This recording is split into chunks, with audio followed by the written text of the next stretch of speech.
Greetings, PUBG Mobile players! The long-awaited Frost Festival is about to commence. In the new version 2.9, we'll be introducing battles filled with a frosty atmosphere. Snow Battle is coming to town. Furthermore, you'll also get to experience updates to World of Wonder and Classic Mode. So let's dive right into it. In the Frost Festival, we'll be bringing you a series of snow-themed content, including a new Snowy Village-themed area, fun interactions with snow pals, and snow-themed items for more gaming fun and excitement. When miraculous December comes, the frosty world will undergo some magical changes. Stay tuned for updates. Don't miss out. First, let's take a look at the new themed area, Snowy Village. The village covers a wide area of 280 by 150 and has loads of supplies. It's located near Stalber in Erringel, Iceborg in Livik, and Goroka in Vikendi. In addition to the buildings on the ground, the underground area of the Lucky Ice Tower is also worth exploring. Make use of the two-story layout to experience a completely new battle experience. Sound the bell in the Lucky Ice Tower, and you can even summon rewards. Additionally, the village also has a snow rail, which can help you quickly move around and gather supplies. It allows you to navigate flexibly between different areas of the village and also swiftly relocate to advantageous positions during battles for your team to counterattack more effectively. Of course, you should always remain vigilant to avoid becoming the target of an ambush. What's more, the village also features a special two-seat vehicle, the Reindeer. It's also a great choice for transportation as it allows you to swiftly move all over the map.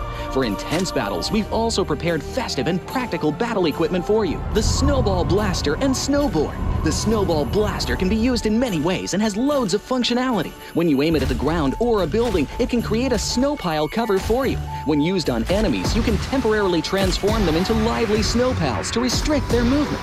When facing bodies of water, you can use the Snowball Blaster to freeze the surface so that you can walk on it. It's definitely a practical yet entertaining weapon. After transforming into a lively snow pal, you will be unable to use firearms to do battle. You'll only be able to rely on basic actions such as walking, running, jumping, and swimming to evade enemy pursuit. It takes some time before you can revert to your human form. Let's build a snowman together. The snowboard will also bring you a whole new experience. Apart from helping you glide and move on various surfaces, it can also be used with the Snowball Blaster. Explore the many possibilities and use these two items to have all kinds of fun. We've also designed various interactive mechanics, such as searching for snow toddlers, lucky ice, and the snow blast zone. When you encounter a lucky snowman on the map, don't be in a rush to leave. There are 4 lost little snowmen hidden near the lucky snowman. Search for the 4 hidden snow toddlers and bring them back to the large snowman. You'll then receive a token of gratitude. There are lots of lucky ice scattered across the map. Shatter the ice to get the supplies inside. Try using a melee weapon to break the ice more easily. Furthermore, you'll find that snow has engulfed some red zones on the map, and the falling snow will bring about many interesting effects. Players within a snow blast zone will be transformed into a lively snow pal if they're hit by the snow. If the snow lands on the ground, a snow pile cover will be created. In this World of Wonder update, we'll be introducing a brand new transformation skill gameplay and a catch me hide and seek gameplay for you to enjoy the transformation skills to the fullest. Of course, you can also use this skill to create more interesting creations. We've also added a Snowy Village map template to celebrate the Frost Festival with creators. Additionally, we've also made some updates and improvements to gameplay devices, game parameter settings, and the editor. For more details, please follow the official PUBG Mobile community. We'll continue introducing the latest WoW content to everyone. As for Classic Mode, we've also made some improvements to vehicles, firearms, creation mode, emotes, settings, and more. First, we've enhanced the designated marksman rifles. Some DMRs can be equipped with the full auto mod to fire in full auto. We've also improved the attributes and handling of some vehicles to enhance your driving experience. We've also added a new garage mechanic. From now on, you can choose your dream ride during matches. Meanwhile, we've also added a custom SFX adjustment feature. You can adjust the volume of some sound effects to whatever best suits you. As for creation mode, we'll be introducing some quick view features for watching the victory dance and fireworks displays and the new Frozen Kingdom themed performance in order to provide players with more possibilities for creative content. Furthermore, we've expanded the emote backpack. Now you can equip more emotes before entering the battleground.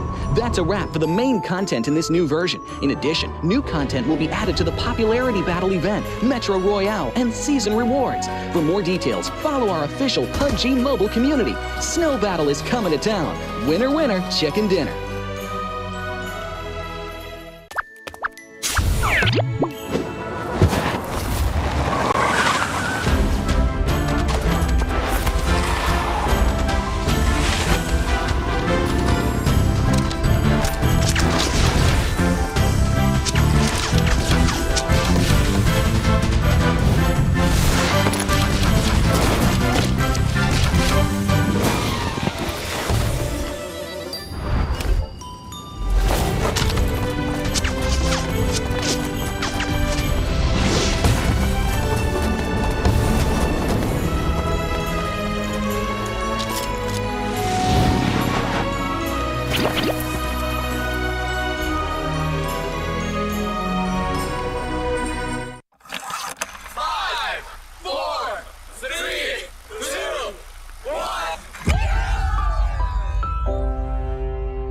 past 5 years, we have witnessed the birth of countless excellent teams and players in all 5 major regions.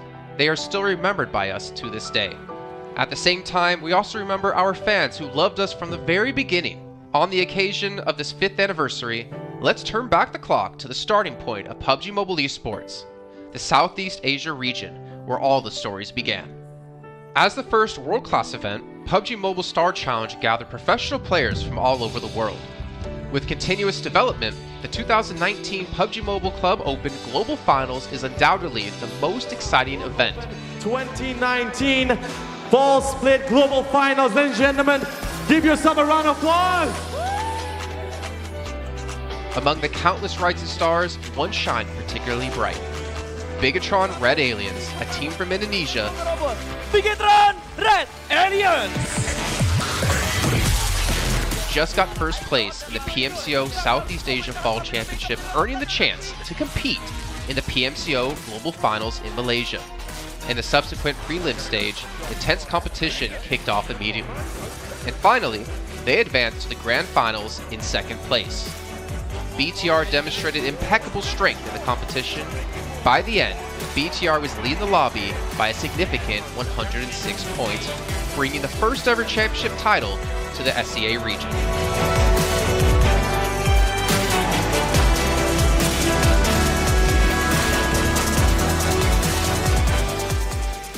Di saat itu siapa yang gak kenal dengan nama Bigatron gitu? Tim yang punya segudang prestasi, mereka juara dunia di PMCO Global Finals tahun 2019. Mereka banyak banget melahirkan pemain-pemain berbakat. Zuxi, Luxi, Ryzen, Microboy. Terus habis itu Zuxi, Luxi juga saat mereka menjadi juara dunia, mereka berada di masa prime-nya mereka banget. PUBG Mobile Esports always strives to develop and grow year after year.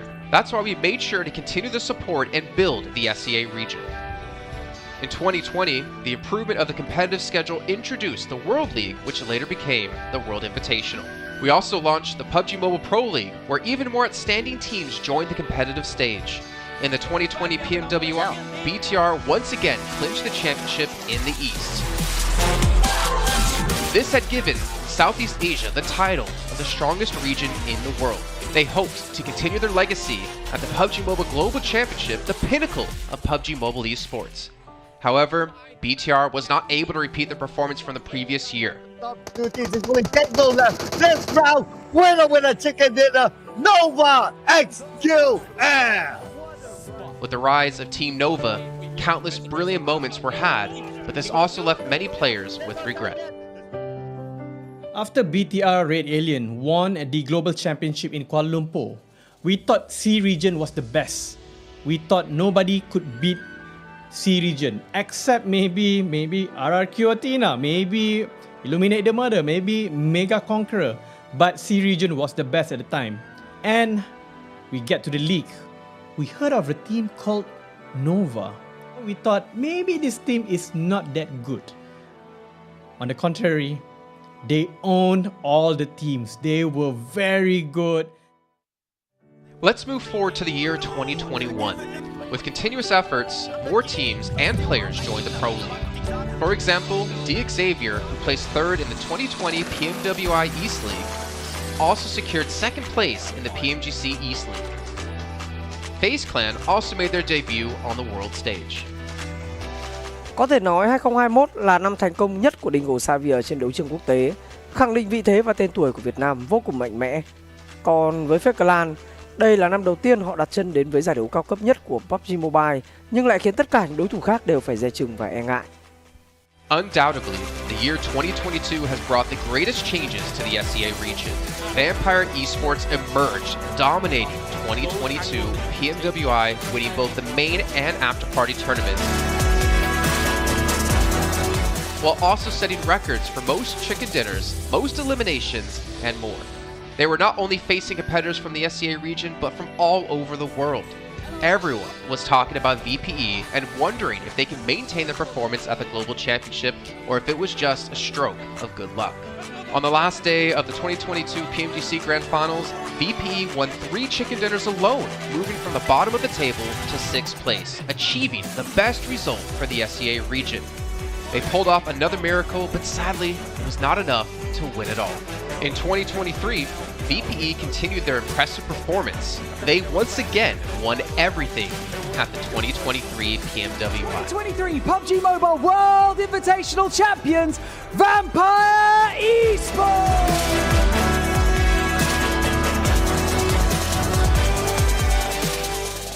ก็ย้อนกลับไปในปีที่แล้วนะครับเอาจริงก็ผมมองว่าน่าจะโอ้โหไม่มีใครที่จะมองว่าทางฝั่งตัวแวมไพร์จะซักเซสได้ถึงขนาดนั้นนะครับเพราะยุคนั้นเหมือนทุกคนจะโฟกัสไปทางฝั่งตัวอินฟินแล้วก็เฟซแคทที่มีแบบว่าผู้เล่นดังๆนะครับแล้วก็ถ้าจำมันได้เหมือน PMGC ปีล่าสุดมากินไก่แบบเบิ้ลติดๆกันในวันสุดท้ายเหมือนเอาจริงน้องๆก็เคยบอกเลยว่าเฮ้ยเราเครียดกันไปหรือเปล่ามันเป็นตัวเองดีกว่าเล่นแบบปล่อยจอยได้แบบจอยเลยสุดท้าย3จะติดจบอันดับ6ของโลกซะอย่างนั้นนี่นะครับแวมไพร์สปอร์ตเหลือเชื่อจัด But don't forget, Alter Ego, an Indonesian team, showed a very strong performance by winning the Super League twice. The SCA Super League was an upgrade to the previous championship, which by many is considered to be the most competitive league in PUBG Mobile. They could potentially become the next legend of the SCA region. Untuk dibilang legend, gua rasa belum sih untuk Alter Ego. Walaupun mereka sempat ngedapetin back-to-back champion untuk di PMSL 2023, itu menurut gua hanya sekedar untuk ngasih pembuktian gitu bahwa Indonesia tidak kehabisan pemain berbakat. Ya mungkin contohnya Rosemary gitu. Datangnya dia ke Alter Ego tuh bener-bener jadi ujung tombak untuk Alter Ego. Dan gak berhenti di Rosemary. Masih ada Alpha juga yang didatangkan oleh Alter Ego untuk mengisi kekosongan atau kekurangan dari Alter Ego. Dan gue rasa PMGC 2023 ini akan menjadi ajang global championship pertama gitu untuk Rosemary dan juga si Alpha. Jadi wajib banget kita nantikan performnya mereka di PMGC 2023 dan please di notes pastikan tonton Alter Ego sampai akhir. Of course, there are many more teams we haven't mentioned, but these teams will all take part in the 2023 PUBG Mobile Global Championship. So what do you think? Who will be the ultimate winner in this year's PMGC? Will they be from SCA? Well, there's only one way to find out.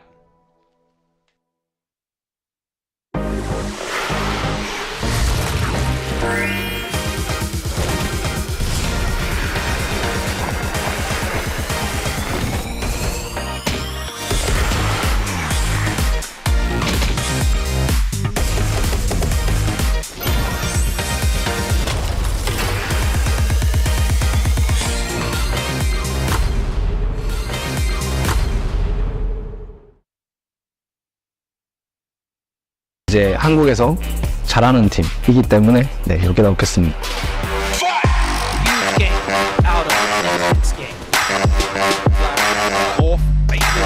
Oh, XZY absolutely on the swivel. It's time for Dub to shine now. Aaron Gale, are you kidding me? I mean, faced with a cold. Level kita orang kat sini ya. So lain lah. New Alliance might just be going down here and now. These flags is excellent. ไม่มีนะไม่มีรู้สึกเป็นส่วนตัวกับทีมไหนสักทีมผม New team? Yeah, they're kind of newcomers. We haven't really met them before. New challengers? Yeah, new challengers. Red Force, the Galaxy looking to try and hold them off, but it's... Who do you think is the strongest team in Prophet? Next Ruya. To the northeast, but here comes next Ruya. Right onto Nongchim. Red Force, who have tried to send back over the water.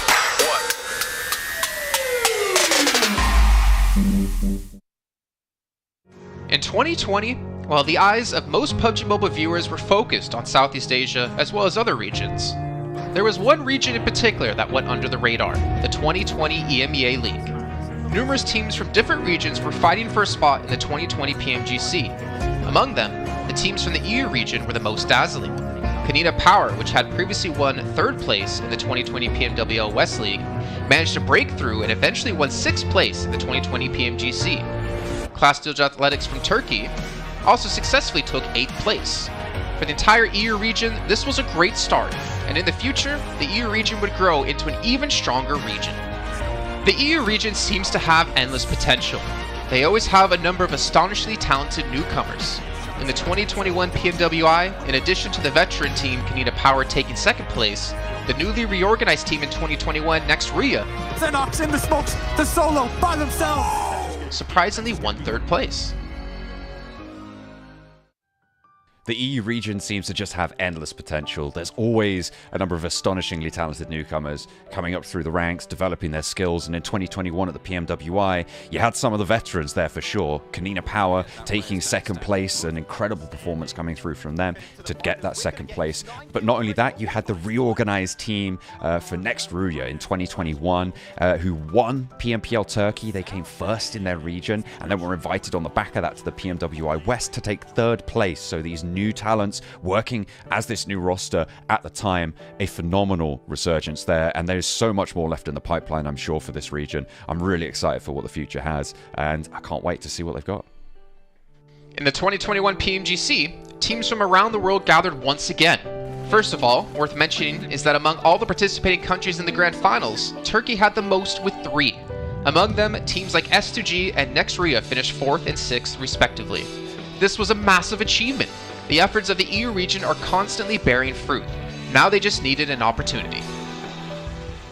2021 yılında Dünya Şampiyonası istediğimiz gibi başlamıştı. Çünkü West aşamasında 3 takımımızı birden ilk 6'ya sokmayı başardık ve büyük finallere 3 takımımızı göndermiştik. S2G 4. olarak buraya katılma hakkı kazanmıştı ve kadrosunda Rip7, Timber, Kalse, Sylas gibi isimler vardı. Büyük finallerde ne yapacağını çok fazla kestiremiyorduk temsilcilerimizin çünkü dünyadaki takımların iyi performansları söz konusuydu. Büyük finallerde temsilcimiz S2G 4. olmayı başardı, Nexu'ya 6. olmayı başardı. Maalesef Fenerbahçe ilk 8'in dışarısında kalmıştı. Ama bu takımın ileride çok iyi şeyler vaat ettiği konusunda herkes hemfikirdi. Next, let's go directly to the 2022 PMGC. At a time when everyone was focusing on whether Nova could win 3 consecutive championships, a team that was not originally a favorite to win was about to become the focus on the stage. S2G performed consistently in the first 2 days of competition, always maintaining a position at the top of the leaderboard. And on the final day, S2G changed its conservative tactical strategy and sought to gain more elimination points in the last few rounds.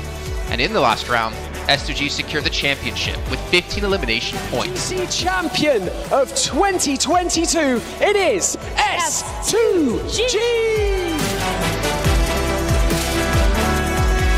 They finally broke through and made history for the EU region.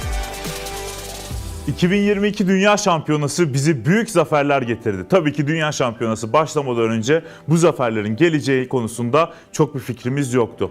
S2G kadrosunda bazı değişiklikler yapmıştı. Takıma yeni katılan oyuncular vardı. Özellikle Reis ile birlikte takımın form seviyesi gerçekten çok yüksekti. 2022 Dünya Şampiyonası finallerine 2 takım göndermeyi başarmıştık. Bir tanesi S2G, bir tanesi Fireflux.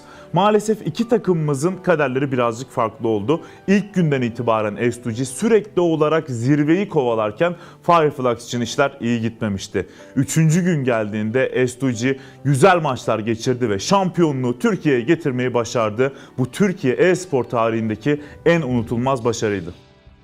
This year, the EU region has continuously produced even more strong teams. First of all, G Gladiators won first place at the 2023 PUBG Mobile Pro League Spring Regional Championships and third place in the 2023 PMWI. Veteran teams like Next Ria and Kanina Power have been performing better and better this year and successfully qualified for the 2023 PMGC. Subsequently, hot recent teams like Mad Bulls, BRA Esports, Major Pride, Elise Esports, Demorte, among others from EU, have also successfully gotten a spot in PMGC. They all look forward to continuing the success of the EU region in 2023. There are many questions surrounding PMGC. Will S2G successfully defend their championship? Will another EU team lift the trophy? Could it even be a team unexpected to win it all? Let's witness it together in Turkey.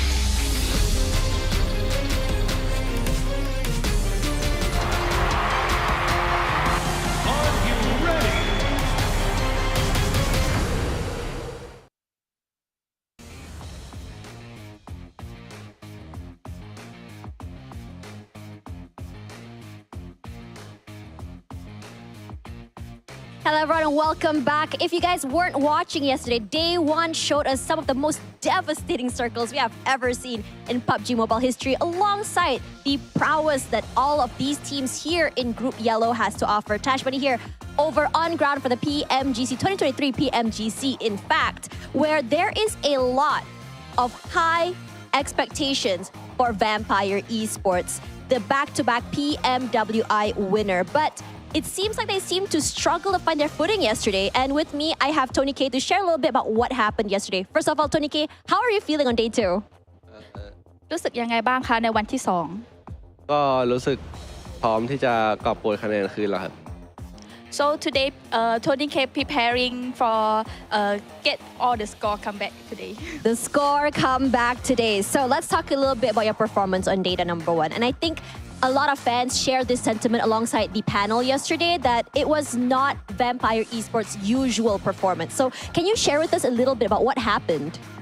คือเหมือนฟอร์มเมื่อวานนะคะเหมือนไม่ใช่ฟอร์มปกติของแวมไพร์แฟนๆก็เลยรู้สึกเหมือนกับว่าผิดหวังเล็กน้อยช่วยแชร์ให้เราฟังได้ไหมคะว่าเกิดอะไรขึ้น ก็คงเป็นการที่คาดไม่ถึงครับที่ว่าแต่ละทีมจะเล่นแบบว่าไม่เหมือนแผนที่เราเคยคุยกันไว้อะไรอย่างเงี้ยครับเหมือนแบบว่าโดนเข้าหลังบ้างโดนอะไรแปลกๆบ้างครับก็ตอนนี้ก็ไปทำการบ้านแล้วก็พร้อมลุยวันนี้แล้วครับ He said for the yesterday one is what quite like unexpected.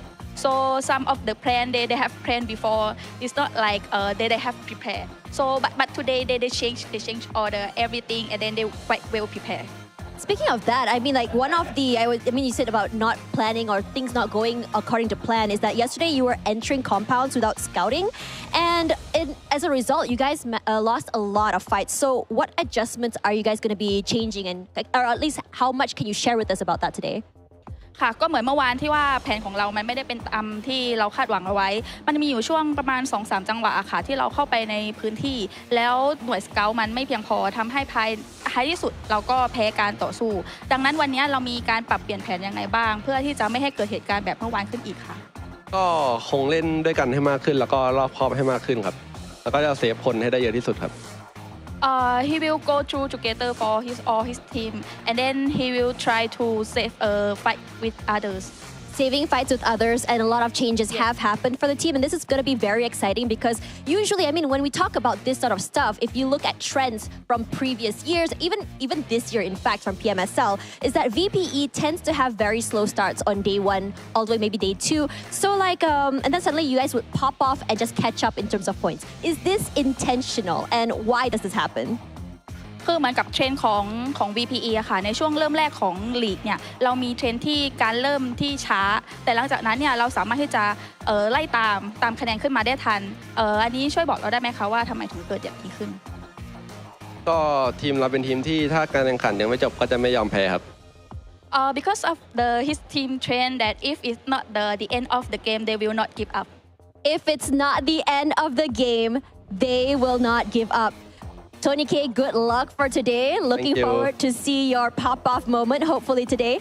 And for now, thank you so much. And we're going to go to the action on day number 2 of Group Yellow, dubbed the Group of Death. Let's toss it over to our panelists to see what they have to say for today. You know, I'm digging those pants, but what I'm thinking really about is, what is he covering? Is there belt bruises on his legs for them underperforming yesterday? Has Sertani been going to town on Vampire Esports? So hopefully we get some answers to that throughout the day. I'm your host, Jason Kappa, joined once again by my handsome gentleman on the screen. I'm not going to call direction this time. Seven Rule Gaming and Cameron Davis. And Cameron, I'll go straight to you, man. Yesterday, had some ups. It was nice to see some teams really performing, but it also had some downs for some others like Vampire. Yeah, but I do want to focus on the teams that performed very, very well. Obviously, BTR started off the day with amazing performances, right? 2 seconds and a first in a row. Sure, they slowed down a little bit on Miramar, but then that's also when we saw a couple of teams really sort of get themselves into the mix. And I know a lot of attention by us on the panel yesterday was onto BF and MP, especially with Major Pride's 2 4th places in a row on Miramar yesterday. And so those are some teams that I'm looking at to try and continue to push and really challenge BTR a little bit, because there is a bit of a gap there at the top, which we'll see when we do take a glance at the overall leaderboard. Yeah. Exactly. We'll get into those in a little bit of time here. But Seven, man, your boys, Vampire. Last time I'm going to say it. You said 2 Erangels. They had 3 Erangels and 2 Miramars and a Sandhawk. Do you think they're going to are they going to bounce back today? I would be surprised if they don't. To be completely honest, I'll be surprised if they didn't watch the VOD and saw their mistakes. Easy mistakes to point out, too. I was pointing them out yesterday as we were going on, and I went back and watched the map stream again, and it's just blatantly. There were zero scouting, full sense, not really any control. They were full sitting into the middle of the map. They were either trying to play edge, but they were a little bit too scared to take on fights, too. So a completely different Vampire Esports than what we saw in PMWI. As you heard Tash Bunny mentioned, though, they are used to start slow. In international events, though, that's not the case. I'm used to them starting to dominate right away. I'm hoping that they're going to be able to adjust from yesterday, and I'll be surprised if at the end of today they're still in 16th place. I think Vampire might have forgotten the device they're using, because the Infinix GT10 Pro was born for professional esports players. You guys can pick one up, drop into lobby, and completely dominate as well. Not to mention, hopefully you guys were checking out TikTok with the tag PMGC 2023 for all the behind-the-scenes action with everything that's been going on at the event over in Malaysia while we're over in the other side of the world. Unfortunately, it's cold. It's early for 2 out of the 3 of us. Another one here was able to actually move countries into Europe, so he gets to wake up at a proper time. But also, while this is all happening, we still have the Frost Festival going on. We had Zombies Edge last time we were doing regionals, but now it's the Frost Festival, and you guys can step into the enchanting snowy village. We can revel in the exhilaration of guiding down these slopes. Not to mention my favorite part, turning people into snowmen. Seven, are you a fan of that? Yeah, except once you do that, you can't shoot, and then they just start teabagging me. I hate it. Wow, okay. Well, all right. Well, now I know how to piss you off. Cameron, next time we get into a game, we should make sure to bet him. But also, we have the Popularity Annual Gala happening, or PUBG Mobile introduced a brand new competition and exclusive honorable rewards. And for December 15th, if I can even remember dates correctly, players will have to go through 10 rounds of 1v1 matches to compete to become the first ever PUBG Mobile Popularity Annual Gala champion. And of course, for outstanding players, you get some exclusive rewards. You can showcase how good of a player you are. I would be happy just to win one of those 1v1s, and let's be honest, it ain't happening. And on top of that, before we can dive into all this, I'm going to remind you guys about the Pagani collaboration going on in PUBG Mobile. You can rev your engine with the iconic Pagani, Imola, and Zonda R models, so make sure you guys pick that up. I heard Zute's significant other had some good luck, some bad luck, but luck nonetheless. And even if you fail a draw, you still get a reward. So make sure you guys are trying to open up as many of those as possible, participate in this one. All right, it's time to get into what's happened yesterday as we have that out of the way. Yeah, Bigatron for me, as we were talking about before, the biggest standout, but not to mention teams like Muerte, man. Like a team who I was surprised to hear they won PMPL Europe. I was surprised to kind of see them qualify for PMGC. But I've been really happy with performances we've seen so far out of them. They haven't really... I think they kind of had a couple of good matches and they kind of coast off of that, but I have some faith going into today that they can continue that momentum.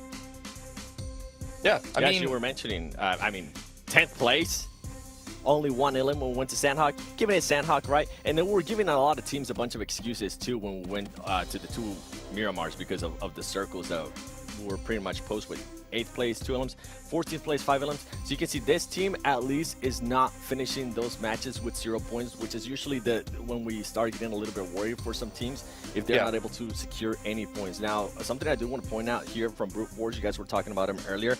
I really enjoy how quickly they were able to adapt themselves yesterday. They had 2 horrible Aaron Gale matches, and I feel like them having those 2 horrible Aaron Gale matches allowed them and prepared them for the crazy circles that we're going to be getting in Miramar, because they started rotating very quick, at least on the first Miramar, which helped them out in a big way. Them and the Muerte land very close to each other. On the first Miramar, guess what? The Muerte, they rotated slow, they ended up 8th place, and then you have Brute Force, which ended up winning the match. And then going into the second Miramar, they were able to adjust and actually play the outer edge of the circle, which is good. It's good to see that these teams are able to adapt. I'm hoping that continues on for Brute Force, and I mean, if it does, maybe they'll maintain themselves here within the top 3. I said top 5, but I'm not mad if they do end up top 3. Yeah, and listen, looking at the overall rankings right now, sure, there's a big gap that Bigatron have ahead of, between them and Brute Force, but everyone else down there, it's really, really tight. In fact, in between 3rd and 8th, it's fewer than 10-point gap, so a lot of changes can still be made, which is to be expected because we've only had one day of games so far. But Jason, do you comment about how they, quote-unquote, only had a few good matches that they were jumping off of? You could say that about most teams outside of Bigatron who are in that middle section. So really it's today that I think we expect to see the real separation, the real tiering happen of like what are the real challengers and what are the teams that are just trying to struggle to maintain themselves in the middle of the pack. And the thing is, like, any of these teams, I'd say, are still easily in contention for top 3 because between 3rd place and Vampire in last place, it's 35 points. And realistically, we know Vampire can easily pull off more than 35 points in a day. And not to mention, going into yesterday, we didn't really know what to expect out of a lot of these teams, but coming into today, it's all about which teams have put in that work, which teams have really prepared for what's going to be at hand today and have really kind of changed their style to where they needed to. Surprised to see, though, Major Pride top on damage, considering Bigatron 7 were the team to run around and hunt for eliminations. Yeah, Major Pride, even though they are the only team in the top 5 without a chicken dinner, they were just very consistent in making sure that they ended up getting eliminations. There was one match where they ended up with 12 plays, 0 elims, but besides that, they were putting up great numbers, especially towards the end too in Miramar. I feel like the Crazier Circle's definitely given a bit of an advantage. And on this top 4 slingers, I'm actually going to be focusing on D plus Nobu, because this team did start adjusting a little bit more. We saw them willing to take more fights yesterday, and that was a bit of a change, right, from what we saw out of D plus at the beginning of the day. They were letting teams just pretty much run over them. They weren't really trying to secure anything. I'm interested to see if D plus is going to be a little bit more aggressive today and not as passive as yesterday. Yeah, I do want to comment on the question that I actually had at the end of the show yesterday about Nomi, about how Major Pride Nomi was able to be top damage like this despite other teams being ahead of them on the leaderboard, and the par I think was top eliminations. It was actually because of that one South Miramar Island round specifically that Nomi really bumped his damage up. I think he ended yesterday with like 3,500 damage overall. He got about 1,200 of that damage from that one round. So on one hand, it's really, really good to see that when Major Pride, Nomi, and the rest, then the rest of the team are able to really output a lot of damage when they're playing center in a more defensible position with a lot of teams scrambling around them, that they can actually execute on that. On the other hand, it does, you know, we'll see if they have the same opportunities like that one particular round. Their other Miramar was good as well. He had about 750 damage on the second Miramar, so it's not exclusive to that one specific round. It might just be a map all-around thing, but that's definitely something to look at about their Miramar performances coming into today. I mean, we have to keep in mind, if you guys didn't join us yesterday, we did have a Miramar that was, well, to be honest, both were a little bit wonky, but the first one we had going super south to Los Higos, and it became very difficult for any of these teams to really push through in towards that little island to stay safe. So great to see at least some teams able to take complete advantage of that. But as we look over to Sandhawk here, I know you gentlemen said, you know, Sandhawk, you like to start things off in the day with it. It's a nice little warm-up, get your fingies ready to go. We did see Influence Rage take our chicken dinner on it yesterday, but they also seem to be a team that kind of fell off throughout the rest. But we saw, obviously, Bigatron able to get 6 eliminations. But what I'm curious about is, are we going to have that drop yet again between D Plus and Genesis at Paradise, where both teams, they didn't even fight each other. They just chilled and like, okay, we're just going to sit here. We'll take that side. We'll take this side. Genesis ends up rotating off. We saw Queso come through as well. I'm curious if we're going to see D Plus get a little bit more aggressive, because that's where they lacked quite a bit yesterday. Yeah. I mean, I think they're going to get more aggressive. We saw that throughout the course of the day, right? So the expectation is that it's going to continue. They're going to start today off more aggressive. To answer your question, yes, they'll end up hot dropping. They didn't fight, so yeah.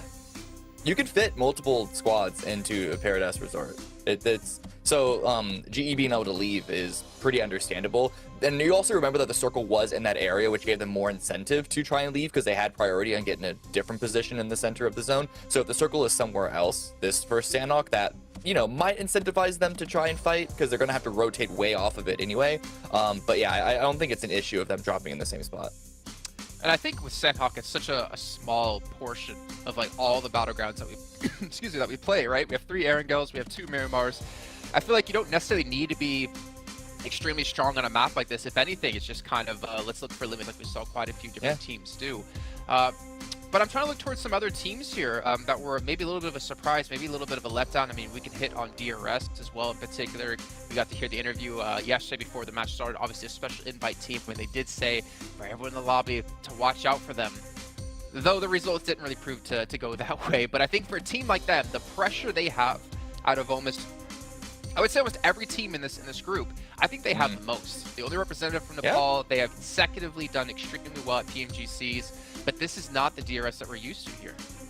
Special invite too, not qualifying the way the other teams were able to qualify. Their performances, especially recently, have been absolutely awful, and they're currently continuing to do that. Something that I did enjoy watching out of them yesterday is a player called Delta. He was able to clutch up a lot of their fights.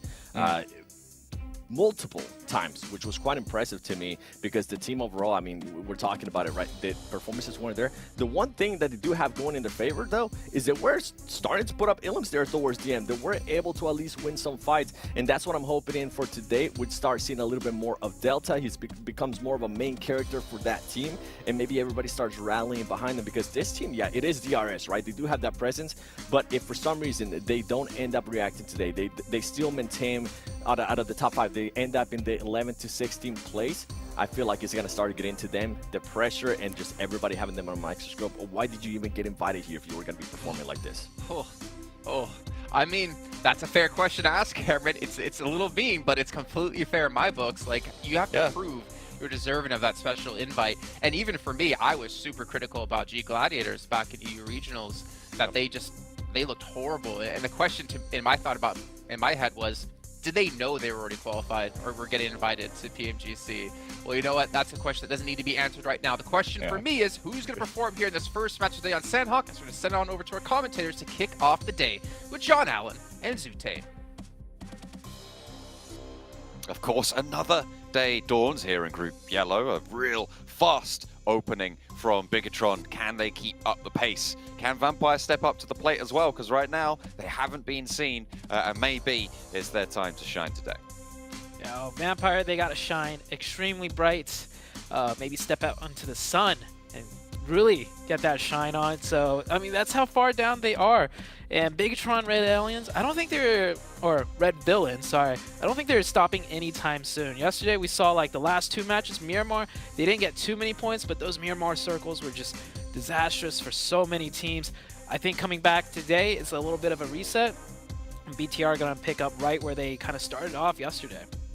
I mean, they seem to display really good fundamental control, off-angle positioning, establishing those crossfires, and they were playing as a unit, which is, it generally didn't seem like a fluke whenever they were in these strong positions. So we're happy to see that, hoping that those Vampire adjustments that were talked about by Tony K earlier have come through today, and we'll see more from them. But I would agree with what they were closing out on the desk with, which is with DRS, that second special invite spot. See, I mean, they both seem to have been cursed, right? Those special invites. Gladiators not doing as well as they would have liked, I think it's fair to say. DRS similarly underperforming so far. I think at this stage, you know, in the tournament, the PMGC, you get so many great teams with storied past, with, you know, really good performances, that some of them are bound to fail. Like, they're going to fail more than, you know, what people, or to put it in better terms, you know, people expect a lot out of so many different teams here, because there's just so many teams that have had great success that, you know, by the law of averages, some of them are going to fail terribly. And Vampire, yeah, we didn't expect that, though. Not on the first day, but still, you know, it happens. We'll see if they could bring it back. And at this point, I know it's early, right, John? It's only day number 2, but it's like, can they even make it into the survival stage? That's the big question for me right now. Absolutely, it's going to be pretty tricky. We just saw before there, Major Pride as well. They have managed to jump all the way up to that bubble after what was a bit of a lackluster start to the day. They did very much climb back on up onto that horse and get on a move. Obviously, they were propped up a little bit by the Miramar game that they had, where it all went all the way down to that south side, right? Down to the islands towards Los Eagles on the south edge, that bridge cover. They were able to get quite a lot of points. They could have probably gotten more, all things considered. We criticized their move out to the west when they made it, and they went down to it. But they were able to get up now into 4th place, a little bit ahead of Weibo as well, who were able to close out strong to boot. A lot of teams started to pick up the pace towards the end of yesterday, and that's manifested in a pretty tightly packed 3rd place down to probably about 8. Yeah. We saw just now Weibo Gaming in very high spirits. Yesterday's very last game had to do a lot with that. Suk, just with his nades on top of that hill, got so many eliminations. That team's doing great. We had the vibe scene vibing out, headphones in. Looks like they are getting ready to drop into the first game very soon. And starting it off with Sandhawk, right, John? I think it's great that we start out with Sandhawk on the very first game. Jason mentioned it. It's a great map to just get your fingers warmed up right off the bat, and you really do need to get ready for the entire day because you got 5 matches ahead of you. Every match really counts, and you know. Yeah, I think it's definitely something that you need to find. I don't know if I just lost you there, Zute. We'll have to figure that one out. But yeah, absolutely. You need to be getting nice and warmed up. Looks like the hoods are on as well for Team Queso. They're really trying to get into the zone. Team Queso's position yesterday, kind of lackluster, as similar to the Vampire team. They are down in 15th place right now. 14 points so far for Team Queso, so they are really looking to zone on into these Group Yellow matches. Group Yellow certainly starting to heat it up. Looks like a little bit of confidence for Rook, for Sandhawk as well, coming on through. They finished in 12th place yesterday, so they'll be looking to push up just that little bit higher to get towards those survival stages. Everybody looking to load on in now, getting those fingers nice and warm. Even if Jason did use a different word to describe them, which I would prefer never to hear again.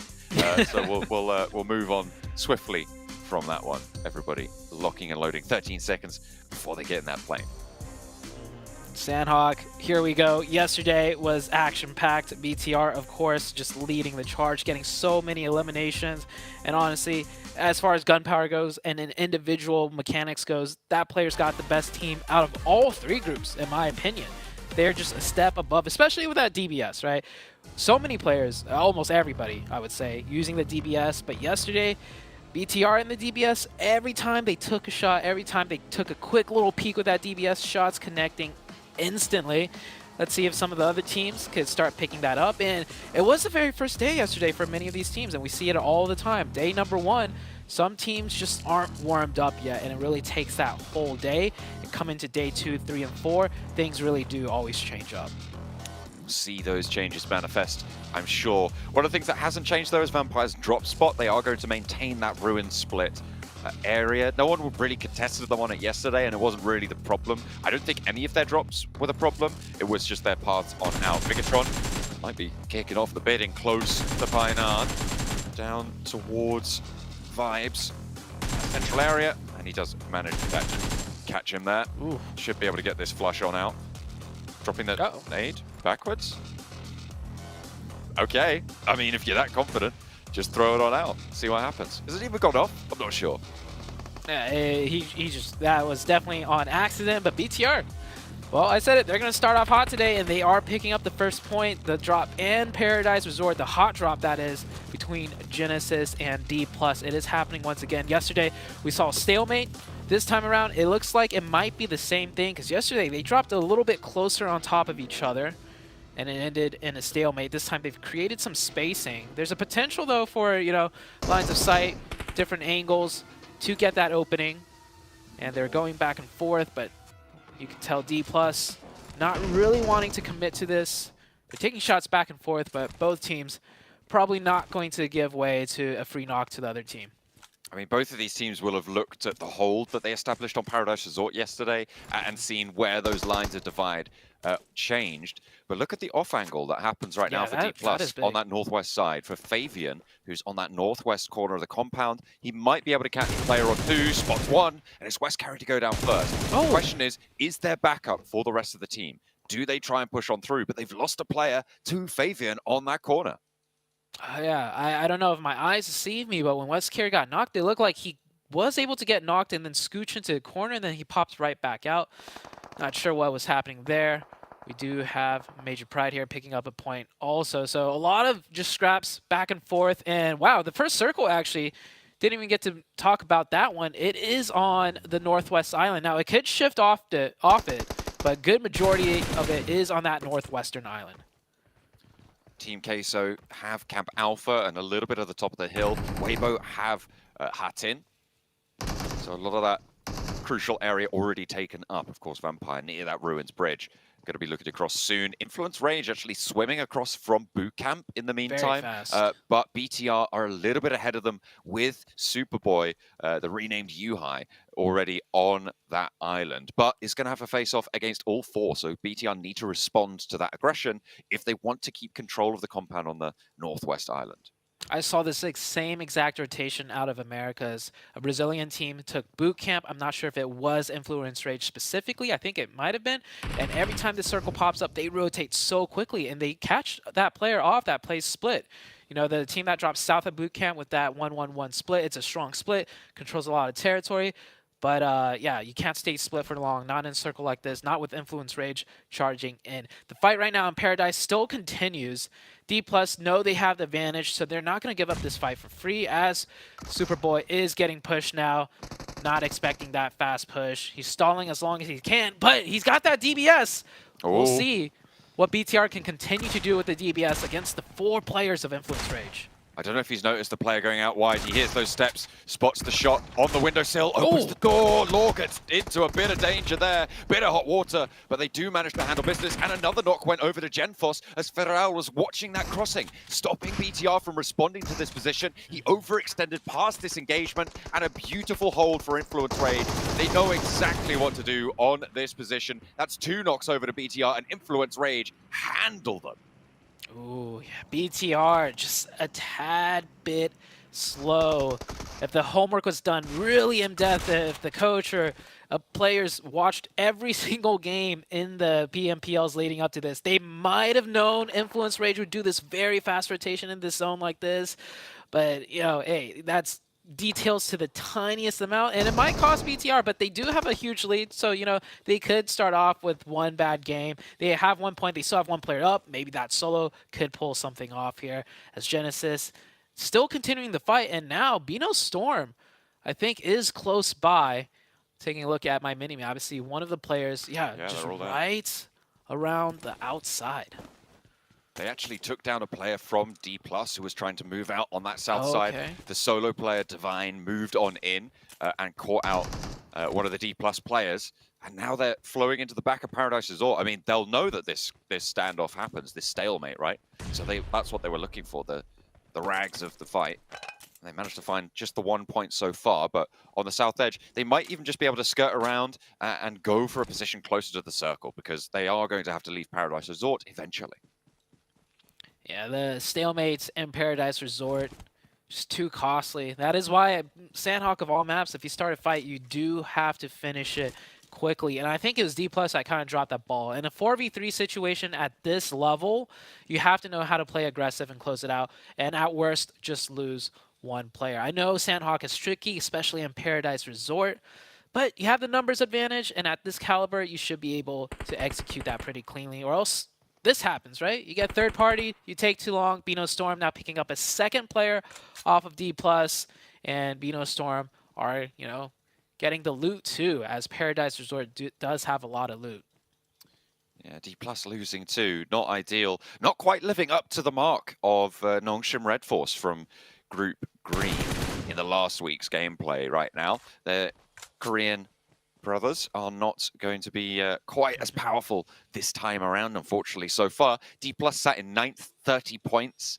It's very middle of the pack. It gives you opportunity to move up, but it doesn't put you in the best spot. And it's definitely not out of the danger zone right now. It's only 6 points above the bubble. Now, this might come into huge play later, but Brute Force actually took a rotation around the north side, swinging to the west.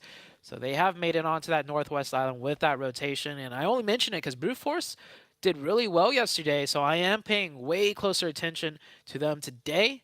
If they end up getting a big game out here, that rotation really worked out for them. And with that zone shift, that was a good rotation indeed. We are heading to that northwestern island. Team Queso, of course, in the God Compound, or not a compound, the mountaintop.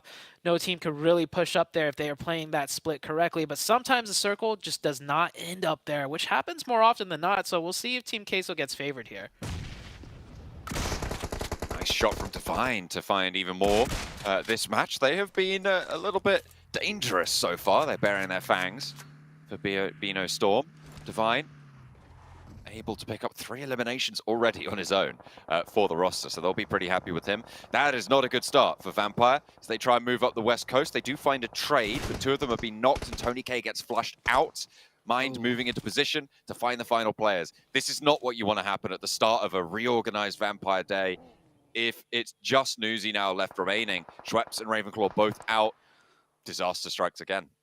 You know, I know Vampires had a terrible day yesterday. They looked so ill-prepared, and I know this looks even worse, you know, starting off day 2 like this, but I can't blame them. They know the drop spots. They know Weibo Gaming drops north, and in a zone like this, Weibo's probably going to lock down that north side, not cut in that deep. No one would expect Brute Force to do that rotation, and it catches Vampire by surprise. So great rotation out of Brute Force. It heavily rewards them.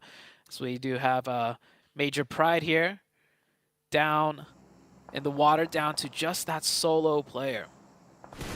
That is unfortunate. Although, to be fair, Team Queso drop around this area, so they should be wary at the very least. Vampire have still got 1 to play with. There's Newsy, though, still standing up for the team a little bit. Getting them 2 eliminations so far. And Brute Force are down to 2 on that western side. Weibo looking to pick up the pieces here.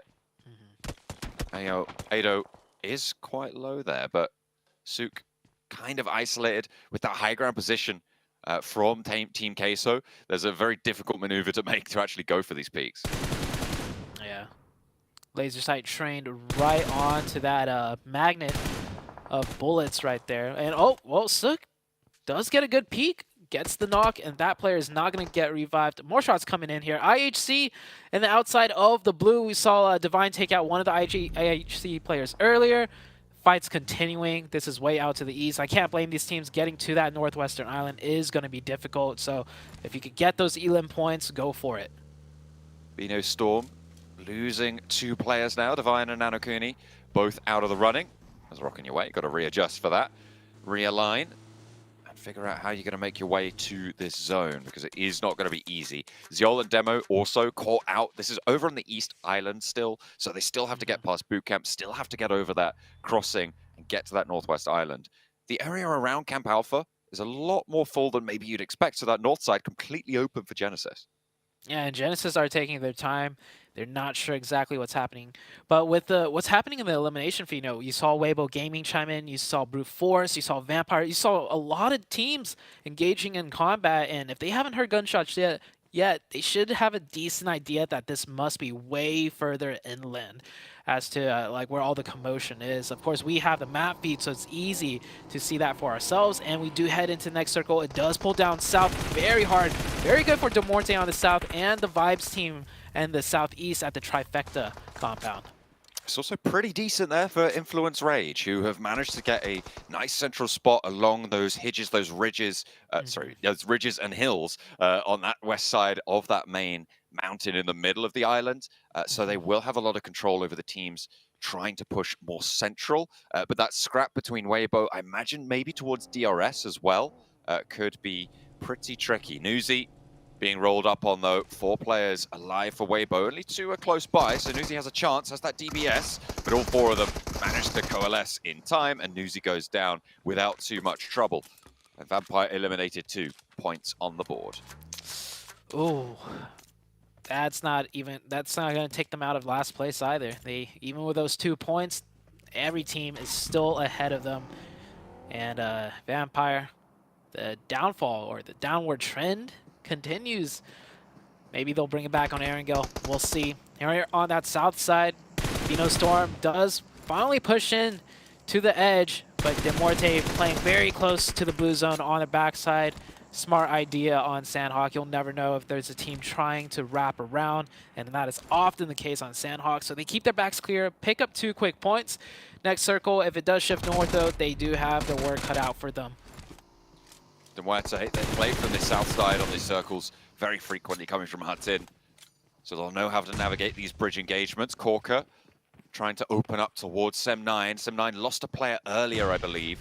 They are only on 3 with that 1 knock as well, so if they can get that res, they'll be a little bit more powerful, but a lovely nade over the top from Corker brings it just down to depth for Sem9. The rest of Demuerte establishing control over on the east side of this bridge. They'll look to cross afterwards with DRS in the way, but Sem9 should be going down here. Corker pushing forwards. They have managed to get that res on through, and they find the crossing. Depp looks for the flush as well, but he's cowed down. Milky Way emerges from the blue zone. Spotted, though, by Kenny, who did get res there, and not going to be able to be up in time for Furia to be handled. But there's a shot across the way, and they do lose Corker.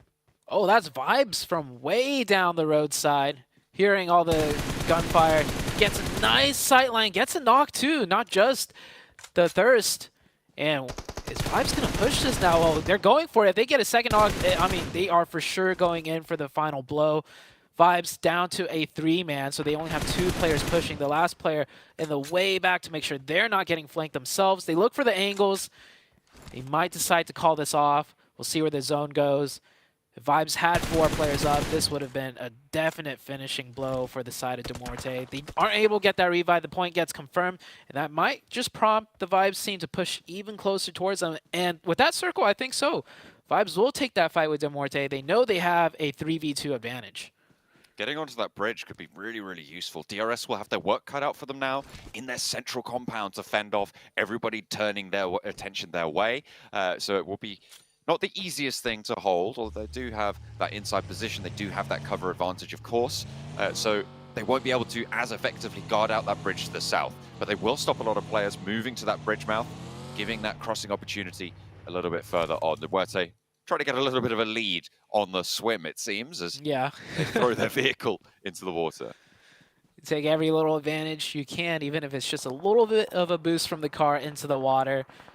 Weibo Gaming will probably be watching that way. Weibo Gaming, by the way, in a great position now. They're on that west side on the edge, but they have that giant hilltop in front of them to work with. And I can see Weibo Gaming have vehicles, so the circle shifts away from them. That deadly cross in the open across the road, that can be done with the vehicle very quickly. Not absolutely safely, but way better pushing across the road in a vehicle. So Weibo Gaming, this could be a big game for them. DRS in the center of the zone at a strong and Influence Rage still holding the wins. It's only Weibo Gaming, DRS, and Rook with 4 players alive. Rook slowly crossing over from that east island. They are still on this northwest island, but they'll be playing outside of the circle. DRS slap bang middle with 4 players. Probably one of the major features of this zone, although Law's been allowed to invade onto that walled compound. And Weibo controlling that western side, as you talked about, with those vehicles and that mobility. But Genesis are moving in. Looks like it's not going to be too much. You've still got Freepod. You've still got everybody else to get out to this north side, and immediately this just go down. Yeah, Genesis just got eviscerated right there. Weibo Gaming up to 4 nation points now. Circle soon to shift. BTR still have 2, by the way. I thought they would for sure only be down to solo, but they are on that southeast side, and with Sandhawk getting into the end game with this much chaos, 2 players could pick up quite a few points in the form of eliminations. IHC now meeting their demise deep in the blue. Team Queso doing a decent job. You know, they were up here for a while, but they converted some points. They didn't get that zone blast, but they keep 4 up, and they have a nice control on that northeastern side. Demuerte finally trying to finish out that fight with Vibes. It looks like Vibes lost a player here, so it is a 2v2 situation on that southern side of the bridge. I have no idea how that Molotov works underwater, but it does. And it will keep Malloy closer to the stanchions of the bridge.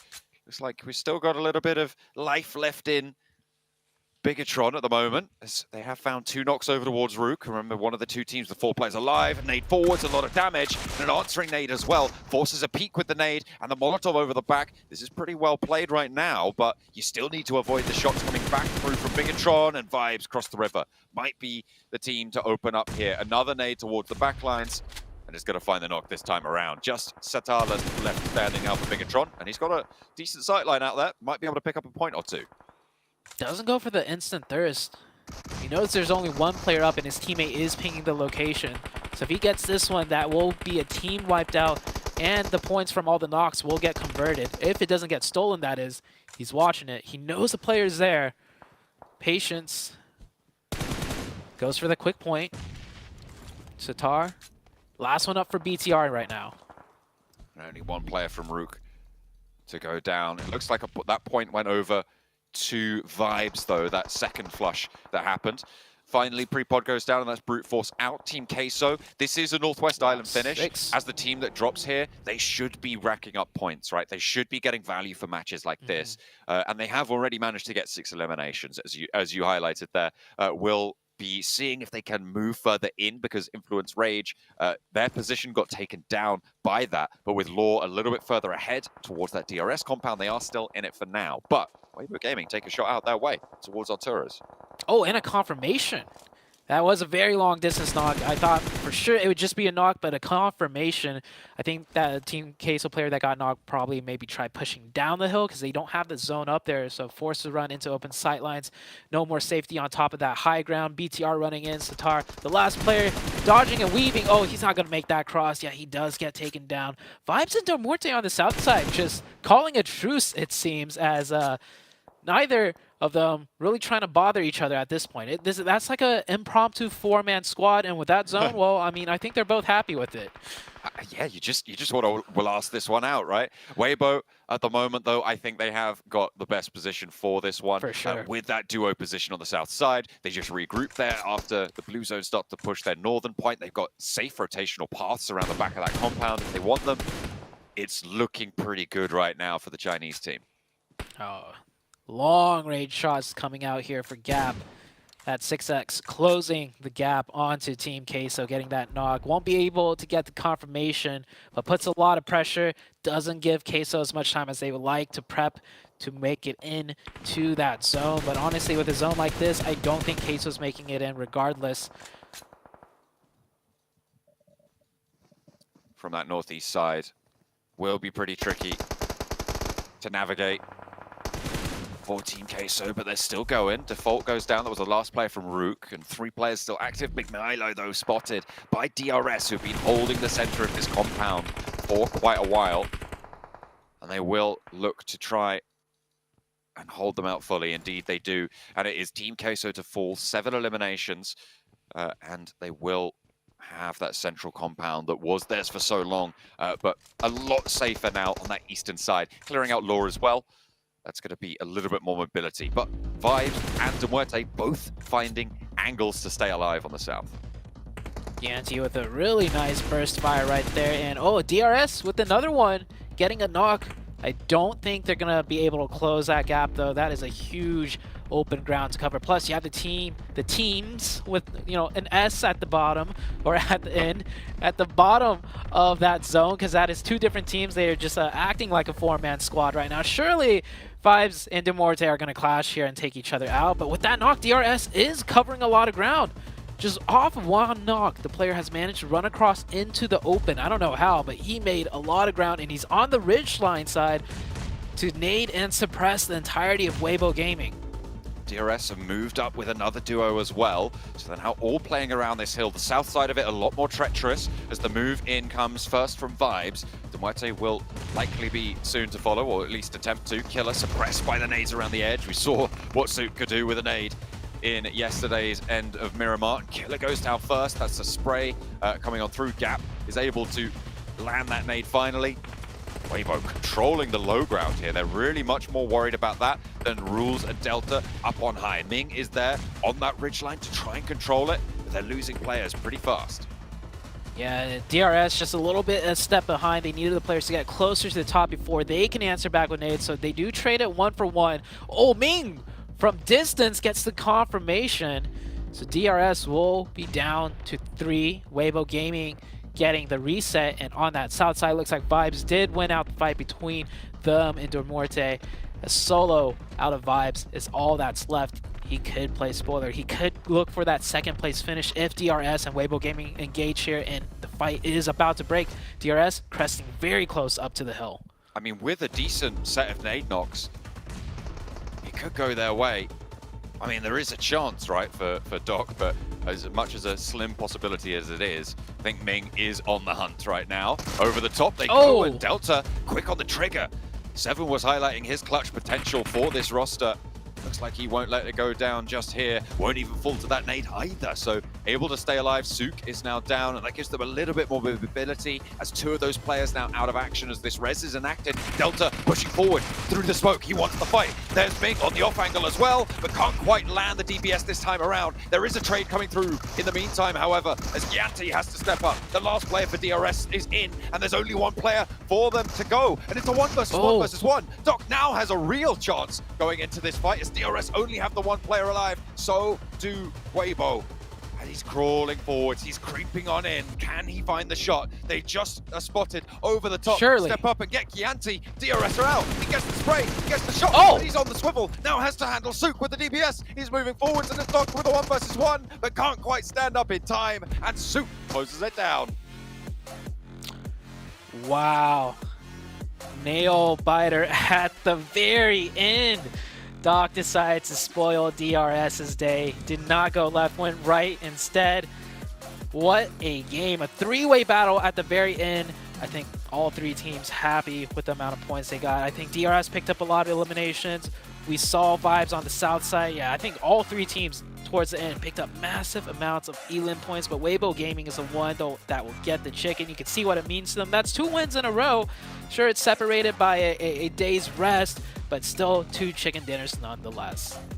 Brilliant stuff coming through from Sook to be able to close it down. It did get a little bit hairy. Some decent shots coming through from DRS, and I feel like if Doc had actually got that spray, which by all rights he should have done on a stationary Gianti immediately, he could have had his attention turned out towards Sook a lot faster, and I think that might have been a little bit more of a balanced 1 versus 1. So maybe a little bit of nerves getting to Doc towards the end there for the Vibes roster. I think so. It looked like the aim down sight whipped a little prematurely to the left. He might have thought, like, surely, you know, just this one quick burst and I'm done. I'm looking for the last player, but it threw him off his game plan potentially and went prone immediately afterwards.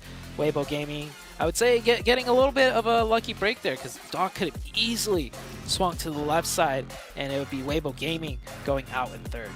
Yeah, I mean, you've also got to consider that maybe he thought that the res was being enacted for Weibo instead of going for the push onto the players from DRS, you know, not wanting that 1v1. A lot of moving parts in that final circle, it's safe to say. But the Muerte not able to leave the bridge.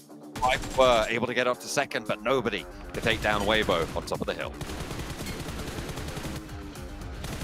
Obviously, we got a lot to say about Weibo Gaming, but also a lot to say about DRS. I gave them so much crap yesterday, and they come up big here today. A phenomenal push at the right time with initial knock as well onto WBG.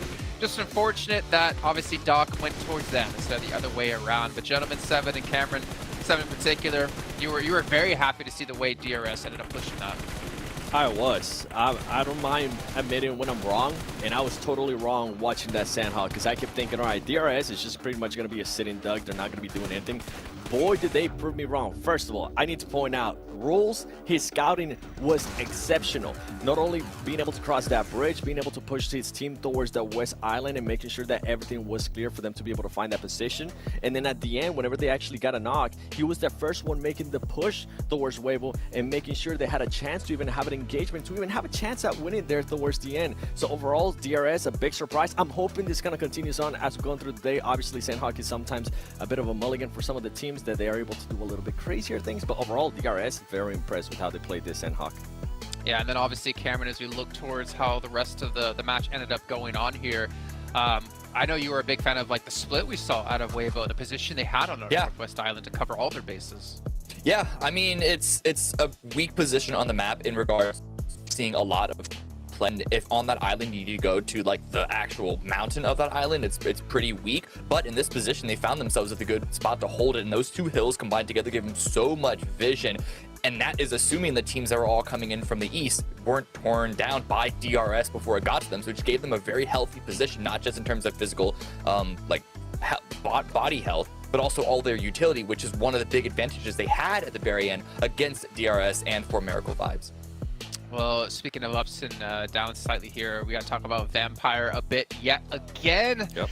Meet 7, they pushed into that northwest side, or the northwest island towards the southwest side, and then they made a rotation into brute force without a scout again. Yeah, and I usually don't like disagreeing with the casters, but they were talking about that they were kind of giving a break there, Vampire, because of where they know where people usually land. No, you got to start scouting. That would have been prevented if the team actually. Something to point out too with Vampire Esports is we do have a sub for the team, so we are starting to see some changes for the team. I don't know if it's the panic button that they're trying to do or what it is, but they did end up subbing out Stone, and Newsy, the player that we've been wanting to see since PMWI, has finally made it in. And a couple limbs there for his team, so maybe it's a bit of an awakening call here, but they need to start scouting. They can't just be depending on that firepower that they have, on the fragging power that they have, because right now it's not working. Yeah, not working indeed, but we can see Bigatron here. They got a struggle in the very beginning, being caught out. We did see the drop yet again towards Paradise between D+ and Genesis. This time a little bit of action going, or a little bit of action happening as they took one out apiece, but Bino Storm was the team to really overpower everyone at Paradise. Yeah, I was really excited to see that. I mean, unfortunate that they ran into D+, because I thought the D+ looked like they were building some momentum from yesterday, but also in the beginning of that fight. But Bino Storm was a team that I believe I commented on very briefly at the end of the show yesterday about how I also saw them kind of getting themselves into it. They were getting warm. They were trying to get a little more active. I'm appreciating the approach that I was seeing from them in the later rounds. And they started this match off very, very strong, going for fights. Very easy pickoffs that didn't give them a lot of risk themselves. The problem is they made that shift towards the south side, and we had Dormarte holding that southern bridge into the northwest island. The fact that the phase 3 shift continued to favor that angle actually was really bad for Bino Storm, because it meant that the team holding that south edge would continue to hold that exact same south edge, and you saw them get torn apart in the blue. So I think another shift, perhaps going on towards the island, further towards center earlier on, we could see Bino Storm's run last a little bit longer. Yeah, well, at least we're seeing some signs of life in the team. I'm very happy to see it. Obviously, Divine, I think he had like 3 eliminations pretty quickly off the match here. Before we can break down some more from the last match, obviously get things ready to go for our first airing of the day. I got to remind you that PUBG Mobile has been nominated as the best game here at the Game Awards. Make sure you guys check this out and go vote for us to be the #1. And of course, voting is going to end on December 7th, so make sure you get those in. Take a screenshot of it, send it to Seven, and he will actually get you a brand new Infinix GT 10 Pro, and he'll send it on your way. Stop it. I'm already getting way too many messages. One of these days, Seven, you know, three years and counting, you said you'd follow me back on Instagram. Still has yet to happen. Maybe when you get taller. So never gonna happen. So never. By the way, hold on. Let's actually talk about the Muerte a little bit more, because I did enjoy the hold that they were doing, but their timing was so off when they decided to actually put onto Sam9 that I kind of wanted to point out for the team if for some reason they do end up watching this.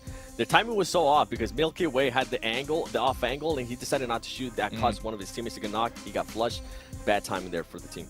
Bad timing indeed, but it's good timing for us because we're about to head into our second match of the day. John Allen and Zute, take us into Erangel with your fingies. I will give you none of my fingies. They are staying firmly up my sleeveys for the time being. They are going to stay here and you're not getting them. You can't have them. They are mine. We are going to be getting into the first of a triple billing of Erangel, of course, in the middle of the day. It's a massive set of maps that we see across all of these groups. It's a really good place to see how teams are developing over the course of this tournament. So we're going to be looking for changes today. That's not the only thing developing. I think we're just making up words today too. I caught you earlier saying Hidges is a mix of hills and ridges. I actually kind of like that. I kind of like that. Efficiency, that's what it's all about. It is. And Hidges is a strong position to have because you get the best of both worlds. So we'll see how these teams go into the second map. But that first game, a little bit surprising for me in the sense of BTR, right? I thought they were going to just continue it going in strong, but Influence Rage really just blindsided them and stopped, the momentum short. I would like to add, though, they got cut down to 2 players very early. They still made it pretty decently far into the late game, and we're still, picking up the elimination points. So BTR, didn't have a strong start to the day, but with what they managed to do, I'd say that was still a strong performance. Absolutely. They have had the gap closed onto them a little bit. They got 4 points in that last match from those eliminations, but still with a 12-point lead over Weibo, who were able to rack up quite the count on that last match, the 20-point match that they were able to find, puts them up in and amongst that second place position. A hard south plane path here though, so we could see some vehicle scraps coming on through around those vehicle drops, so we'll be keeping an eye out for that. Vampire, they drop over towards Primorsk and they are going to stay late on this plane. Can they have a better time of it than last time around? Because they got caught out by brute force, arguably in a position where they may not have known there would be players, but in my mind, I feel like Team Queso drop around that area. You know that Weibo's on the north side. There's definitely going to be conflict on that northwest island. And just losing players like potential. It needs a little bit more adjustment. Hang on a minute, okay, are they all going on the west coast? Or is that a Vampire hot drop for everybody? I think Rook is splitting off a little bit to northwest, probably going for vehicles. And yeah, you're right. Seven also mentioned it. You know, I was giving them kind of a pass, but Seven said, you know, you should just scout. And with the fact that there could be players, you know, ideally, you know, Team Queso does shift up to the mountainside because they have priority, which is what they did, but you never know, so you should always send that scout, and that disaster could have been avoided if you just do your due diligence. And I think that's one thing Vampire's just completely lacking. Not really, you know, following the correct steps, the basics pretty much, which is why we see them at that 13th place spot right now. This isn't a hot drop, but it is a nice 1v1. DBS versus Grenade. Demo already has the grenade primed, and throwing it through the window does take a lot of damage. Dino has the energy drink, no bandages. We'll boost up a little bit of HP there. And the question is, IHC actually getting caught in another split fight. Wait, was that IHC we saw earlier fighting the other team, and now this is a different team?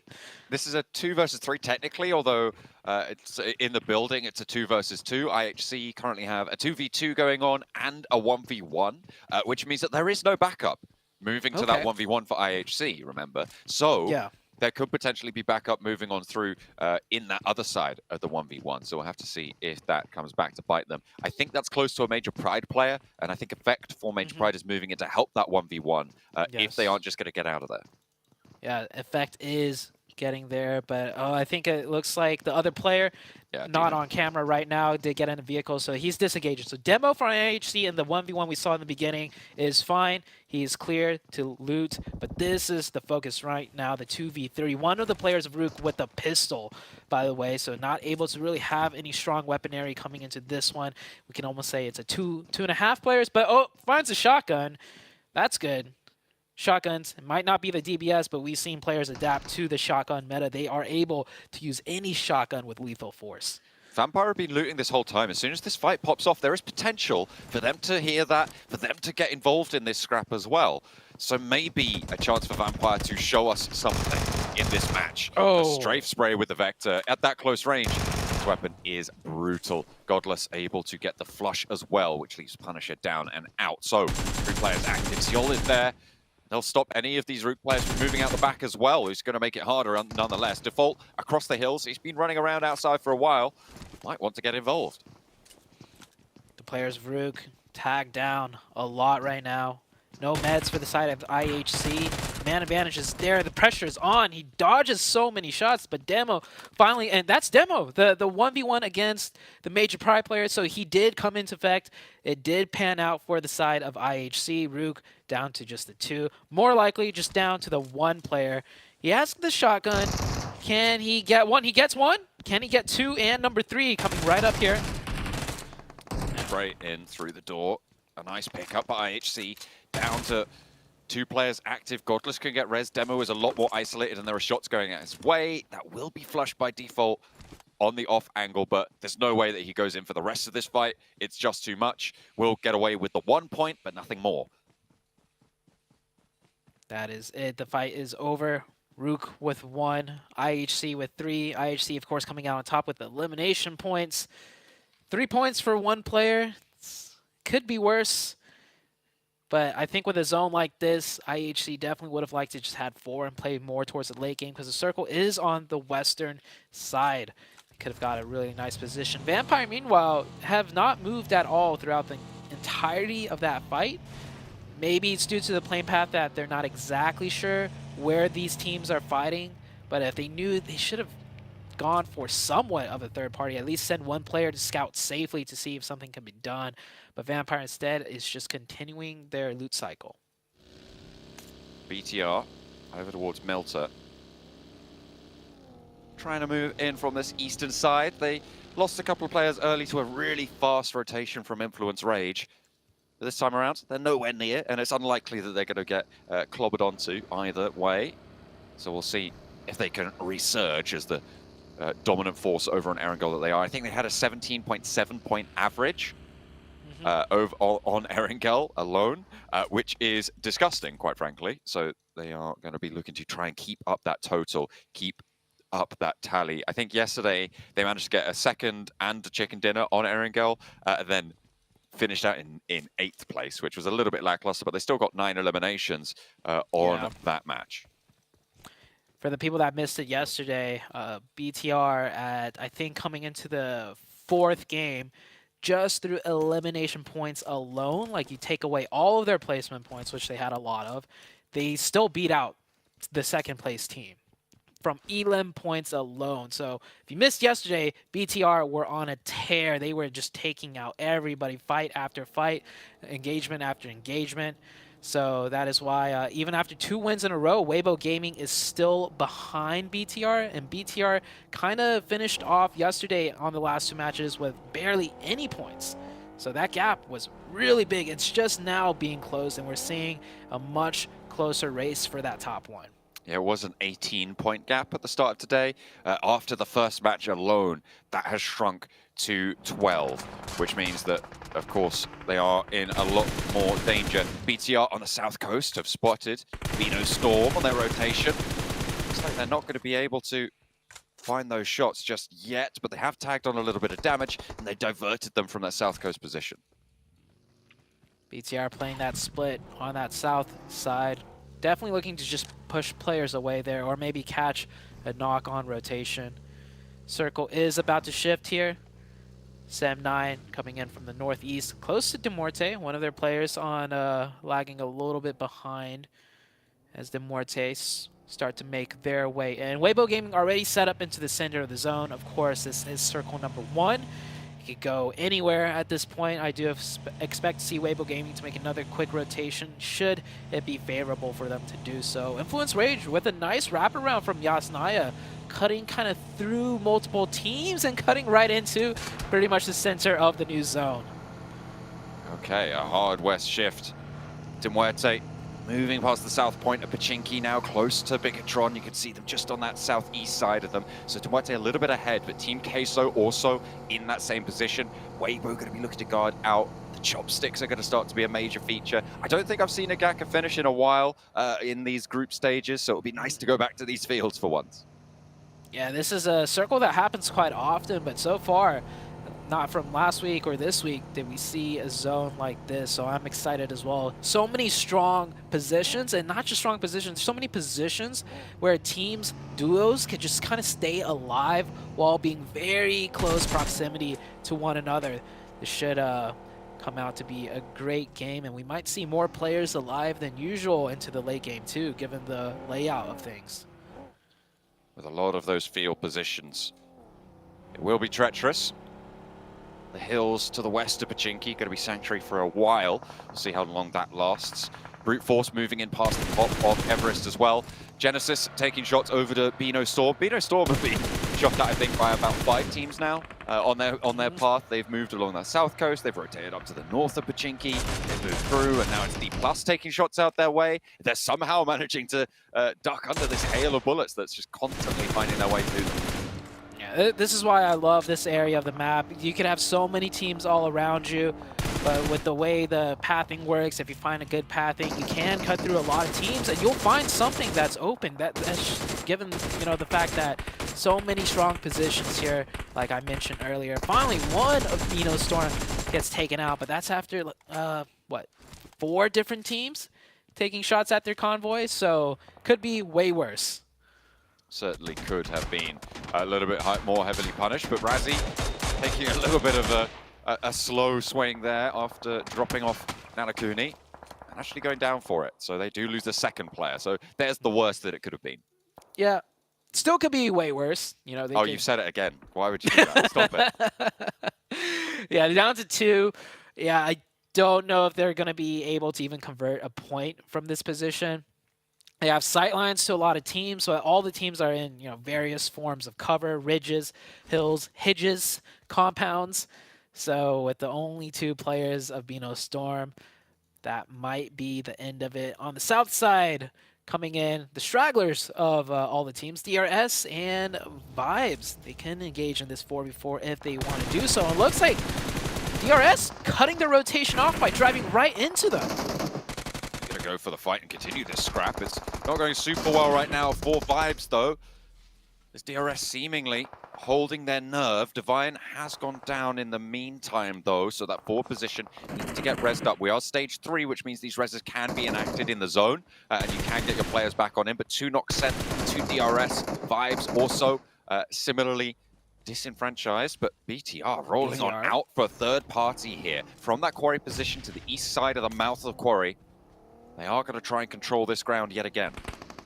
Yeah, BTR sees an opportunity. They will take it. The crash is on BNS. Beano Storm down to the solo. Yeah, the solo just hiding by the tree. Could it have been worse? I'm not sure. Yes, I mean, it could be worse. It can still get worse. There it is. There it is. You did it that time. That was not me. True. That's 16th place. Ooh, yeah. Okay.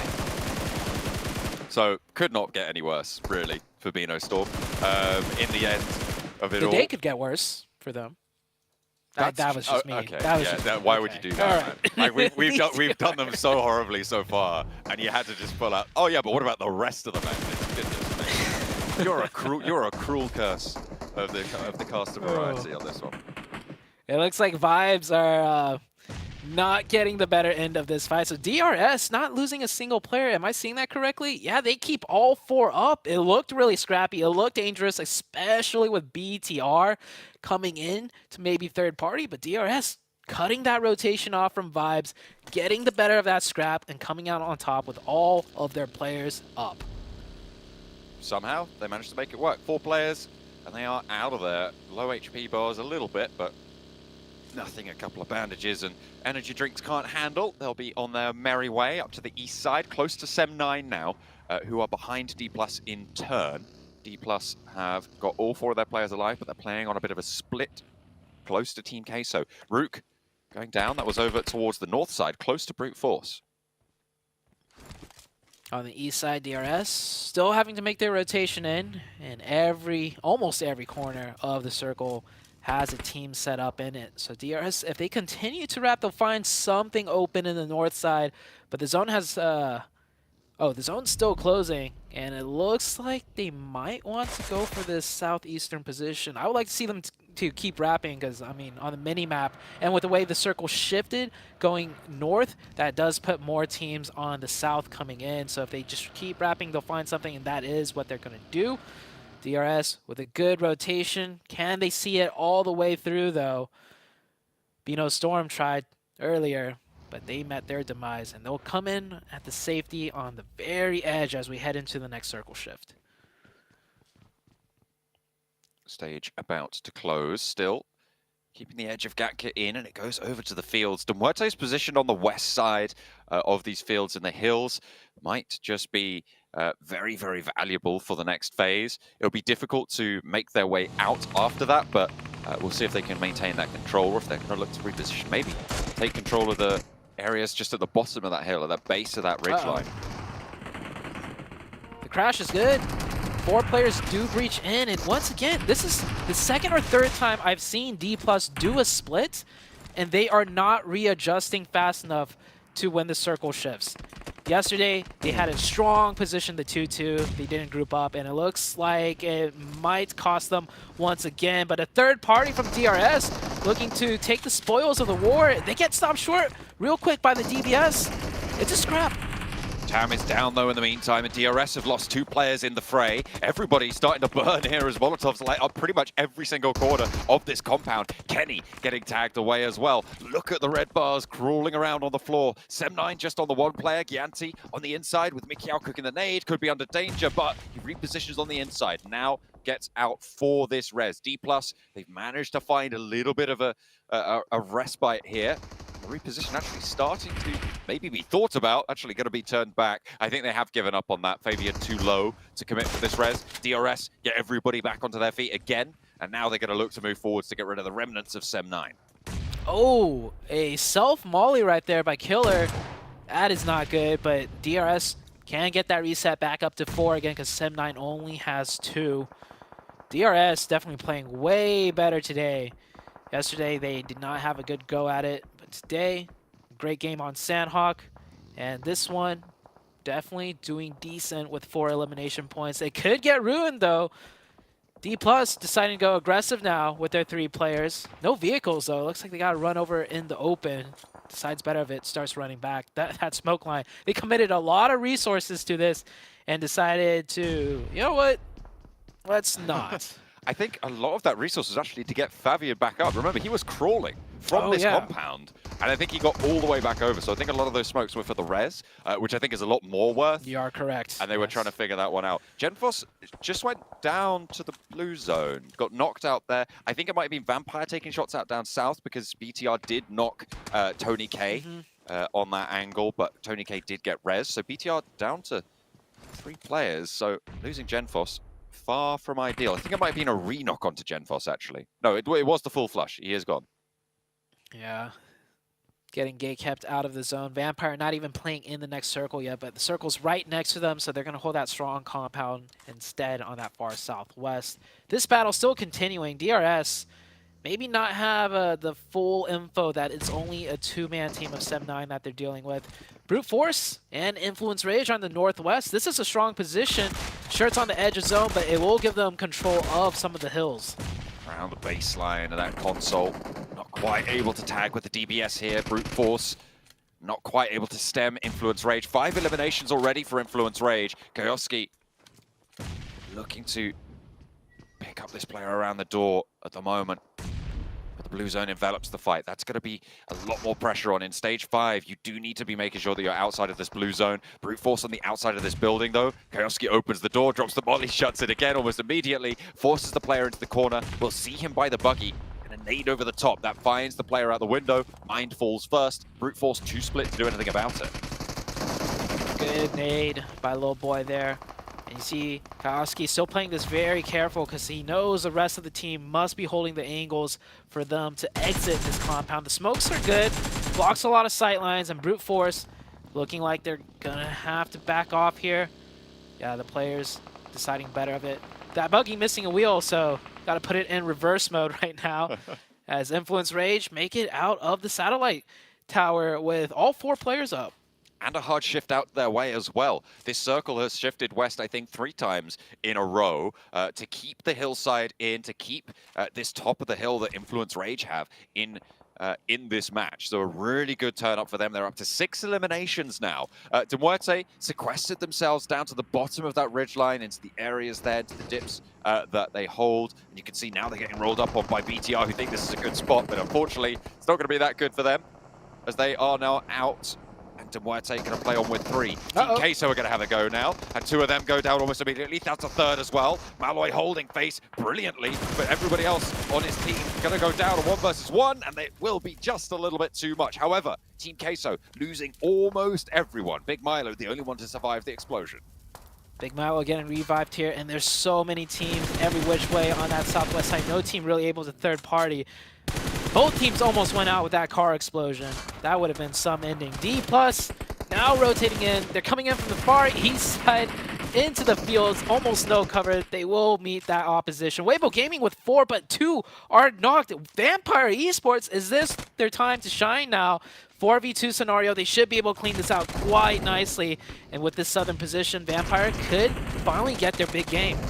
One sending down the hill, trying to get an off angle, trying to burn them out here, trying to flush them out of these hidey holes now. Just 1 player left standing, 2 eliminations found, and the Molotov into the side, out through the smoke, spots the player dropping down, and Ravenclaw picks it up. Finally, Vampire win a fight, Zute. That's 4 eliminations, and they take down Weibo in the process. How much more can they get? Because right now, they're on the south side of the circle. Everybody will have seen this. There are off angles to deal with. How much more can they survive?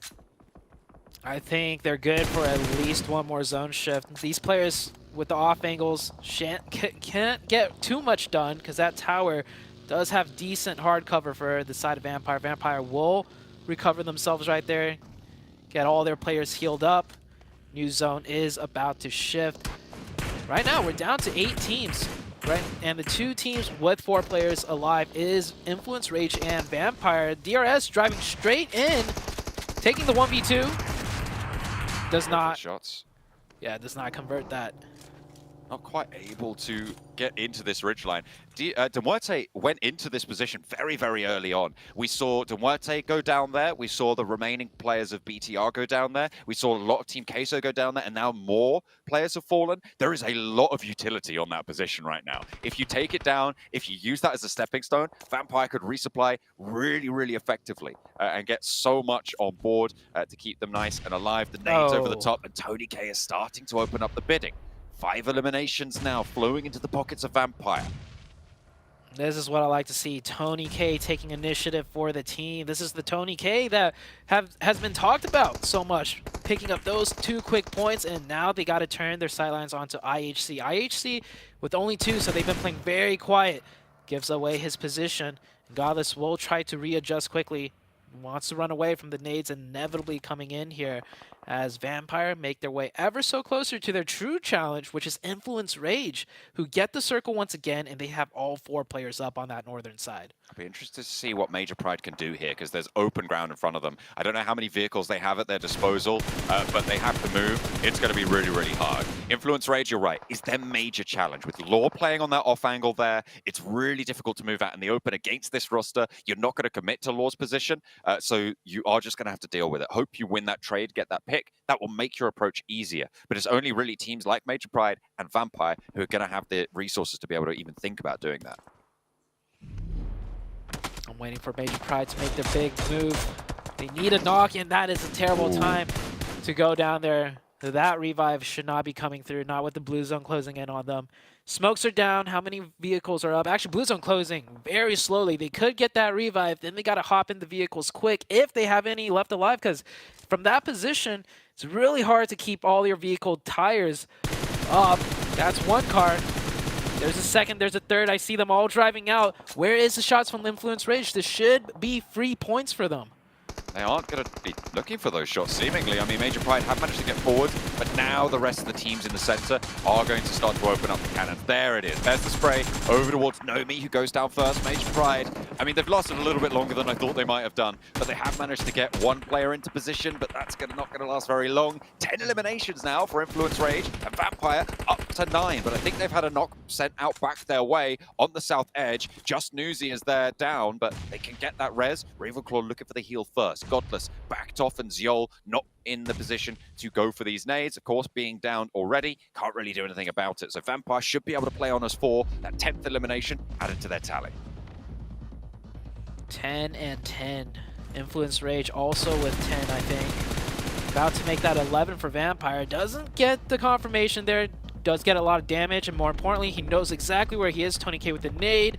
A little bit to the left, but it could finish them. And yeah, Tony K gets it right before Influence Rage could take it. So 10 for Influence Rage, 11 for the side of Vampire. Tony K stepping up huge. The whole team stepping up big in this match. This is a really interesting ridgeline for Influence Rage. They can either move across the top of it or go around the side. The side's a little bit more treacherous. If you allow Vampire to crest that ridge that sits in front of them, they will have those down shots and angles onto you, and they will be covered off from you. So holding that high ground, I think, is more important here for Influence Rage, and they seem to have isolated that. Federal also playing on that off angle. This is a 3-1 split that they've been holding. They've changed which players have been on the 1, but I really like how much control the 3-1 has given them.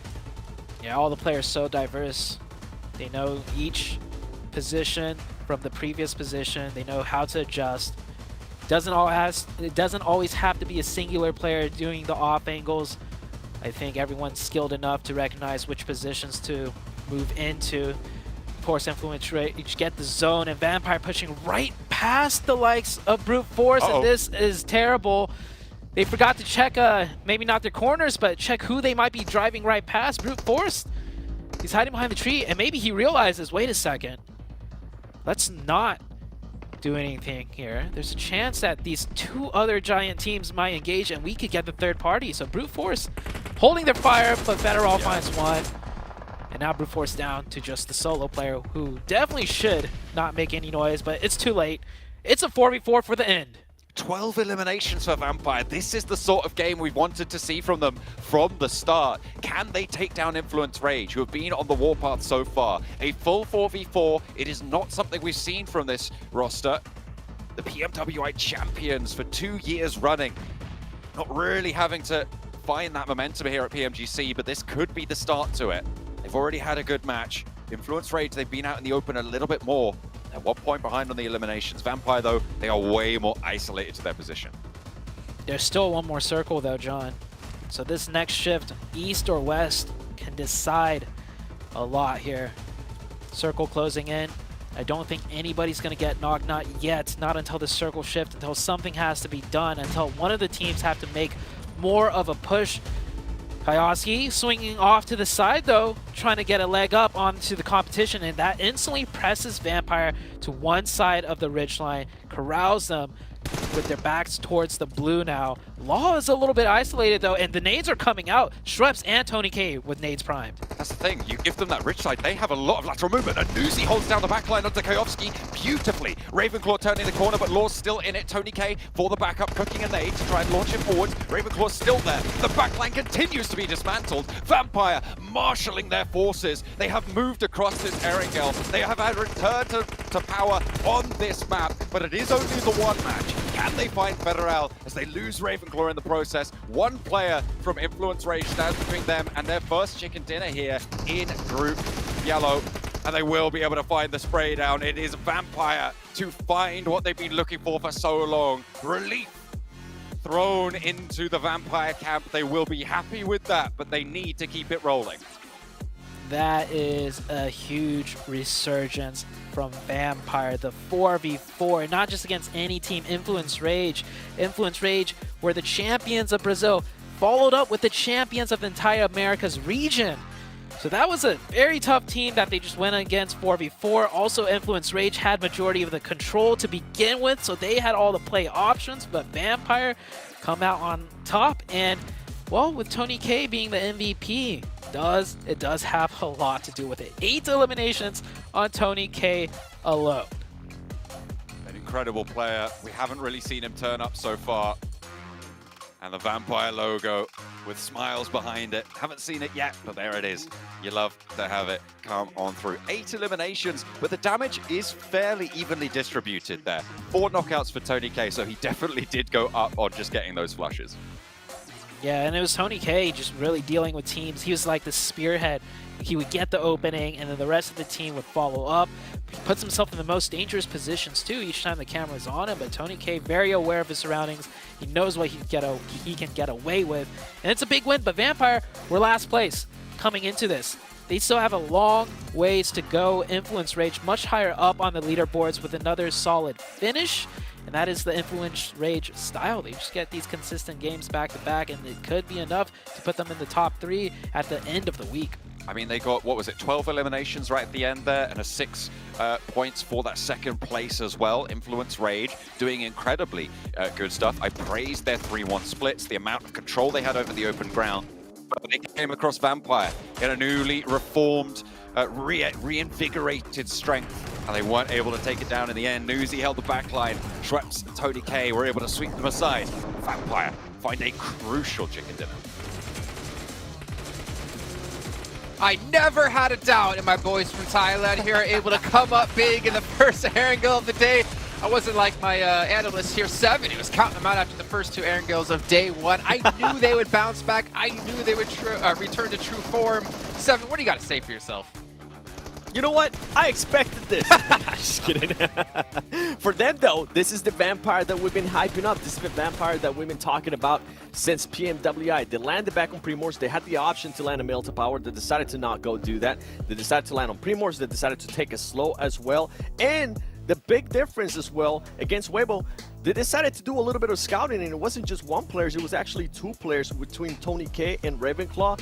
They dropped up the car and then they decided to walk around instead to make less noise. It worked out wonders because they ended up surprising Weibo. They ended up taking that position. Yeah. Ultimately, great play by Vampire, and I want to continue to see this, by the way. Tony K with 8 Illims. He's back.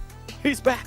Yeah. Now, this was definitely a good round for them, starting off with that crash. Not really crash, but like that strike, that attack onto Weibo, catching them off guard and immediately essentially wiping the entire squad. They had such a big advantage from that position because half of the lobby or half of the game was in that open field. So they had a really good, strong position to then just pick up elimination after elimination after elimination, leapfrogging essentially from the south side into the zone. I'm saying they had an advantage. It was not easy for them to execute to the degree that they did. 16 eliminations, you're never gifted that straight up. So they definitely had to push it and push it and push it. But what a great, strong round to really get themselves actually into the mix here. Yeah, we actually have, if you guys didn't notice, we rebranded the entire tournaments now. The PUBG Mobile Global Championship Invitationals 2023, where Vampire, I mean, to be fair, right, we talk about Vampire not scouting. They could have been wiped out by brute force there, the two remaining players. They could have not had a chance to take home that chicken dinner because they didn't scout out that position before full sending. So a little bit of luck, Influence Rage helping them out a bit as well, clearing those angles for them. But in the end, they close things out and move themselves up to 9th place from 16th. This is what we're talking about before at the start of the day, Cameron. There wasn't that big of a gap between 16th and 3rd. Now the gap is starting to close here for Vampire. And if you have one, maybe two more decent games like that, we could see them top 3. Yes, but the real question is they need to continue to hold on to like the solid average games that we're seeing from teams that are currently on the left side of the leaderboard. You can't expect a 16 elimination win to come around that often. In fact, I wouldn't be surprised even if Vampire continue to perform well, even get themselves into top 3. We don't see another high elimination win like that from them because of how many things need to align in order for that to occur. But they're 39 points right now, 9th place. They are in the mix. There is still a small gap before, I believe, between 8th and 9th, which are tied, to get into 7th place at 50, where the majority of that top pack is sort of close together there. But jumping off of this momentum, it's looking really good. I'm on the hype train. Okay, choo-choo. You're getting on the trade. Influence Rage as well. Got to give a shout to them for having massive stuff there for this last match. On top of things with Kaiovsky and Law, a little bit of a split with the off angles, catch them off guard, but in the end, they still get themselves a 2nd place finish. And for you guys at home, you can get a 1st place finish by picking up the Infinix GT10 Pro, which was born for professional esports players. You guys can pick one up and potentially do what Vampire just did. Also, you can check out TikTok on your lovely new phone. You can search for the tag PMGC 2023 to find some behind-the-scenes stuff, some potential interviews, some crazy stuff there as well. Make sure you guys are checking that out, and if you ever do post about it, use the hashtag to join us. Also, we have the Frost Festival going on. Like I said before, it was the zombie event, Zombie's Edge last time, and now we have the Frost Festival where you guys can step into an enchanting snowy village where you can revel in the exhilaration of gliding down the slopes on a snowboard and potentially turn your enemies into snowmen, which for 7 would be a height increase. Though his head size might get a little bit smaller being turned into a snowman. But you guys can make sure to check that out currently in PUBG Mobile. Don't hate me, 7. Production's telling me to say this, I swear. And also, we do have the Popularity Annual Gala going on as well, where you're going to have 10 1v1 matches, and our top players who perform the best get some exclusive rewards which they can show off as well. So make sure you guys get involved in that as soon as possible. And then last but not least, the new car in the game, the Pagani collaboration, is now live in PUBG Mobile. You can rev up the engine with the iconic Imola and Zonda R models. I know 7, he's going to be picking those up because he likes to have a collection of cars because he can't afford it in real life. But ladies and gentlemen, we're going to head to a short little break here. We get things ready to go for our 2nd and our 3rd match overall of Erangel. 2nd match of Erangel, 3rd match of the day. You know what I mean. We'll see you in a bit.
told you it was a short break, and we're back. Almost as short as 7, though I don't know why I keep bashing on you. But 7, you were excited for the Frost. Max is not here. Yeah, because hear me out. Whenever I get turned into a snowman, I get to match my boy Maxman by being bald. So it's the only time I get to, relate. I can already see the message. I pay your bills. I can see Kalaris, Jackie, Maxman, and Blank all watching the show right now in voice with each other. So I wouldn't be surprised if we have someone drop in to talk to us. But we're going to drop into our commentators because our second airing of the day is ready to go. It's match 3, and it's once again with John Allen and Zute. I'm sure they're going to love that one. We are going to be heading into the next set of Erangel after Vampire's crucial chicken dinner, coming off the first position with a pretty quite high elimination count. Obviously 16 eliminations, really strong stuff coming through. But that only sits them up in 9th, and they have a little bit more of a way to go. 39 points they're on, and 66 points is currently that 3rd place if they want to get one of those direct qualification spots. Yeah, and I wish we could have the best of both worlds. I would love to have both BTR and Vampire popping off, but it looks like 2 existing in one space just can't be done. BTR have really not shown much today so far, but Vampire is definitely stepping it up. And I'd like to give a shout out to Brute Force. They're hanging in there. They're not getting amazing, games, standout games, but it's been consistent, and they're hovering in that top 3. Just trying to keep themselves in and amongst it. That's the name of the game at this stage. You do want those breakout performances where you can find them, but outside of that, you just want that consistency to be stashed on up in the back pocket. Let's head into Erangel number 2, match number 3 of today.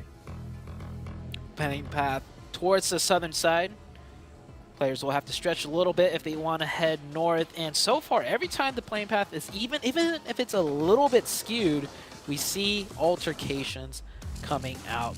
Teams not willing to lean way for other teams right now. Even for vehicles, they will contest it if they have to, and I do like seeing that. I wouldn't be surprised if we lose 1 or 2 players early on once again. On that South Cup playing path, I think it was, the IHC double hot drop over on the west side. It looks like they're going to isolate themselves a little bit more this time around over to South Georgian Hospital. See if they drop even further potentially. I mean, if they want to grab some vehicles and just head up to North George, that is an option. I think it will depend on the circle. Let's see if they want to scrap it out there. Gatka split for Major Pride, Vampire down in Primorsk, Team Queso around that very pier and bridge.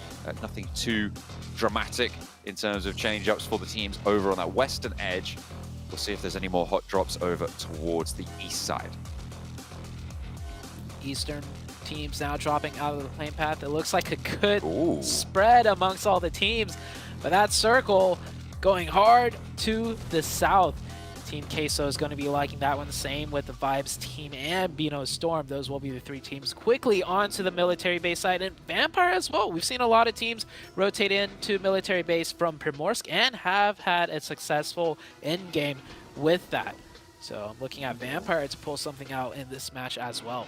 I think the East Bridge is going to be the most hotly contested. It's not quite inside that next circle. Oh dear, this is not good news for Rook. I think this is the second time we've seen players just floating overhead, and Ziol now looking for the shots, just trying to tap away with the DP. And he's got the first tag, needs 2 or 3 more. There's a second tag as well found. He's trying to track it on through. It's easier said than done though, and it looks like might have to hit the deck beforehand or try and get out of range. Spots the player over the top of the buildings, and there's cover.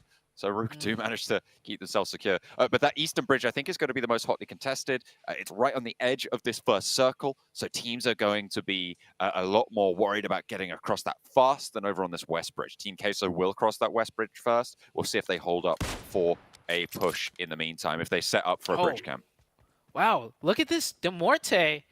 Notice how they're drifting onto the military base coming from Milta Power. So they jumped out so late on the plane because it was at the end of the plane path that the circle popped up in time for them to decide to float into... Am I reading that correctly? Or did Bino Storm just drop out earlier, get vehicles, and drive in here first? Maybe that's the case. Maybe they were trying to get to Novo to begin with, and they were going to float across regardless. But they end up floating into Beano Storm. But with Novo being so big, they will get the crates and they will be able to get a decent amount of loot to put up a fight. And Beano Storm, very split, might decide to give this up, because with a circle like this, if you're already on military base, getting that center zone, which is towards the western bridge, can prove to be very favorable. Beano Storm actually did just drop straight onto Novo. They dropped out sort of over farm, and they floated all the way down to Novo. Demuerte, you're right, were out very late over towards the east side of the plane path, and looks like they sort of made quite a last-minute call. So I think you read that pretty well in terms of getting to Novo based on the circle. Yeah, I thought that was the case, but it's not every day you see a play like that being made. So it threw me in for a loop. But for now, nobody going out early. I predicted maybe 1 or 2 players.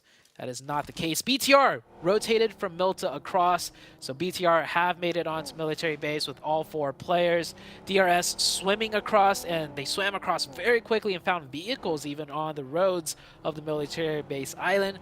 So that is 1, 2, 3, 4, 5, 6 teams already on to military base. Already making that crossing. I mean, you see these military circles, and it seems to just be the way you need to go, right? You just need to get across as fast as possible. I'm surprised Vampire haven't made that move just yet, but they do have one of the few botations available in their repertoire, in their wheelhouse. So we'll be looking to maybe wrap around to the south side of the island.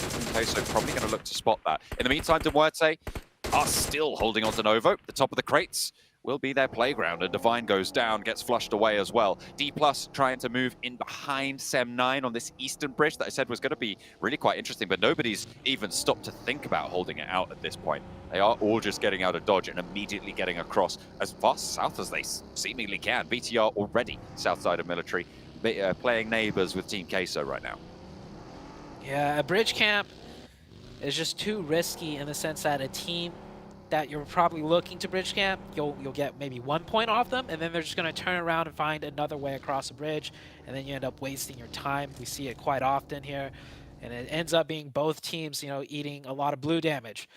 The botation for Vampire did come out, but Queso already set up. They know a team will definitely look for that botation here, and Queso punishes it. Vampire now caught in a very terrible position out in the water. They're gonna have to just swim and make their way on land. Just trying to get on through. So that is that lookout that Team Queso were going to have on that south side. I like the position from the Team Queso. I mean, they've spread out quite a lot, but it's still very early doors. They haven't had much pressure on the south on their exact positions, but I think it could be a little bit treacherous for them if they are going to overcommit to staying wide split at this point. I think catching just the one team should be good enough for them at this point, and they can look to regroup a little bit more inland, try and get some more power into the later circles. Also, with 4 players in the water, you at most just need 1 to 2 players to look for the points. The rest of the team should be looking for their back positions, make sure they're not getting pushed from another side. So we'll see if Queso will be able to hold that split that they're doing right now. Beano Storm, this is on the far south of military base, and there's so many teams on military base island. Not a single player, or 1 player has gone down from Beano Storm. We saw that, but that's it. Just 1 player out, and majority of the lobby on military base. For the time being, certainly. Oh, no. Ooh, a little bit of a drop down, nearly almost getting knocked there for Team Queso. That he will be able to swim around and get back up. Team Queso does have that position to hold, so it's not like they're under threat. So a little bit easier. He can just, you see over there, just get up onto the beach and get back through, but they lose their sightline. Yeah, Reyes, no meds either. Definitely held his breath as he fell down. And one of the players of Vampire did go down to, I think it was drown damage. He was getting punished heavily, but will be able to get revived right there. As you are able to revive players, that go out in the water. It's no longer a instant finish. But Vampire, in their little makeshift Vampire lair, that rock side out there. Oh, that's, imagine the zone ends on that spot. That'd be something else, but less than 1% chance of that happening. Next circle, about to shift out. Doesn't even I just said that, really. and it was playing out in my head. I was like, man, that'd be kind of cool. I would See like where that. I would too. I think everybody would, including vampires. Next zone, and It's still in. It's not gonna happen, John. But this circle, look at how many teams are in this military base already. I will feel terrible for a team who thinks they could get a fast rotation in on this hard shift and find something open, and then just get eviscerated. That is pretty much half the lobby, maybe even more than half the lobby in the second circle already on a military base island. Big Milo getting spotted. Spray down for East. But that should be resible for Team Queso. And this is what I was talking about. It leaves Team Queso a little bit vulnerable. If they maintain that split, they'll need to regroup. It looks like they have done that, though. So I'm happy to see for Team Queso that they've been able to make that one work. East, though, is still posted up on high ground. Sook, apparently immune to bullets right now as he's just dodging and diving through the middle of them. Finally, some start to connect from the rest of the Vibes roster. And there's actually Team Queso looking on the off angle. So it took two teams to take him down. However, Weibo lose a player, lose a forward position, and they're down to 3. Ooh, nice shots from East. A little bit of a fadeaway. Turned away before the knock even came through. Sook doing some forward scouting for the team.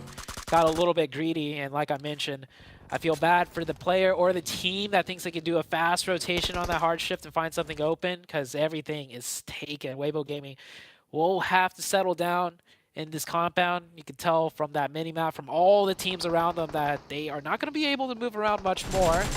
Rotation across the bridge. Sem9 doing a bridge camp. A very, very poor... Oh, nope, they find one. Okay. That makes it all the worthwhile. Yeah, they get the flush. If they didn't get a single player, that would have been a very subpar bridge camp. Certainly would have been. I mean, they are taking a little bit of a passive note to it, I suppose. Not spraying down more than one on a convoy like that. I think you're right, though. Should have been a little bit more efficacious, but it's not to be. Naomi going down, however, for Major Pride is a pretty significant blow. They're going to have to play this north side without that fourth player in the mix of things. We still have quite a few teams still left across. I think we've got 4 teams on the mainland, 2 of whom are really far away. The most far away is Rook, who have just crossed past Georgopol. So they are way away up to the north. They are so far away. Brute Force over on the east just getting past towards Milta right now. They're probably going to look to cross on that east bridge, coming through on that east side. We'll have to wait and see. I don't know if this is Rook's plan, but the only idea that comes to mind is that they come in so late that they come into the zone on like 4th circle where everything is heated up and chaotic, and they just drive in as a 4-man, pick a singular compound, and hope for the best. That might be the play when you're coming in that late in the zone. Here on the bridge side, Genesis catches one player from Sem9. Sem9 dropping their guard, thinking that was it. One player goes down. That is Genesis opening to push across the bridge, and push across they will. I think in the meantime, Vampire also taking a fight with Weibo on the west coast, and it's seemingly going well for the time being. But that west bridge, really, really treacherous stuff there.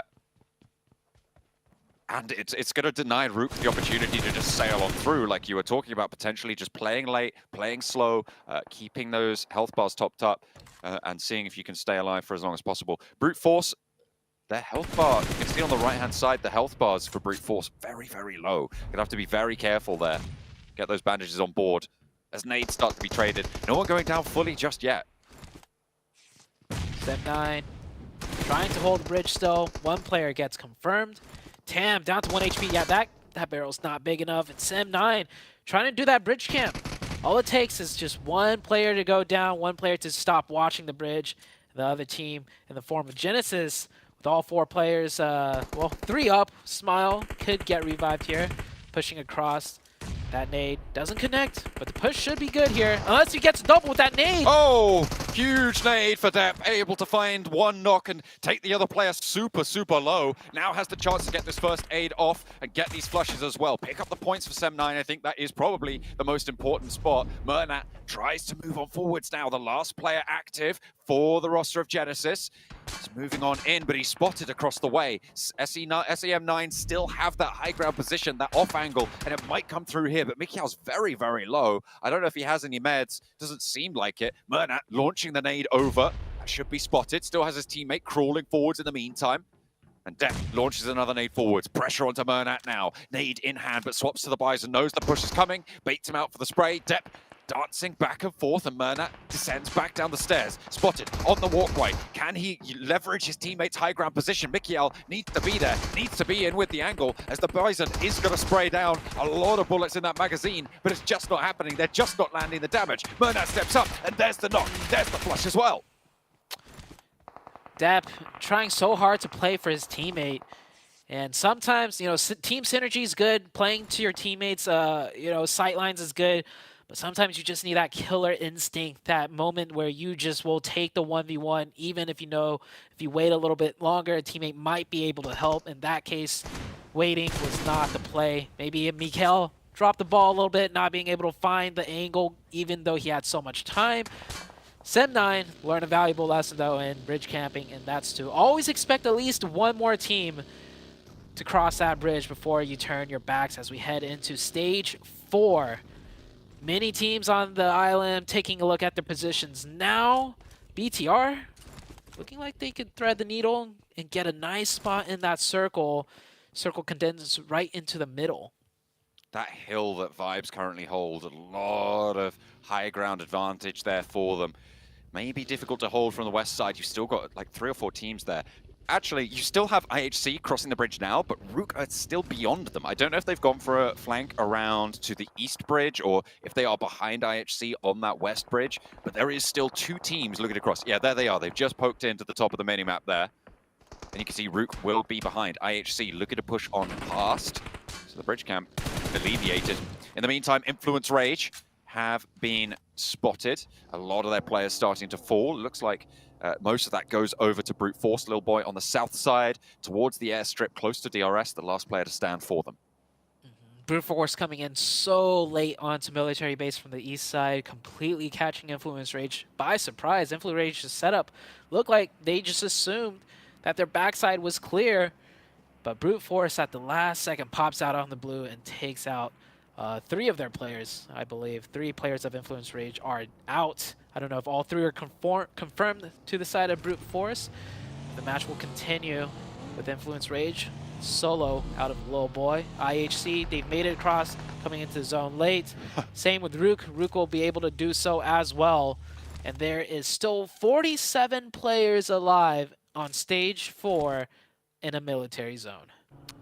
That is quite an effective crossing, with 15 teams still involved. Normally you see a few more get taken down on that bridge, but a lot of players have been taken out is the main thing. A lot of teams bumped off that 4-player total. I think we're on, what is that, 8 teams or so with 4 players alive out of the 15 still in the scrap. De Muerte, Cork is very low as they try and rotate 2 and 2 and try and regroup. You can see they're trying to diverge from one another.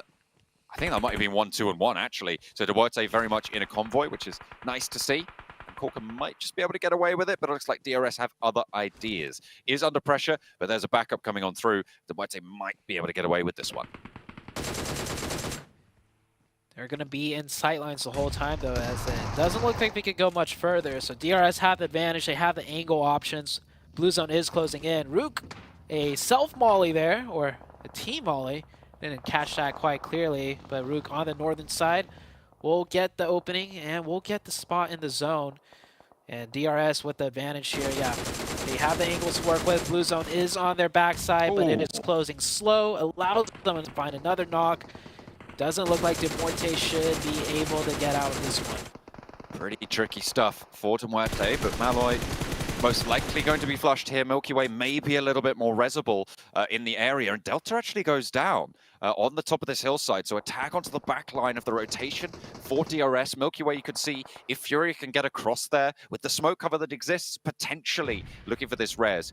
Bino Storm, in the meantime, want to try and third party. I'm also keeping my eye on the west side of this circle right now, because Vibes have the hilltop, but Vampire are right behind them on that western edge. Playing 2 and 2 right now, not really having the impetus to push, but I'm sure the next circle might change that.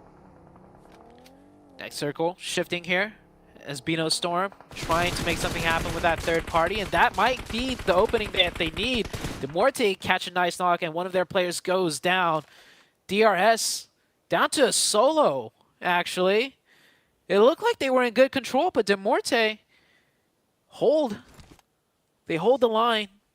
Rules, last one up. Circle has shifted, I think, more towards that northern side.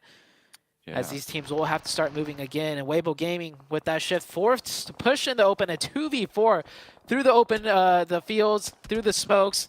It shouldn't work here, and I don't think they're going to get much further.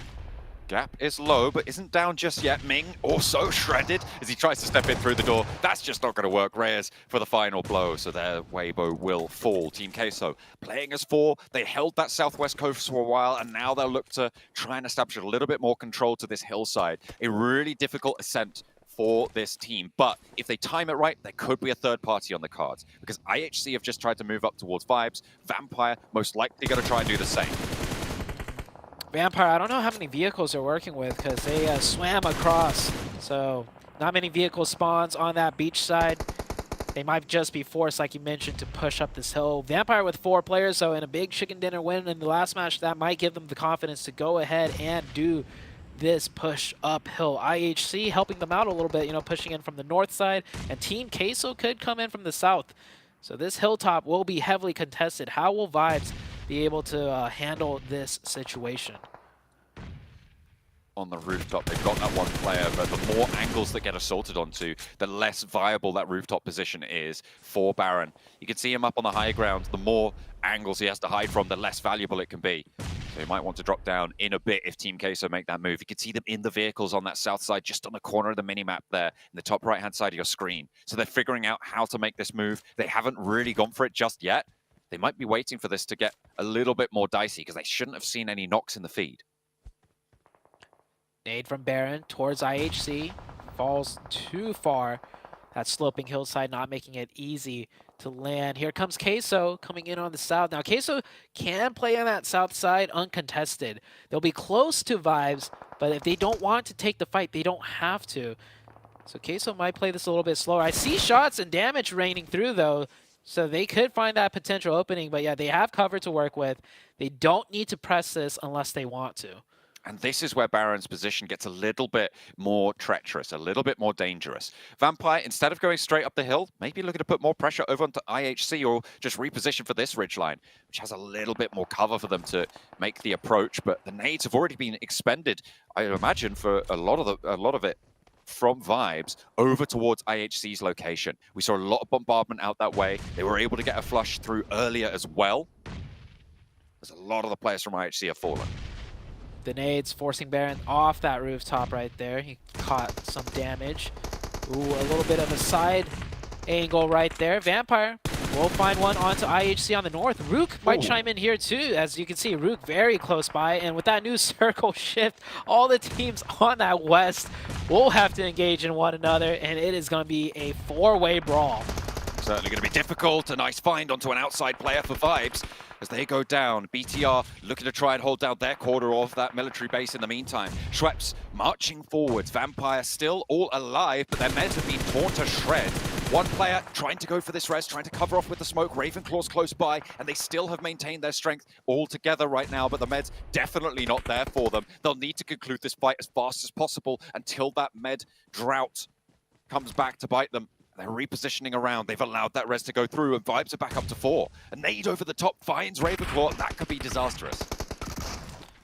Ooh, Vampire had the advantage just for a split second, but yeah, the meds, the lack of meds, their players being not fully healed caused hesitation out of many of their players, and I think Tony K, one of the spearhead players, no meds, was at like 40 HP trying to push up.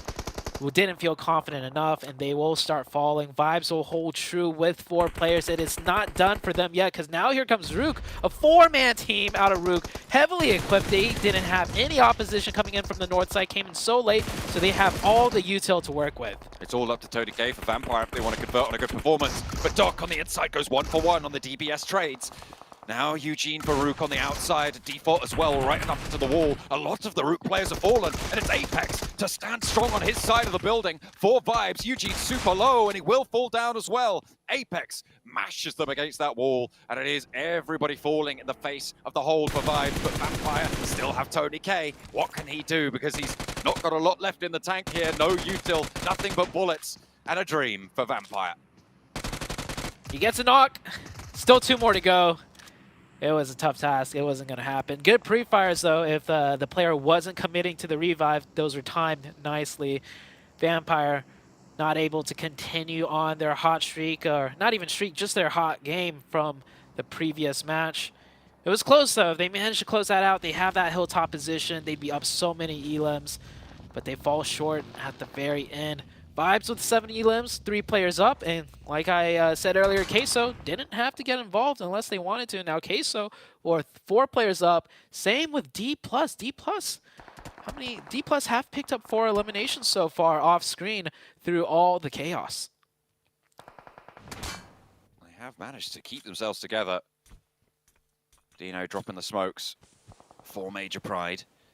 A lot of the players in the Sosnovka military base have just been hunkering down for the time being. Most of the brutal scraps have been on this west side where we've been focused, but everybody trying to move through the military base has been cut down in the process. It's BTR on the outside. It's only Major Pride with 2 still left in. Sorry, 3 in there. Shift.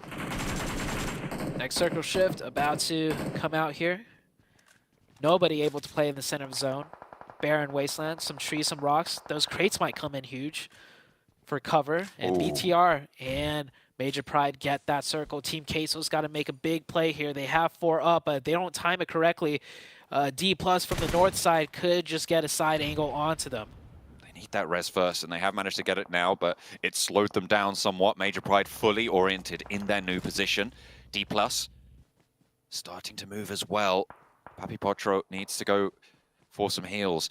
Team Queso weren't involved in that big scrap on the top of the hill. They haven't really pushed up through, so a lot of those crates where they might have been able to find meds, not available to them. That has gone over to Vibes. A shot has been found over to Fabian and the flush as well, bringing only 1 team to 4 players. That'll be Team Queso on the south. Fabian maybe moving a little bit too early into that zone. Gets caught from the side. D+ down to 3. Vibes will take the position instead. A straight shot down the hill, and they get that ridge line to work with. D+ have a tough task now. No open spots in front of them, and getting a nice knock right out the buggy. That's going to help them out for sure. Vibes, with only 2 players, this is possible for them to push across. Don't count out BTR, sorry, I was going to say, until the nade landed right on top of them. And now DK can start to move forwards. Another nade from Major Pride. They are starting to extend their influence over the road. If they can move into the position that BTR just got flushed from, they are going to have a much better time here. But Team Queso, they're moving across this ridge that sits there on the south side of the circle, and look at the high ground advantage that that's affording to them. Sure, they're a little bit closer to the edge, but it's going to be a really, really nice down shot towards the rest of these players. D+ moving across. They lost Fabian earlier, but Vibes have been dethroned from the top of the hill as well, and they'll have to move forwards a little bit further. With Nolbu going down, D+ taking the wind out of their sails a little bit. D+ with a really good push just in time too. Any slower, Team Queso would have been stopping them as well as the Vibes team. We're down to the 3 teams. Major Pride, Team Queso, and D+. D+, not much terrain to work with here. If Queso wanted, they could maybe even find an angle if they swing over the top just a little bit more. It might open up silence onto Major Pride though, so Queso have to be a little bit slower with that decision. Circle shift south. D+ not in zone, the other 2 teams in the circle. The more damage that Major Pride can extract from Team Queso's health bars right now, the better. They're going to have to look to hold on that cross. And they're not going to pull the trigger just yet. An easy rotate forwards for Nomi. I think he has a vehicle underneath him. If he doesn't, it's going to be a lot harder. But tags into the blue, has to step out the back. He's taking a lot of damage there, is Nomi, but we'll see what they can do. Hopefully, they've been able to run dry a couple of the med supplies for Team Queso if Major Pride want to take this one further. A lot of nades in hand, but no smokes for Major Pride. Queso does have quite a few eliminations to their name, but I believe it is mostly long range. They didn't commit into any close range fights, so I don't think they managed to loot util from other players, so you might be right about their meds running low. As Milo, once again, in the off angle on the top of the hill, I don't see his HP bar going up. That might just be the case. See D+ really trying to take their time with it, get as much info, inching inch by inch, just to see what could be played in. Also, taking their time to make sure no other players are staying on that high ground and getting pushed off the blue as well. And now they have to commit into the opening. The rock is where they'll go for, and 2 players make it there in time. But one goes down, the other at 1 HP. I don't think he could survive for much longer. If he can weather the storm, maybe they could get the reset. But Major Pride come in, and that could be the blessing that D+ needed. They move across. Major Pride leave the cover they're building. They're putting pressure onto this Team Queso position. They've already found that outpost of Big Milo. Effect down in the grass. Artur's looking for shots, and there's a nade to answer. Effect falls in response, and now Nomi has to move up and into the fray for the backup there. Another nade for Artur's. Looks pretty good and on the money there. Needs to make sure it lands. The damage doesn't quite find what he's looking for, and around the smoke, Effect gets flushed. Reyes and Artur's move forward, and Dino cannot withstand. Nomi now, the last player for Major Pride, and Team Queso might have got this all wrapped up. But there's the crossfire, there's the spray, it's D+, they're still alive and they are still kicking. Team Queso. I knew what they were trying to do there, but you can't forget about the other team. Now things get kind of reset in a way with Queso with far less players to work with. Maybe they could get the revive onto the 3rd.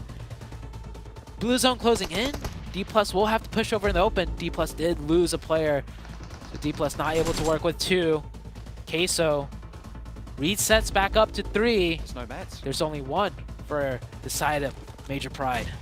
There's no meds on board. Another knock sent back over to Papi Potro, and that is excellent nade usage now. Every single of those 4 nades from Nomi is going to be so valuable. 2 knocks very, very close by, and that is going to be another flush. Osal has a real chance here, a little bit closer to the center. If Nomi can handle business over to Big Milo, then Osal certainly has an opportunity. I think Nomi's a little bit further away from the blue zone, and Osal's going to have to cross the open ground first.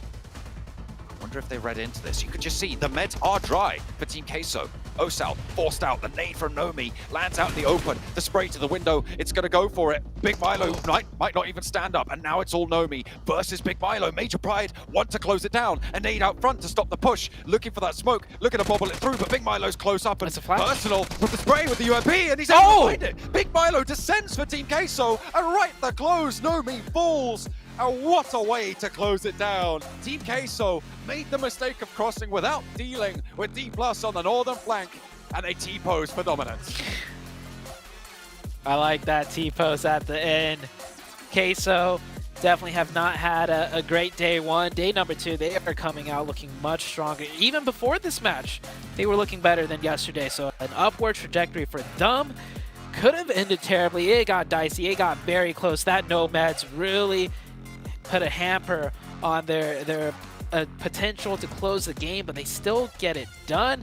At the very end, 1 HP, and I think, yeah, he's holding his finger up. He's like, oh man, I was 1 HP, 1 HP, and he clutched that out against the almost full HP player of Major Pride. I have to say, I think Nomi dropped the ball pretty hard right at the Yes. end there. But I still think Major Pride played well. It was just that mechanical diff right at the end where Big Milo was able to stand up. And to be fair, I feel like we've given a lot of grief to Big Milo over the last few days. We've seen him get caught quite a few times, and I think it was reasonable criticism, but he definitely turned up for Team Queso just then. Yeah, Big Milo pretty much makes up for at least 2 times we saw him playing very split from the team, playing that off-angle position and not playing it, correctly. This time around, no off angles to be had, just a straight 3-way 1v1, and that composure out of him, by the way, he could have taken shots onto D+. He was 1 HP, and he had the smoke on the side. He decided better of it, and that let him cover the ground, that let him win the final 1v1 at the very end for the chicken dinner. I mean, it could have also failed, but it works out this time, and a win is a win for Team Queso. I feel like it was potential that Nomi just didn't expect Big Milo to push up and get right in his grill like that, but you've got to expect the unexpected, especially when you're dealing with Team Queso from Chile. They haven't had the best of performances so far, but today seems to be the day where the bottom of the table strike back. We'll see if we'll have more on the cards. We'll head back over to the desk. Seems like that cheese has been aged enough here as Team Queso finally strike one for themselves where they looked utterly disgusting like blue cheese over in America's regional championships. Just got joined by several gaming and Cameron Davis, and honestly, Big Milo probably shouldn't have won that 1v1, right, Simon? Yeah, he shouldn't have, but he got lucky. You know why? Because the other player didn't have a DPS. If he would have had a DPS, it would have been a completely different story. He also helped out that he missed a bunch of shots too. For Team Queso though, a big surprise. I didn't even think that we're going to be getting close. I think that we're going to end up being in the third place. Good to see out of them. And something that the casters were mentioning, and I'm glad we're going to mention it now, is that Team Queso has had a much better start for day 2. Not just this match, obviously with the chicken dinner, but the first match, 6th place, 7 Ilims. Second match, 7th place, 4 Ilims. So a good performance out of Team Queso. And Cameron, if we think back to like earlier in that match, they were gatekeeping out Vampire Esports on the west-hand side of military, and I believe it was Reyes almost knocked himself by falling off the cliff. Like that could have went a completely different direction for them if he got knocked, or you know, Vampire potentially could have caught him and gotten the advantage themselves.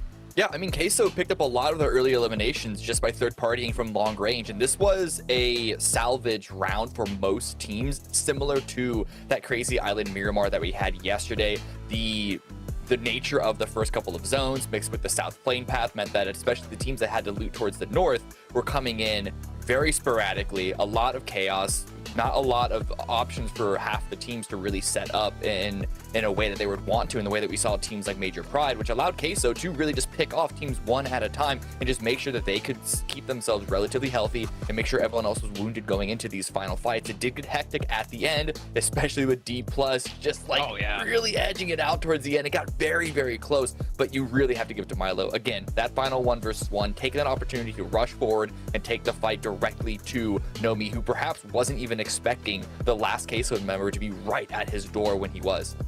Well, look at this. Queso up to 8th place. I'm not gonna lie, coming to this event, coming to this group in particular, I did not expect Queso to be this high up in the rankings, with just performances we've seen recently out of them, but a big step up and a big climb for them so far today. But Major Pride as well, able to get themselves up to 4th place here at 7. And obviously with the way Major Pride have been playing, they've been very content with sitting inside of a compound and just kind of waiting for a lot of fights to go. You know, real quick, you know what's wild about those rankings is that we've seen a lot of teams at the bottom perform really well. Vampire, DRS, and now Queso. But because it's the top teams haven't really been soaking up that many points. Like we saw yesterday, Vampire are in 11th place. They're 2 points ahead of the bottom 5. DRS are right back into the bottom 5 with 40 points. Like, these climbs for these bottom teams aren't going to be as, or haven't been as dramatic because the middle of the pack has been continuing to just keep, you know, push themselves higher up. Yeah, and for Major Pride, I mean, that was a big save of the day, like, at the halfway point too, because today they haven't had the greatest start too. So good for them to be able to perform well. And you were talking about some of the top teams not being able to perform the way that we saw yesterday. I mean, BTR, that's a big question mark. Yesterday, after 3 matches, they have 55 points. Today, after 3 matches, they've only been able to get 10 points. So a big drop out there for BTR. Yeah. And I guess my question to then you off the back of that, Cameron, is like, did we expect Megatron to fall off? Was yesterday an overperformance? Is today more of the kind of performance we should expect? What's your thoughts? I mean, I didn't expect them to get nearly as many points today as they did yesterday, but this is like a lot bigger of a drop-off than I expected. We theorized that the teams would be more expecting aggressive maneuvers, not just BTR, but also from themselves, that they need to go out and get the points. We've seen that from teams like Mimo Storm, even though they haven't been necessarily the most successful with, but we've seen teams like, okay, you know what, we're in this game, we got to actually go fight for stuff. But I at least expected Bigatron to stay in the mix. It feels like they're losing players from the very first fight, the very first interaction they have with another team, and it's putting them on the back foot, and they just haven't really been able to salvage too much out of those rounds. We saw this time they had a pair sitting in the center of the zone, and you know, they got a couple of placement points out of that, but not too much else. Yeah, just kind of coasting off the points they built up day 1. I mean, at least that's the luxury they have, right? Is they're able to do that, but obviously it takes away from them being able to maintain a top 3 position. But one last team I did want to mention really quick here, 7, for Miracle Vibes, man. They held off Vampire, then they held off Farouk, and then they held off Tony K last second as he almost turned things back in his own favor. This team has been putting on some pretty damn good performances, thinking back to, what was it, the last Erangel we had, where they were able to third-party that fight. But it is time. At the start too is Sandhawk. 6 eliminations to start of the day. Yeah, I'm sorry I threw it to you, but we don't have time. You're We're heading to our final airing of the day. It's going to be match 4. John Allen and Zute, take it away. Hey, I'd have much rather listen to what Seven had to say than listen to us drone on about these matches. But we are going to be heading into it nonetheless, so you're stuck with us for the final Erangel match of today. It should be fairly interesting. That military zone finish, I mean, it's always good to see military zones. I enjoy seeing how teams adapt to the chaos because it is always the most chaotic way to finish an area. Yeah, and I'm surprised so many teams, especially with the very first military circle that this group has yet to play in, that so many of them made it across all safely. We only saw one player go down, and that was a casualty onto the military base itself. I expected more of like multiple teams going out, getting bridge camped, crossing late, but it was a nice balance. A lot of teams already have a good idea in mind of how to cross. We saw like Rook coming in from North Georgepol. Like, if you're gonna come in late, you need to come in extremely late, and it worked out for them there towards the very end. But we are heading into the next Erangel. Hopefully not another military base. Actually, I don't mind if I see another one. But so many of these teams really starting to show up on day number 2. Queso, Vampire, and the teams that did really well, like BTR, and not showing up today. And there was that interview at the very end of day number 1. They asked BTR, like, usually when you are very aggressive day 1, it seems like you guys will go to a more passive playstyle day 2. The answer back was no, we're going to keep being aggressive, we're going to keep up the pressure. But it seems like it might not be a planned thing, but more so just as the tournament progresses, the pressure gets to BTR. Now that they're in first, or they were, I think they're still in first place maybe. They are, yeah. Now, they had a really good day 1, and then they feel the pressure of needing to maybe maintain that and not mess up and start making mistakes, and that causes them to play a little bit worse. We've seen that happen to a lot of teams. I mean, there's also the factor of other teams focusing their adjustments around what BTR were able to do to the lobby yesterday as well. So potential that the gaps that they were showing maybe closed up a little bit. We'll have to wait and see, but either way, the bottom line is the BTR have not performed up to the same level, and that gap has closed to 8 points at this stage between second place, Influence Rage. And this, I just want to talk about Influence Rage a little bit, and this is something you've highlighted a couple of times now, is that they are just consistent, right? They are just always there. Even in that last match, they were able to do quite a bit from the central position that they had. They got 2 placement points and they stayed alive for a long time. Sure, they only got 3 points, but they were still putting up those on the board, right, to try and keep up with BTR, who got 4 points, and they did just that. So they're 8 points behind right now in second place. I'm expecting to see them start to survive later and later. The bubbles for previous stages in that third place have been around where it was 198 and 180, I think it was 180 something, 178 as well on the second group. So you're looking to get around that 185 mark. So still a long way to go for all of these teams. So consistency is key. Consistency definitely will be key.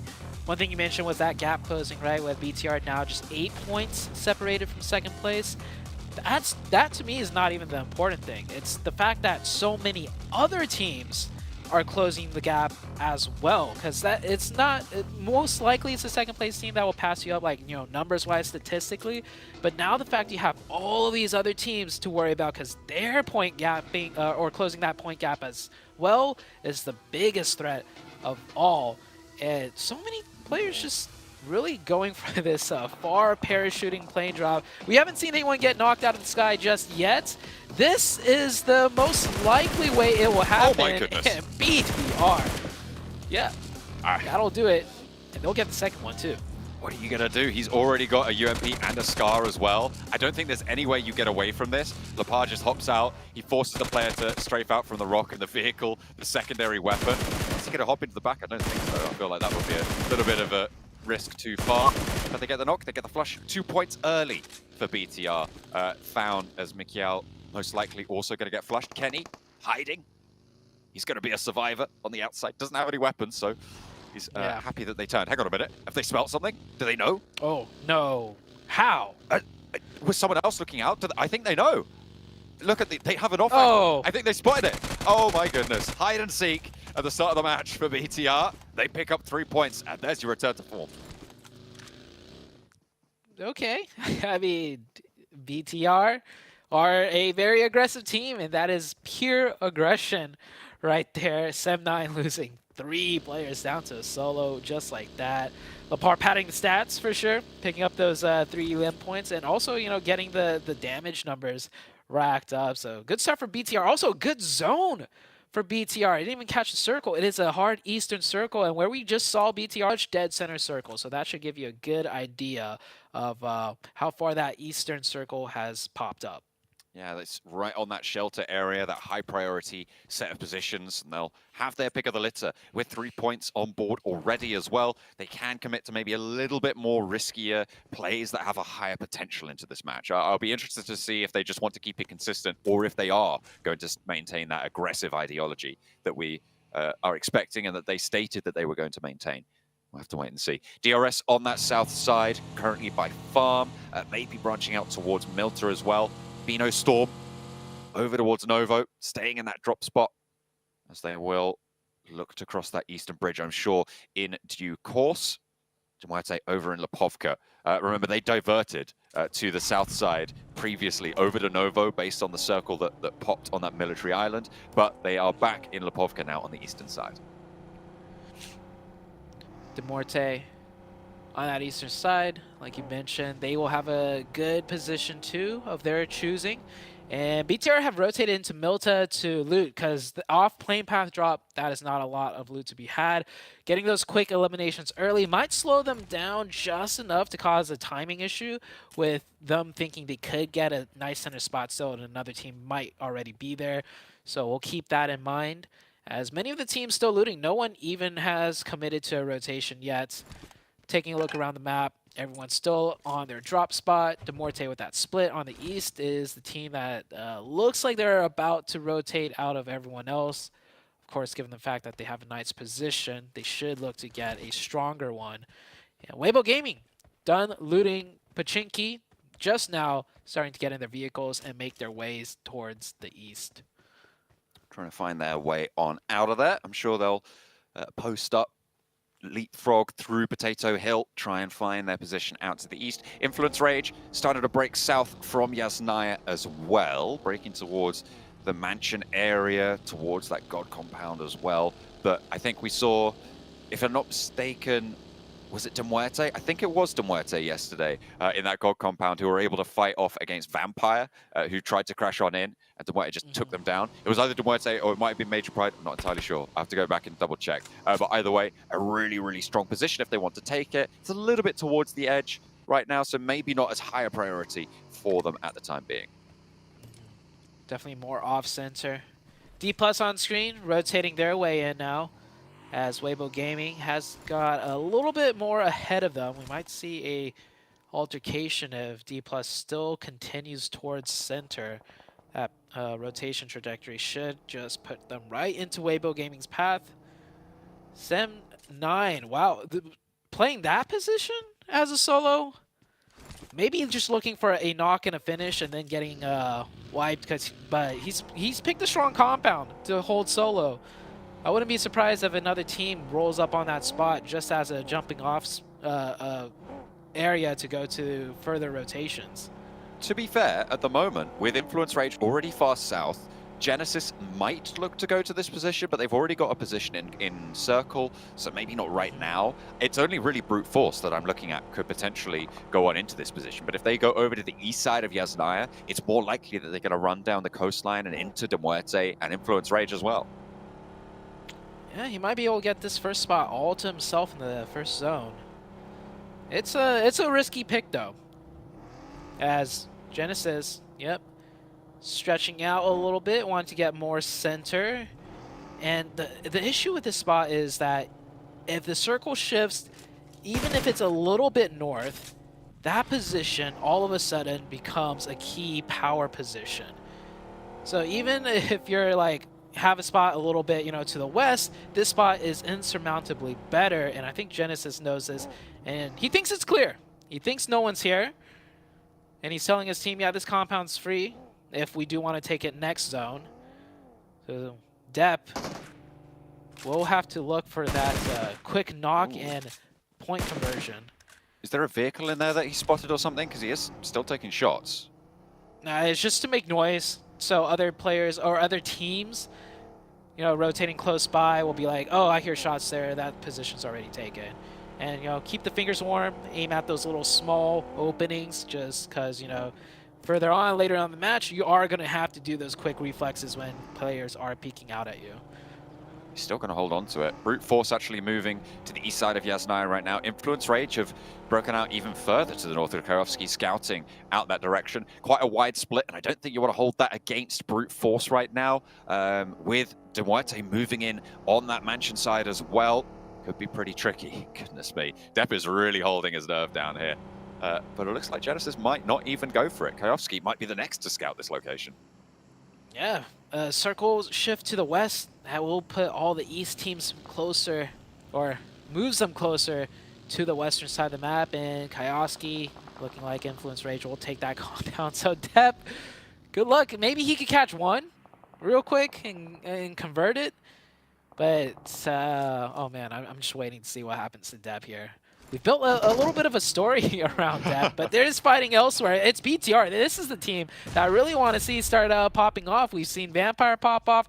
Maybe we could get the best of both worlds. Looks like Superboy right now, close by to Forrest and Fabian from D+. On the outside, the backup is coming through, but it's not here just yet. If BTR can open with a knock, that's great news. Fabian now next under pressure, and I don't think D+ are going to want to go in if he gets knocked. They are so close, though, and they might have to commit. Fabian still just hiding. UMP doesn't have a DBS in hand, and the nade from Satalis to try and find the backlines gets value, but can they find a spray? Can they answer? Team Queso are here to play for a third party. Genfos trying to keep his teammate alive, but won't have any luck on that front. Satalis falls. Team Queso get dispatched. I think that's a fourth party getting involved. That's Weibo across the way, taking out that high ground position for Team Queso. Fabian falls next, and all four teams disengage from the fight. Ooh. Name a better duo than D+ and playing really bad splits.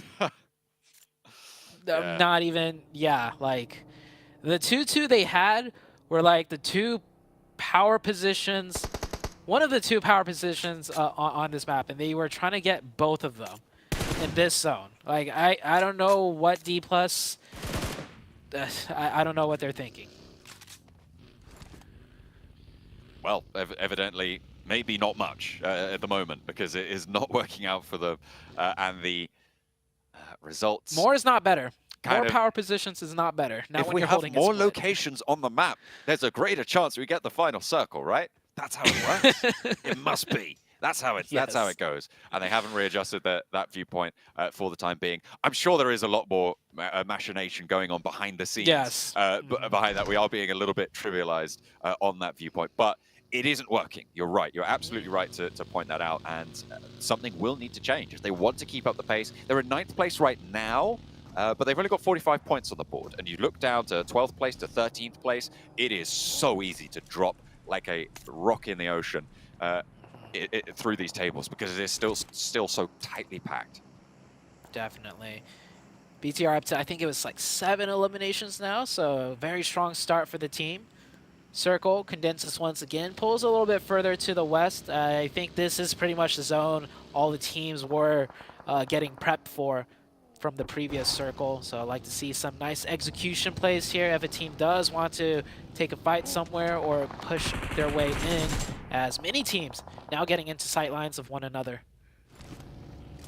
Major Pride with a bit of a split towards the middle, regrouping there, maybe a wise decision. Team Queso under pressure as Weibo roll on up, take down 2 more of their players. They were able to take down 1 earlier. They knew the location that was being held. Look at that drop as well, right in front of them. 2 crates. Maybe a little bit too far down the headland and further towards Major Pride, though, for them to think about picking those up, getting those level 3s on board. Team Queso left down a 1, just Reyes. Yeah, I literally mentioned seconds ago, this is a circle shift every team was kind of expecting, so everyone had a plan for this circle shift. And what, shouts out, this is our game plan, more than what Weibo Gaming just did. Just 4-man full send right into this pocket spot. It looks like it's like wide open, no cover, but the elevation does give it a lot of advantages. And just like that, the zone pops up. It doesn't matter how many people are there. We're committing to this. We have 4 players. We'll take the 4v4 at worst. Works out for Weibo Gaming. Team Queso, not prepped for it. Not ready enough. I mean, obviously, they lost that player earlier, and so Weibo knew that there was a diminished power team up there as well. So really good conversion on that opening knock to the high ground that Team Queso held. You love to see it. Major Pride a little bit further to the compound towards that roadside and should be fairly healthy to hold on to that, at least for the time being. Muerte scouting out with Milky Way towards Vampire is pretty risky. Vampire currently still all 4 of their players alive on the southwest side near Potato Hill. Circle about to shift once again already. We didn't see too many casualties on that shift. But then again, this was a circle everyone was kind of expecting, so players either already had the position in mind or just edging in. Everyone pretty much in the zone besides Rook on the north side and DRS on the northeast. But they should be able to just scooch into the very edge. And we didn't get to see it, but yeah, Depp from Sem9 is out. And 0 points, so didn't get able to convert anything. Rook pushing in here, decides to get more territory, and wow, a nice knock out of Rook. The opening's there, the trade is right back with that nade. 2v3 situation here as the fourth player really far away, and that's not good. Rook now just down to the 1 player in the compound. Rami trying to hold face now against the rest of them. Has got the DBS, but it won't matter. The pump action seemingly superior in that engagement. Mind able to handle business. They should be able to get these reses. There was a nice clip on the heel, but hang on a minute, what's this? There's other teams descending. It's DRS, it's Genesis, both of whom looking to try and third-party this engagement, but Genesis stay closer to the outside, and they have cut off the supply lines here for Rook, for DRS. Everything's starting to go awry for them, and Genesis seem to be up top on this one. The off angle for Smile is looking pretty solid. Will have to move for the next zone, but look at the surrounds that they have as Rook are eliminated. Now it's brute force on the inside, looking to try and pick up the pieces. They might be able to stay up as 4, and I think DRS turned away. What a reset for Brute. That third party at the nick of time. Vibes on the south side, taking a fight with Bino Storm. Bino Storm loses 1 player early on, and Vibes with that new circle shift. Looks like they're just restructuring here. They know this is a fight that they might have to take later on, and well, they'll keep a good numbers advantage with that shift there. So they'll take the fight later when necessary. Instead, I think what they're mainly looking to do is watch for any teams potentially wrapping on their backside before pressing this further issue. Vibes trying to sweep past Bino Storm, but they've already been pressured out towards that position. On the south side of things, Major Pride lining up a couple of shots, and Weibo now trying to challenge Genesis on the roll-up, but it's going well so far. Now opening up for West Carry, getting that flush. Another player falls as well, and Weibo staying alive, nice and healthy as well. Soup not even going down there. Will just be able to throw those meds on board. They took out Team Queso, they were able to resupply, but didn't come to Major Pride. Now with a chance to take up this hillside, take up this front. Teams at the back, Influence Rage, might be able to move into a position of third-party Major Pride's assault here, but for the time being, they are going to survive. A nade over onto Sook opens up the sidelines, corrals Weibo into a position, and Ming is down as well. This is a great start, and it's only 2 players here from Major Pride. Yeah, Major Pride with a really good timing, but they need to decide to press in further with their advantage because the players pushing are in open sightlines. And yeah, with the third nade knock, it should be done. It should be the go-ahead. They send the third player up for the push. Weibo Gaming. This pocket is great if they can't get assaulted by nades, but they will. Major Pride doing a nice execution play right there. They'll circle right back just in time to hold out the team on the edge. Maybe having a chance over towards Influence Rage. Vampire also striking from the southwest side. They've been on Potato Hill for a while now. They're on a relatively decent split there, 2-2 at the moment. West and east side of Potato Hill, taking shots down towards Bino Storm, and making Vibes' lives a little bit easier as well by taking out a player that was contesting them, that was holding them into this ditch that they sit in currently. Just the 2 for Bino Storm, and I don't think he meant to do that. He shot a bullet, gave away his position. Maybe it's the nerves, maybe a little bit a slip of the finger, but Vibes will zero in on that location even more now. Divine, 1 HP, nade coming in. Ooh. Falls a little short, doesn't matter though. Yep, Divine, I don't think he meant to shoot. That is unfortunate, but sometimes it happens. Razzie now, last player for Bino Storm on the south side. Over on the north, Killer remaining for DRS, IHC, swirling around that location. I think they know he's there. So he has got the auto shotty on the inside, maybe good for 1, but not even that will be dispatched and DRS fall. IHC playing as 4, but they're going to have to move south as the circle shifts. This could be another big game for Vampire or BTR. Vampire with 4. They get a nice spot in the zone 2. Need to worry about the side of Vibes on the south, but BTR have been getting that Circle Blast on that east side, so picking a great location for them. Influence Rage should be looking to assault that compound, though. I don't see another place for Influence Rage to go, especially with 4 players. They have the power to take over a key position. They'll be looking to try and mount up fairly soon. BTR on the east side trying to hold out with 3. Might be tricky. Demuerte moving forward, slowed down a little bit. They're right on the edge now. A mount up for Influence Rage. They're going straight up central here. Okay. Maybe going underneath Major Pride, close to Reyes, who's still alive for Team Queso over in the buildings. I think he's moved away from that now to try and just stay alive. But a lot of teams on this northwestern edge. You've got IHC now crashing into the back of Demuerte, trying to get through with that flush, with that knock. And they are going to continue their pressure. Another sent over to Milky Way down the hill. That's on the off angle. Far less likely to get rezzed here. A nade being cooked by Alex. A Molotov as well sent into that rock. Going long towards the tree. And there's a re-knock there. The burn is good. Alex steps into the fire though. Right up into the rock. I'm not too sure about that one. But he will fall down. Godless as well is eliminated on the sidelines as the damage comes through. Major Pride looking to third party. The reposition out towards that north side to look for the angles to slow down both of these engagements. And Corker is crunched. And Major Pride have been playing so well, picking their third-party timings, really understanding the lay of the land, picking their fights very nicely. It looks like they're all in the open with no cover, but they know just how the battlefield dynamics work. Third-partying everyone, not getting third-party themselves, picking up elims left and right. Now able to hold out a majority of the IHC team. IHC still have to press further, and it looks like Major Pride have set their sights on to IHC. They certainly have. A lot of damage pouring out, a lot of knocks found as well. Major Pride's position on this northern edge is covered off so well by terrain towards teams like Influence Rage, like Vampire Vibes and BTR. None of them really have sightlines out this way, so it is a straight front-to-back fight between these two rosters. Nino, a little bit caught out there. Not too sure about the speed of relocation from that. Doesn't have the backup to take down Godless. And he might get the res onto Alex, and they might survive as 4 players, which is quite the turn-up against Major Pride. Influence Rage, we saw that rotation earlier. I think we were both caught off guard when they just went straight towards the center, and yeah, this is why.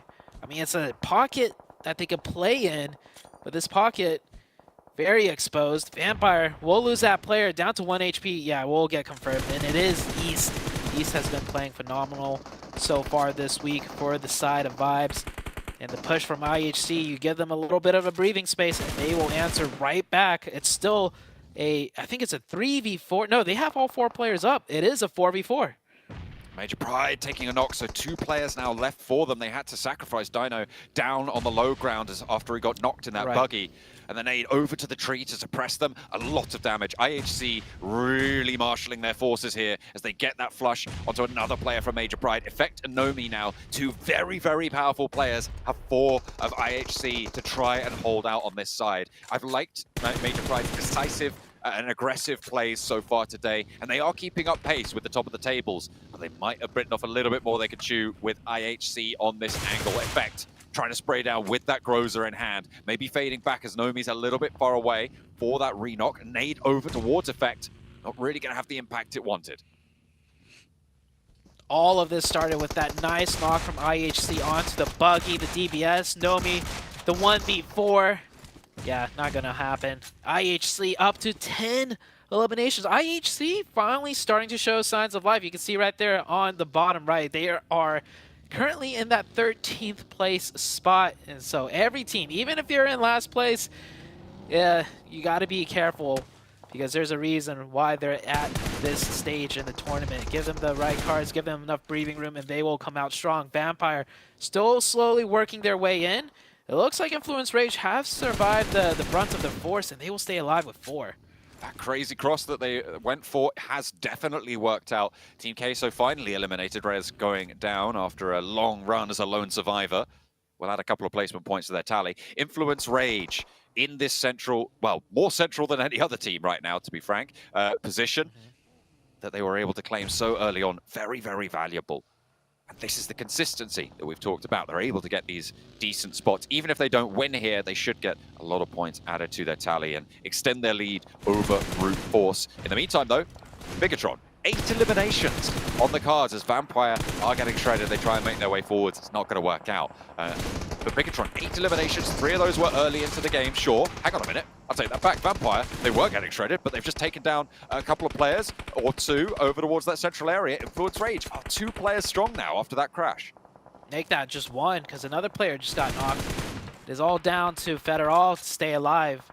And I guess this is their style, right? Even with 4, they're not going to sweep around and make a huge game, make a name, make a huge chicken dinner. Instead, they'll just kind of play that consistent style, just, you know, making their way in there, getting a few elims towards the late game, getting a top 5, top 4 finish. And, well, it worked for them in Brazil, it worked for them in Americas.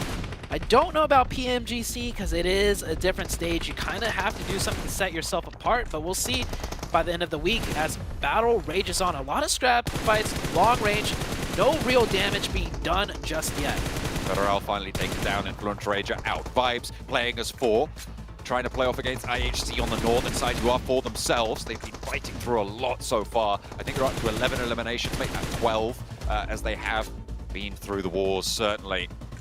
IHC, a lot of nades, but few smokes in hand. BTR, a lot of supplies, but there are only 3 players.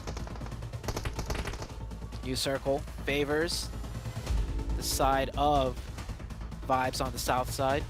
BTR also get the circle too. So it's on IHC to make a play here. IHC with 4 players up. I think Vibes also have 4.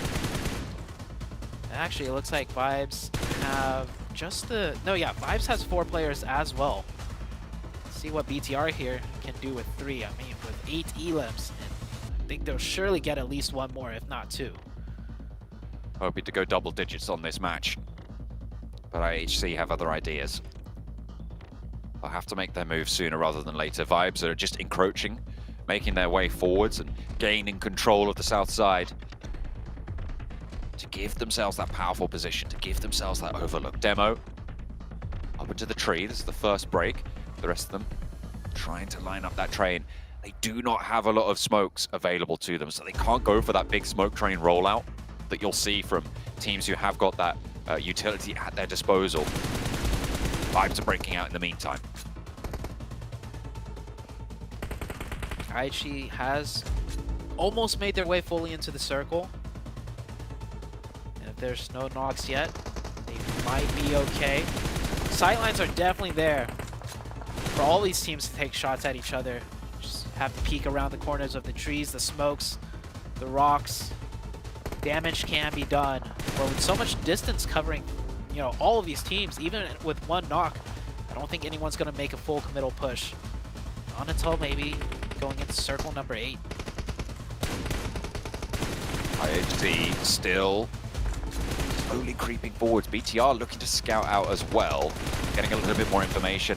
IHC haven't taken a knock yet, but I feel like it's just got to be a matter of time, right? With the amount of bullets sent out their way. We'll have to wait and see. BTR, though, right on the edge. Going to have to look to move, and as soon as they crest, IHC do have the shots. Demo, though, finally has been spotted. That is Doc to be able to get that first knock. BTR starting to shimmy their way in. Look at Lapar. He's managed to get forwards, but he's taken a lot of damage. Godless is the next to go down for IHC in the meantime, and he steps up. Ziol on the off angle hasn't been dealt with just yet, but I think they know that he's there. Apex will have that sideline over the ridge. IHC getting cut down. And the circle continuing to punish them. Next zone just shifts once again a little bit away from the spot that they worked so hard to crawl into, and losing 2 players too. But I mean, with 12 eliminations, you can't have everything. Ziol needs to move into the zone now, but maybe with this circle, BTR can start fighting Vibes a little more, as they do get that knock. BTR with a big knock, and IHC will confirm that. So now, Vibes with only 3, this could be a win for BTR. Potentially from that eastern side playing as 3. Alex has been re-knocked there. Unfortunate, but Ziol now left as a lone player. East is seen though, and he will go for the shots, will go for the spray, and fortunately Apex is there, but there's 2 players now up the top of the hill for Vibes, and BTR have the numbers advantage. Genfos, the chance over to Apex, but is denied the sightline again. The dip back on in, and they play around the ridgeline. They are more central. They do not have to push. Can they close out this match and return to their former glory? We've waited a little bit, but BTR, they've been disappointing so far today. This is a little bit of a change, a turnaround for them. Influence Rage were out a little bit earlier, although they did manage to get up to 4th place still. It should be BTRs. They have the angle advantage, the positional advantage. Circle is going to push Vibes out first. But we saw this situation on day 1 with them against, I think it was Major Pride. They had all of the sightlines locked in on them. It was a 4v4. It should have been an easy win for BTR, but they dropped it. So it could happen again here. I think it might be Demuerte. It was one of the two. You're right. Yeah, one of the two. It was a really good final stand for them. I think it was Genfos as the last player alive, getting 2 out of the 3, but wasn't quite able to get there. But with this sort of a position, I mean, it's even more powerful than the one they had before against this specific setup for Vibes. Genfos just continues to hold this ridge line. They've learned their lesson. Baron crawling across, but what can you do? There are still nades on both sides though, so potential for a little argy-bargy over the ridge. 5 smokes on Baron. I'm surprised he's not using it, and yeah, that is why. Now it's a 3v1. Surely BTR will close this one out. Apex last up. Might even look to deny the points. He's got that nade. He's going to need to lob 2 nades in a row with perfect impact, but BTR is going to do it instead. Oh, falls a little far. Apex tosses one out. That might have given away his position. Gets some nice damage.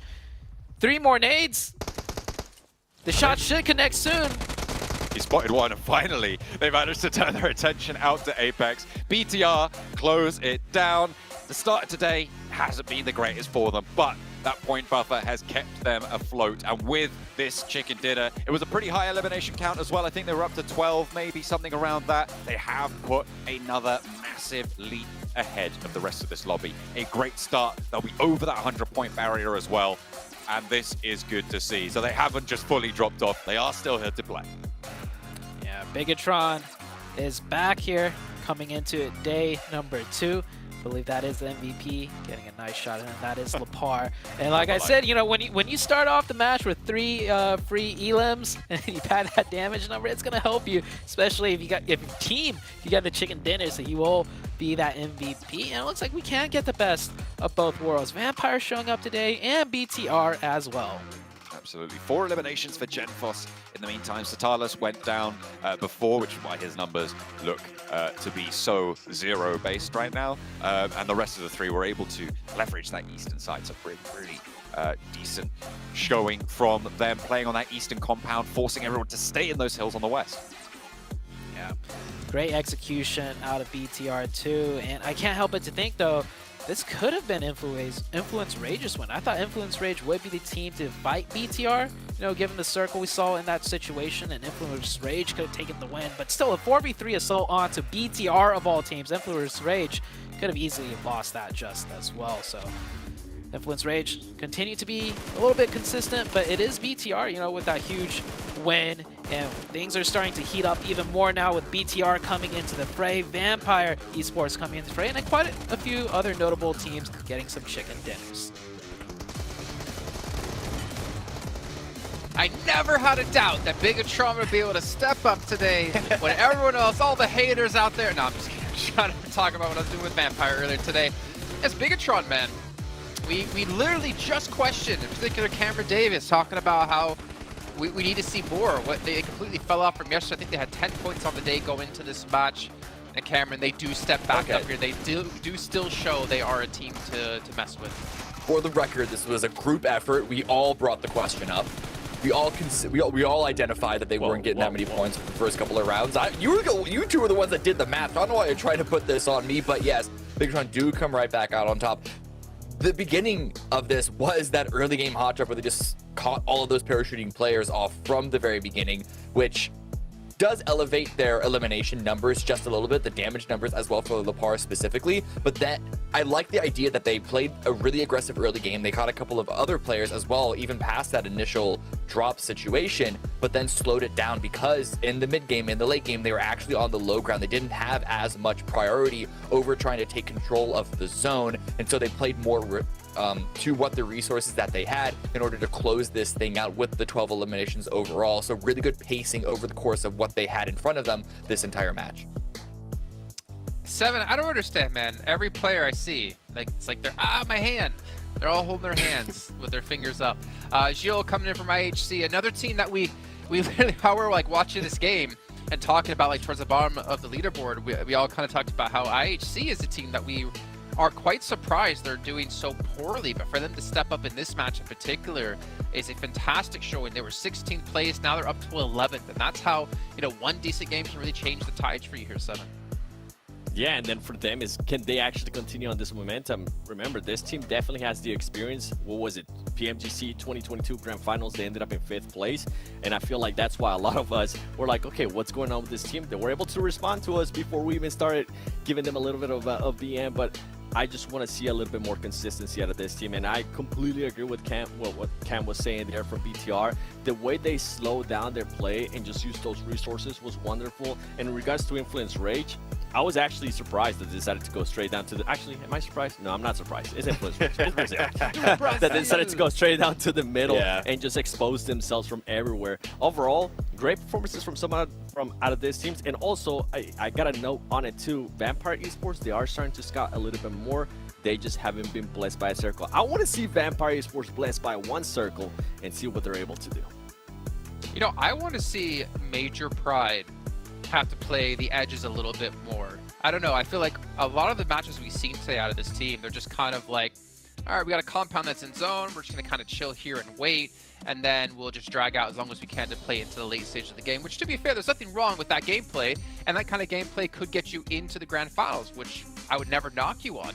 But I know Major Pride have more power behind this. I would love to see them get a little bit more skirmishes and kind of show their dominance, but I can't really knock them too much with the results they've had so far.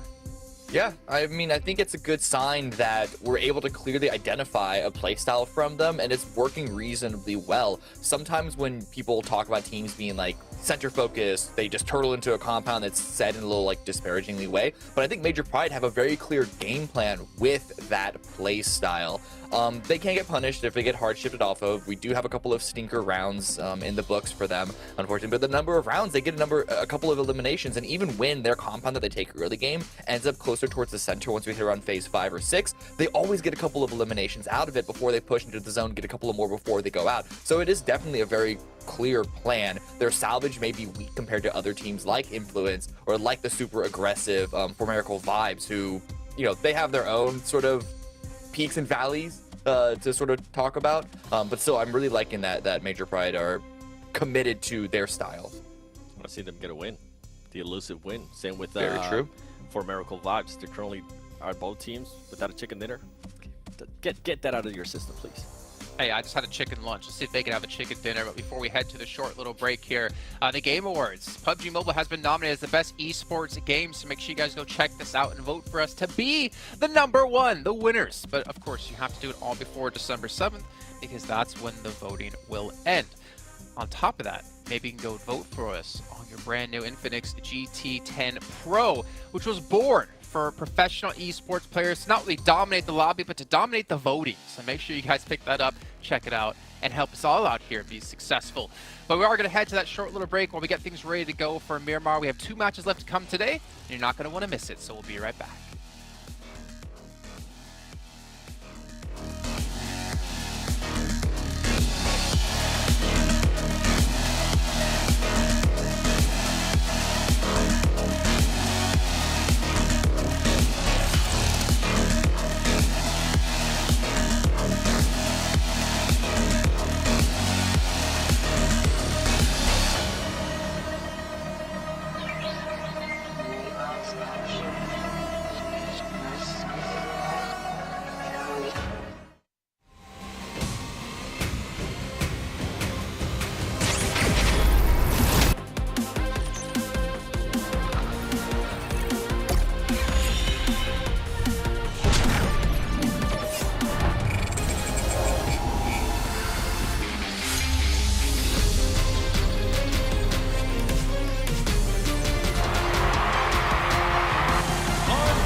Well, Miramar is going to be coming up next, back-to-back here while we finish off the day. We've definitely seen some teams have a much better result when it comes to this battleground in particular. But obviously, as we are about to dive into this one, I kind of want to pick your brains very quickly, as you saw we only have about a minute left, which teams you think are going to excel in our last 2 matches of the day, or maybe teams that you hope to see excel.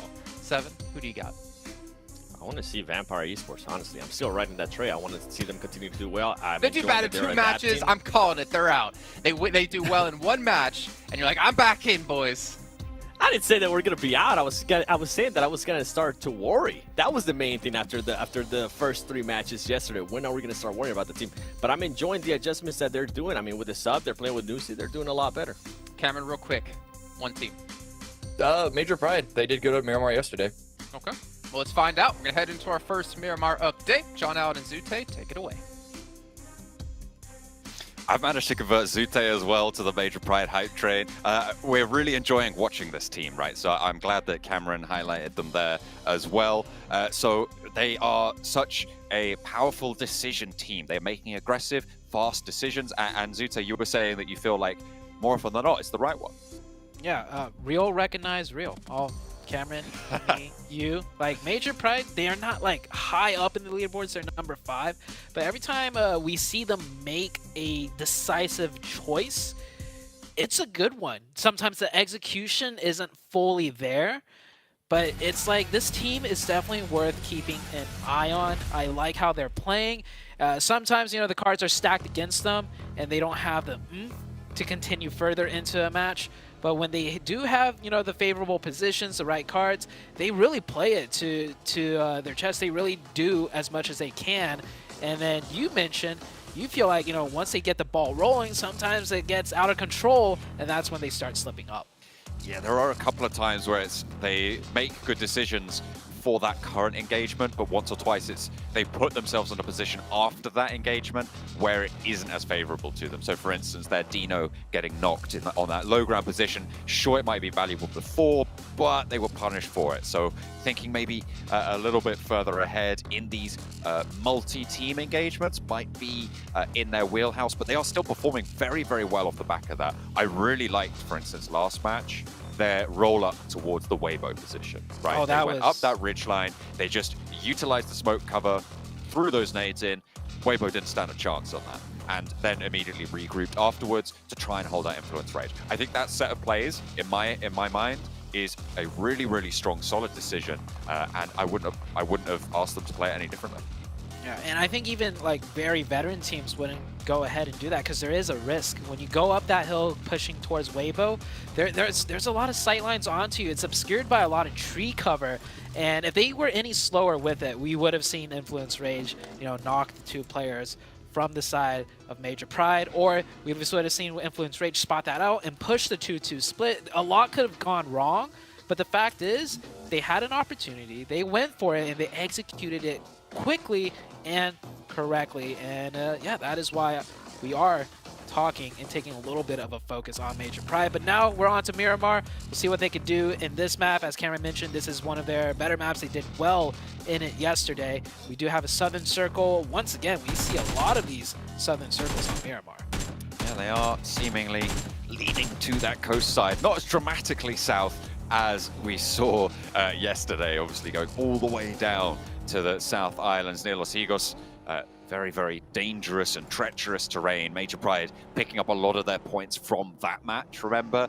Because they were the team to get across first. But again, that is one of those fast, decisive maneuvers that they're able to make. They got across, I think it was, I can't remember which team it was ahead of, but they got across, okay, ahead of Queso, because they made that call first. They immediately went on the road, and they played on that south bridge and got so many points, and by all rights probably should have won, but that was another one of those mistakes that I was talking about, where they get a little bit ahead of themselves.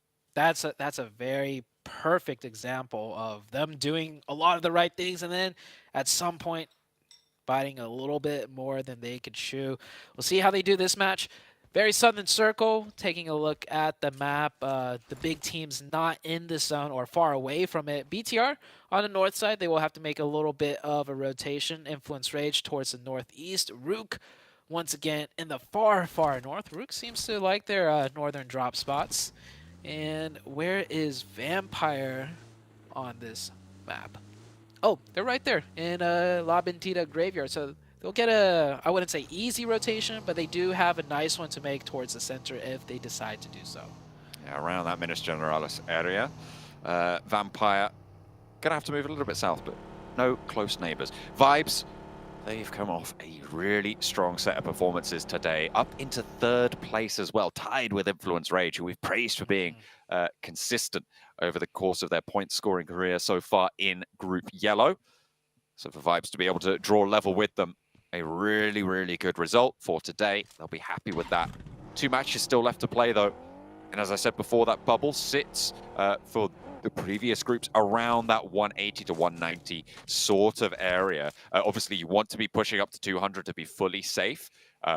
So teams today, if they're over that 100 point mark, they are looking to be good for that top 3. At the moment, only Bigatron have achieved that, and Influence Rage and Vibes still have a way to go, with a 21 point jump still on the, in the horizon for them. Bigatron, once again, with that point gap created against other teams, and it's a nice point gap against all of the teams chasing after them, as the 79, 79, 72, 71 points very close to one another. But Bigatron will be sitting comfortably for now. We saw it close down to 8, I think you said. It was, yeah. At what point was it? Just the last, before the last game, it was 8. I'd have to go back and double check, but it did start to get very close. Yes, it was actually. Yeah, it was 80 points for Bigatron, 72 for Influence Rage. It was actually less than that. It was 7 the match before that. So they have managed to extend quite a lot back up to 23. Man, it is right when you think you almost got him. You know, they're just like, nope, we're still better than you guys. And if this trend continues, I think we might see Bigatron, you know, widen that gap even more. Because the thing for me is, yeah, teams are catching up to them, you know, here and there sometimes, and Bigatron's dropping the ball sometimes. But it's a spread for me of the teams trying to catch up. Influence Rage, 4 Miracle Vibes, you have Brute Force, you have Major Pride. Weibo Gaming even started off today with a huge chicken dinner. But if you spread the points between all of those teams here and there, and then Bigatron just being consistently a little bit better, that point gap's just going to keep increasing. You just got to keep up the pace. That's what it's all about, consistency. Influence Ray is trying to channel that, get a little bit higher up on those tables. DRS moving from that north side now, past San Martin, which holds Genesis right now, going past Picardo. Teams moving to the west side of Los Leones. You've got Beano Storm currently, the only team in Los Leones really. Weibo on that west edge on a nice 2-2 split. Vampire making their way down from that Minas Generalis drop. They will be just on the northern side of Los Leones now, looking for their slice of the pie to move forwards with. Teams starting to condense here. Weibo Gaming in that center position. Vampire getting very close, so yeah, an easy rotation for them. They will make their headway very close to the center, if not center.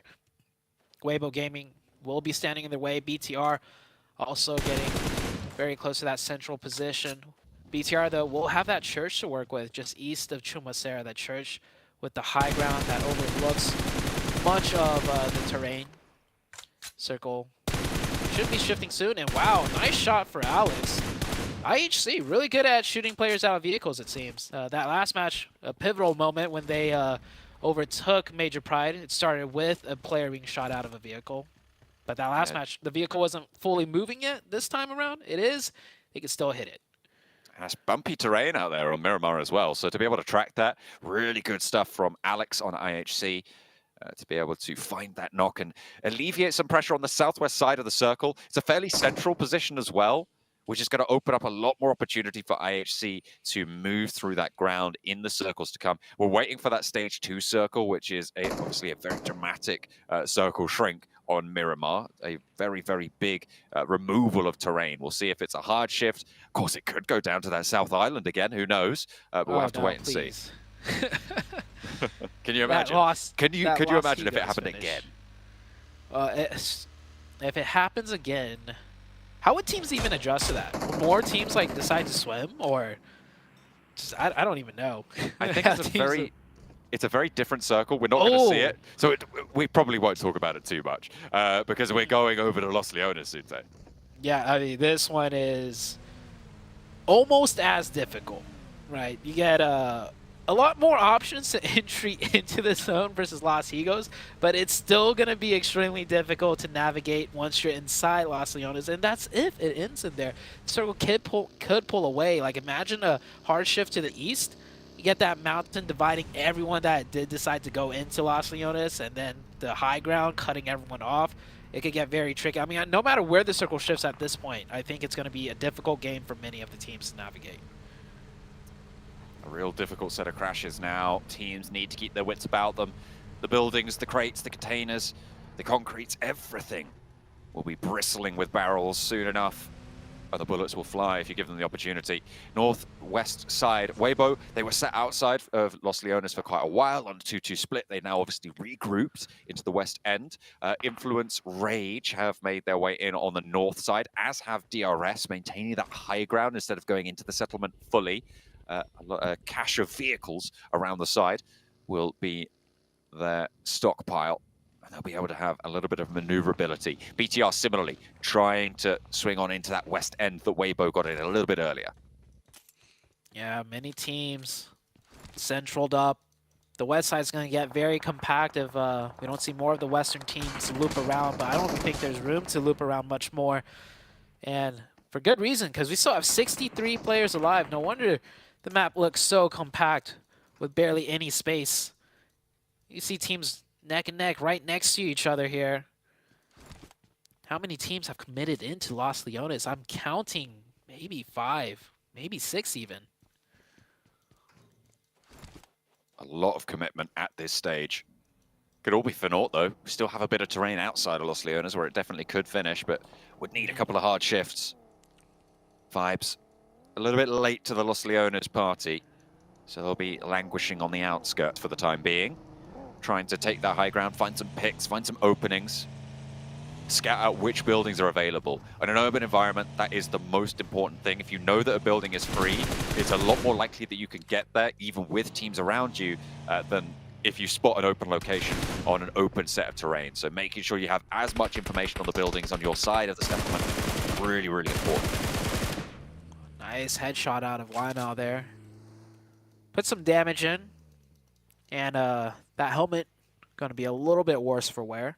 But he'll continue the rotation and make it out alive. Circle now finally about to shift. This is the big one we want to see. And I like what BTR did here. Earlier we saw BTR further into the zone, actually. They were around one of the warehouses, but they filled back out to get more control to make sure no teams backfill them. So now with this circle shift, it also favors them. Vampire find themselves in the dead center of the new circle. They are right on that correct side of Los Leones now. But that high ground position that DRS has also a lot of value to be found there. If they can hold off Genesis and Rook further over to La Bendita. Rook have been playing slow into these circles today. They've been staying out in the blue, trying to play that edge style. Trying to keep themselves nice and tucked away, but they'll have a fight on their hands soon. The Genesis in the vicinity. Alleyways being populated by vehicles now as Sem9 try and make their way through Los Leones again. Major Pride sat right next to them. Oh, almost catches that player. If he went for the gunshots earlier, he might have even gotten the knock. Demorte, oh man, wrapping him from the south, and nice knock by Miracle, or yeah, Vibes. Getting a 1 for 2. Casualties on 2 different teams. Converts the 1 point. IHC taking a lot of damage. Demo can get revived here as he is saved. Zio going for that revive. Demorte losing that 1 player on rotation. None of these teams on the south that we just saw fighting are in the new circle either. They're all going to have to shift up north and towards Weibo's position as well. The losing players for a crash could be disastrous. The back of the buggy, certainly not safe, but diversion. Good driving skills there coming through from Milky Way to be able to keep his back passenger alive. Influence Rage not so lucky in the time being because Rook have careened themselves straight on through that DRS hold. They're not playing edge anymore, but Punisher will go down. The buggy explosion will take him out of it as well. Lil Boy with some vengeance in the blood will be able to find what he was looking for and take a 1-for-1 trade on the aggression. Influence Rage Definitely didn't want to lose that player. Trading a 1-for-1. Not good. The player just... Oh. Oh, that was a passenger. Oh, that's so unlucky. Imagine you're the passenger. Your driver flips the car. You're both stuck in it, and you get shot out. And the driver's just still chilling. They will get the revive, though. The reset is there. Still not in the zone. They'll have to continue on. As the Vibes team have been playing pretty well today. We'll see what more they can make of it. IHC had a pretty big game just now. Earlier on Erangel. This time being the opposition of Brute Force. Major Pride holding down a central area of Los Leones fairly effectively, taking shots out multiple different directions. IHC across this ridgeline for Brute Force. They're looking for that res. Looks like they might be able to find it, but there's a light cut from Ziol, who's opened the cannons, but not going to get that flush just yet. Finally gets that point on board to their tally, but can they get away from this one? Because there is still more damage pouring through. A lot of bullets sent back his way. I think there's an off angle from BTR. You can see he's turned his attention out there. Brute Force down to 3. Circle shifts east back into Los Leones onto the high ground of DRS. So DRS have a big opportunity here. Same with Genesis as they get that favorable shift. And there's some compounds towards the center of Los Leones that is open on the east side for Genesis to navigate in, should that be necessary. IHC has pressed very close now to Brute Force. Brute Force losing 2. It is a 2v3 situation as IHC getting a revive on the outside. Demo, I don't think he has a first aid, and even if he does, he doesn't want to pop that audio cue. He does not have any meds, just boost. Demo keeping the pressure up, though, from the footsteps alone, allows the team to get the full reset. Now IHC is looking much stronger.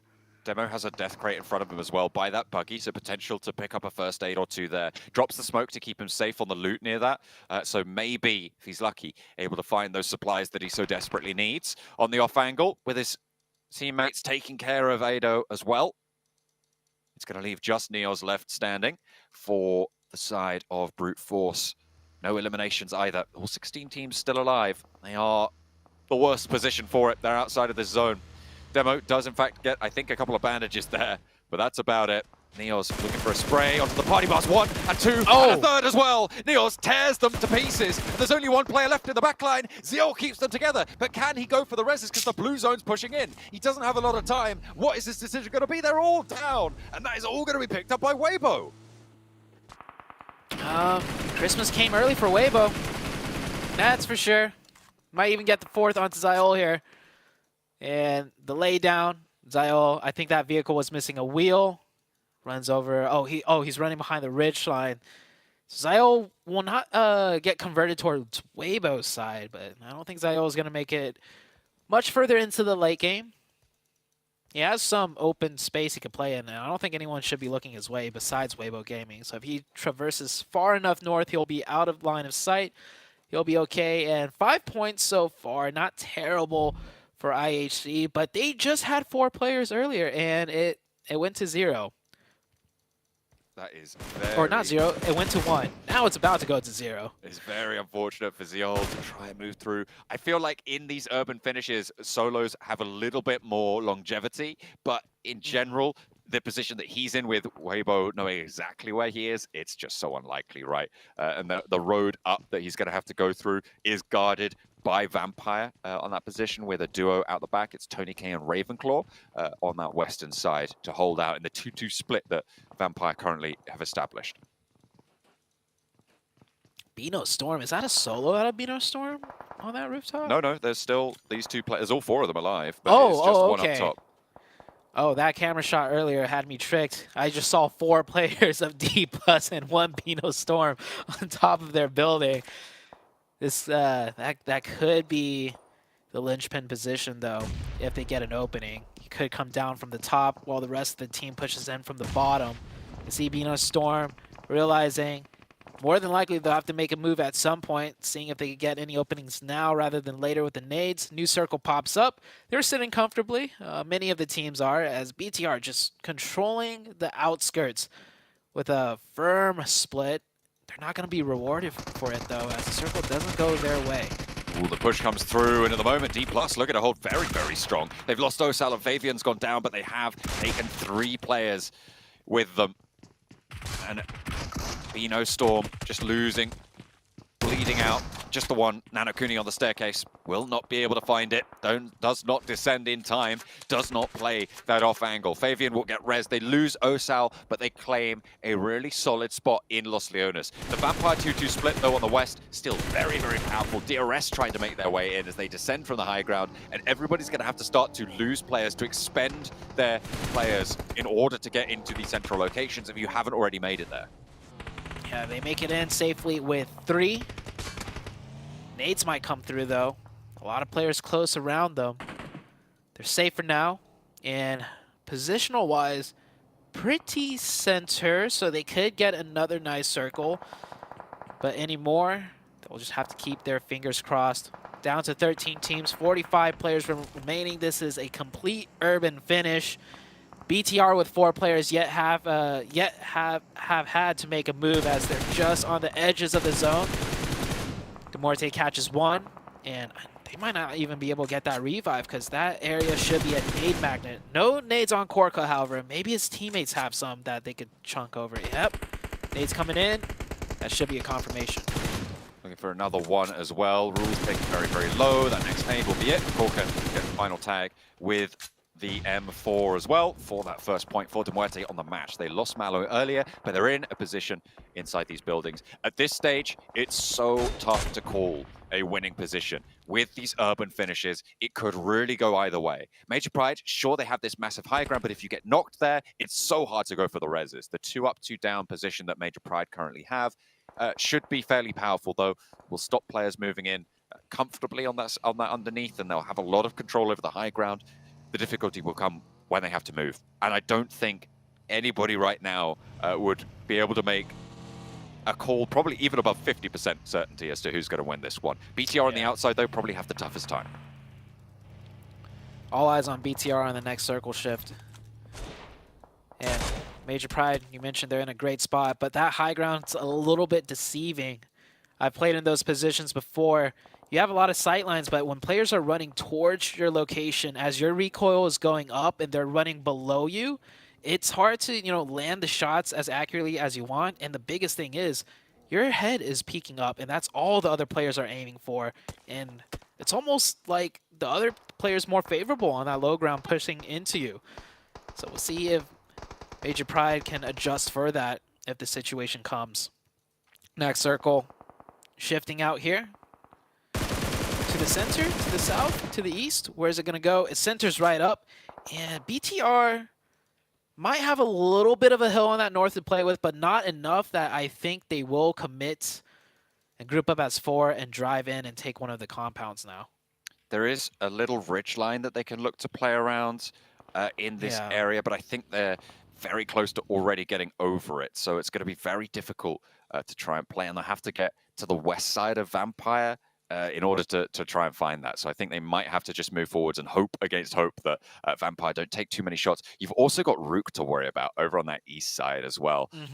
But unlikely that Rook can make that rotation cleanly with the number of teams on that north edge looking out this way. It's so dangerous, this circle. 13 teams, and honestly, I don't expect that many teams to drop in the next circle. So I'm probably looking at a stage 7 with maybe 11 teams still remaining at this point. Yeah, teams will get cut down to like a solo and then just play in whatever little scrap edge they can and just stay alive. As Sem9 moving in forwards now, getting taken out by Major Pride. 2 quick knocks, and the points will get converted. No other teams there to steal it. And Deb, that is... Wow, that DBS actually almost knocked the other player. I was going to say, that is not the correct range for a DBS, but man, it almost worked. Not close. Not quite enough, though. Until it really didn't. And then he went down. Tam tried to make his way through. The last player alive for Sem9. Trying to skirt around. They had a solo survivor in the last match as well. Try and see what they can do. BTR, hang on a minute. They're making a move over on the west side. On the northwest side, close to Vampire, as we hop on over to their POV. They are still 4 players alive. They've gotten up to that ridge line, and will try and move on in. Rook have crashed in through as well. They didn't go out to that west and go through BTR. Instead, they're pushing in directly to DRS, and maybe a little bit better of a path forwards for them. Major Pride now going back up to the top after dealing with the majority of Sem9. And yeah, I think it's going to be 13 teams still left alive. When players go down to solo, they'll find some other way in, and BTR commit to the rotation.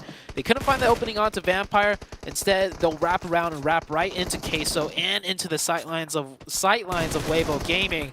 BTR now caught between 3 different teams. But they are inside a building that is unoccupied currently. I think it's only Arturas who's close by for Team Queso. So BTR actually relatively safe on this west end. If they can stay away from the windows, if they can stabilize from here, they might have a good chance. You can see GenForce is split from them as well, giving them a little bit of an off angle. Vampire did get the res on board, but that took out sightlines from Vampire for a little bit of time and allowed them to establish.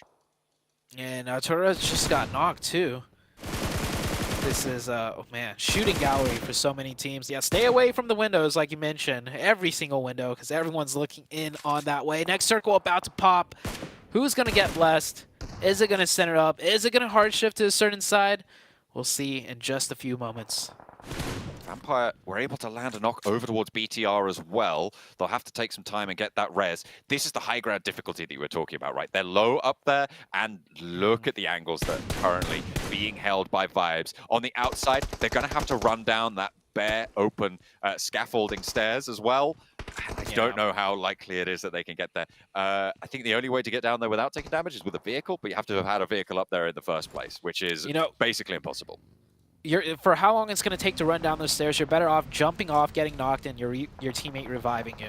Like, that might quite literally be more efficient.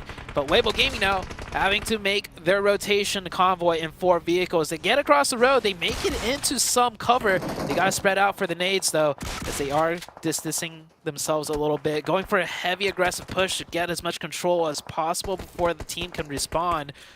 And they're good for now. And I think they have secured the position. It's just Big Milo.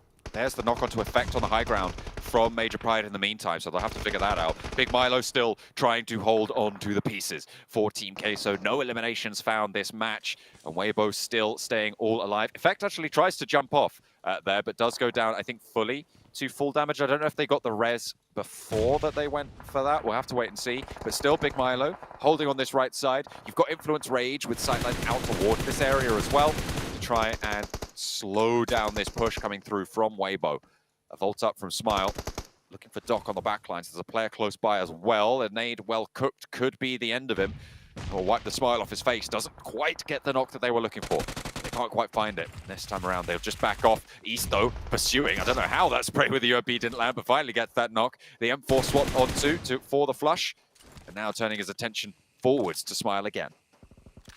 East spearheading the team right now, getting those 2 eliminations. And this is D+. D+ coming in with 2 players on that eastern side. Is this the same side that we're seeing the fight? It might be. They're all so close next to each other. Smile keeps his smile as he gets that point, but should go down here to Doc. Doc's got that DBS, but D+ very close by too. The DBS is good. Now he's got to face 3 more players in the form of D+. D+ with the DBS, the M4s, the UMPs will get the finish. The res is possible underneath the staircase as well for D+, so they can play on as 3 after losing Osal earlier. In their scraps they've been through. Major Pride, they lost their players on the higher ground, and this is exactly what we were talking about, right? Did they extract enough value from this match? I mean, they got 5 eliminations so far this game, and they aren't going to be able to get any more with that final nade for the Muerte sealing the deal. So, too long for my liking on that high ground. I mean, to be fair, they got in it quite early when it wasn't confirmed to be a Los Leones finish, and they were kind of would have liked. Yeah, like I said, it's a little bit deceiving, that high ground, and how perceived strong it is, because it's really not that powerful. Weibo Gaming still with 4. Thought they were maybe just down to solo Suk, playing the huge off angle, taking a page out of Big Milo's book maybe. Not playing with the team. I mean, sometimes it could work out really well, and sometimes this could happen where it's just like, why didn't you group up with your team? Suk, maybe the smokes will help out. BTR, are they in zone? I think BTR are close enough into the circle where they'll just keep watching him. Rook still continuing on their warpath. They're down to 2 members, but they're picking up the Elim points. That was pretty dangerous. I don't think they knew there was a player on the inside there from DRS. Fortunately, they were able to take him down, but only 2 players alive. That could have been a little bit more disastrous than they would have liked. 3 players alive for Influent Rage. In the meantime, they're just going to try and keep on chugging away from the middle side of this circle. BTR with 4. After a difficult position on that northwestern side, have managed to get on in and looking to establish a path to go further east. Muerte down to a nade as D+ move on in. This is stage 9. It's going to go down to the middle. And all around the circle are players still up. Oh, man, this is going to get very crazy now. I thought that was going to take all of them down almost immediately, but no, they find cover for Bigatron. And you're right, everybody is just going to be crunched on in. 1 player from Bigatron falls, Tony K on the outside, 2 players from Vampire have been knocked. The cross from GenForce covered off, easy pickings here for Vampire. They're going to need to get out soon enough though. Schweppes and Ravenclaw, I don't think they're even going to be looking for this res. It would be really quite dangerous to go for it, but Tony K's going to the wall. You get one of them up, maybe, if you're lucky, but the zone is closing. You do not have a lot of time. In the meantime, Influence Rage trying to hold off against Rook. It's 1-for-1 on the trade, and Default of the backlines looking to try to hold off Federal, but no, it's not going to happen. There's a knock from the off angle, and now it's just down to Kayovsky for Influence Rage in the middle here. D+ coming in with that third party grouped as 3, looking a lot stronger when they're not playing split. They could even win this one. There is still Weibo Gaming with 4. Fights all around. Vampire Esports maybe even got the reset up to 4. They're going for it. That blue zone closing very slow. Taiwaski, UMP in hand, 1v3. He's just trying to stay alive. Weibo Gaming, how's their position looking? It looks like Vampire have the advantage on top of them. And Influence Rage also going to look this way as well. Vampire have a lot of open ground in front of them now, and it's going to be hard. Big Milo goes down in 5th place, but there's a lot of other teams starting to fall now, like flies, as you would expect when there's 8 teams into Zone 9. This is what happens in these late finishes, in these urban environments. Kayovsky, last player, drops down, looks for a shot, doesn't quite find the knock, and now D+ playing as 3. Vampire have the numbers. Can they close down another chicken dinner today to send themselves further up these tables? Ravenclaw spotted. Default on the high ground is going to be able to do so much damage to them, taking down 2 of the back lines. It's so unlikely that they can get it all back, and Ruka's still going. The high nades will find a bit of damage, but nothing more. Fabian is taken down, and the drop from Eugene. D+ handle it, and the push forwards. Vampire still going, trying to play on, but it's just Pony K. Default still raining bullets down from the top, but finally they're dispatched and across the lines. Who was it? I don't even know who was able to close that one. I think it was Vampire. It was so chaotic, but is it Vampire to find it? It is indeed a chicken dinner from the sidelines, a second today, and they are back with a vengeance once more. Wow. You know what? I know Vampire looked rough on day number 1, but I knew in my blood this match was the match that they were going to win. I should have even called it, coming into circle number 6, that this was going to be Vampire's win. What a game for Vampire. That was a mix of the circles, definitely, giving them just that slight edge needed. But man, it's not easy, not in that urban environment, even if you get the zone a little bit towards your way.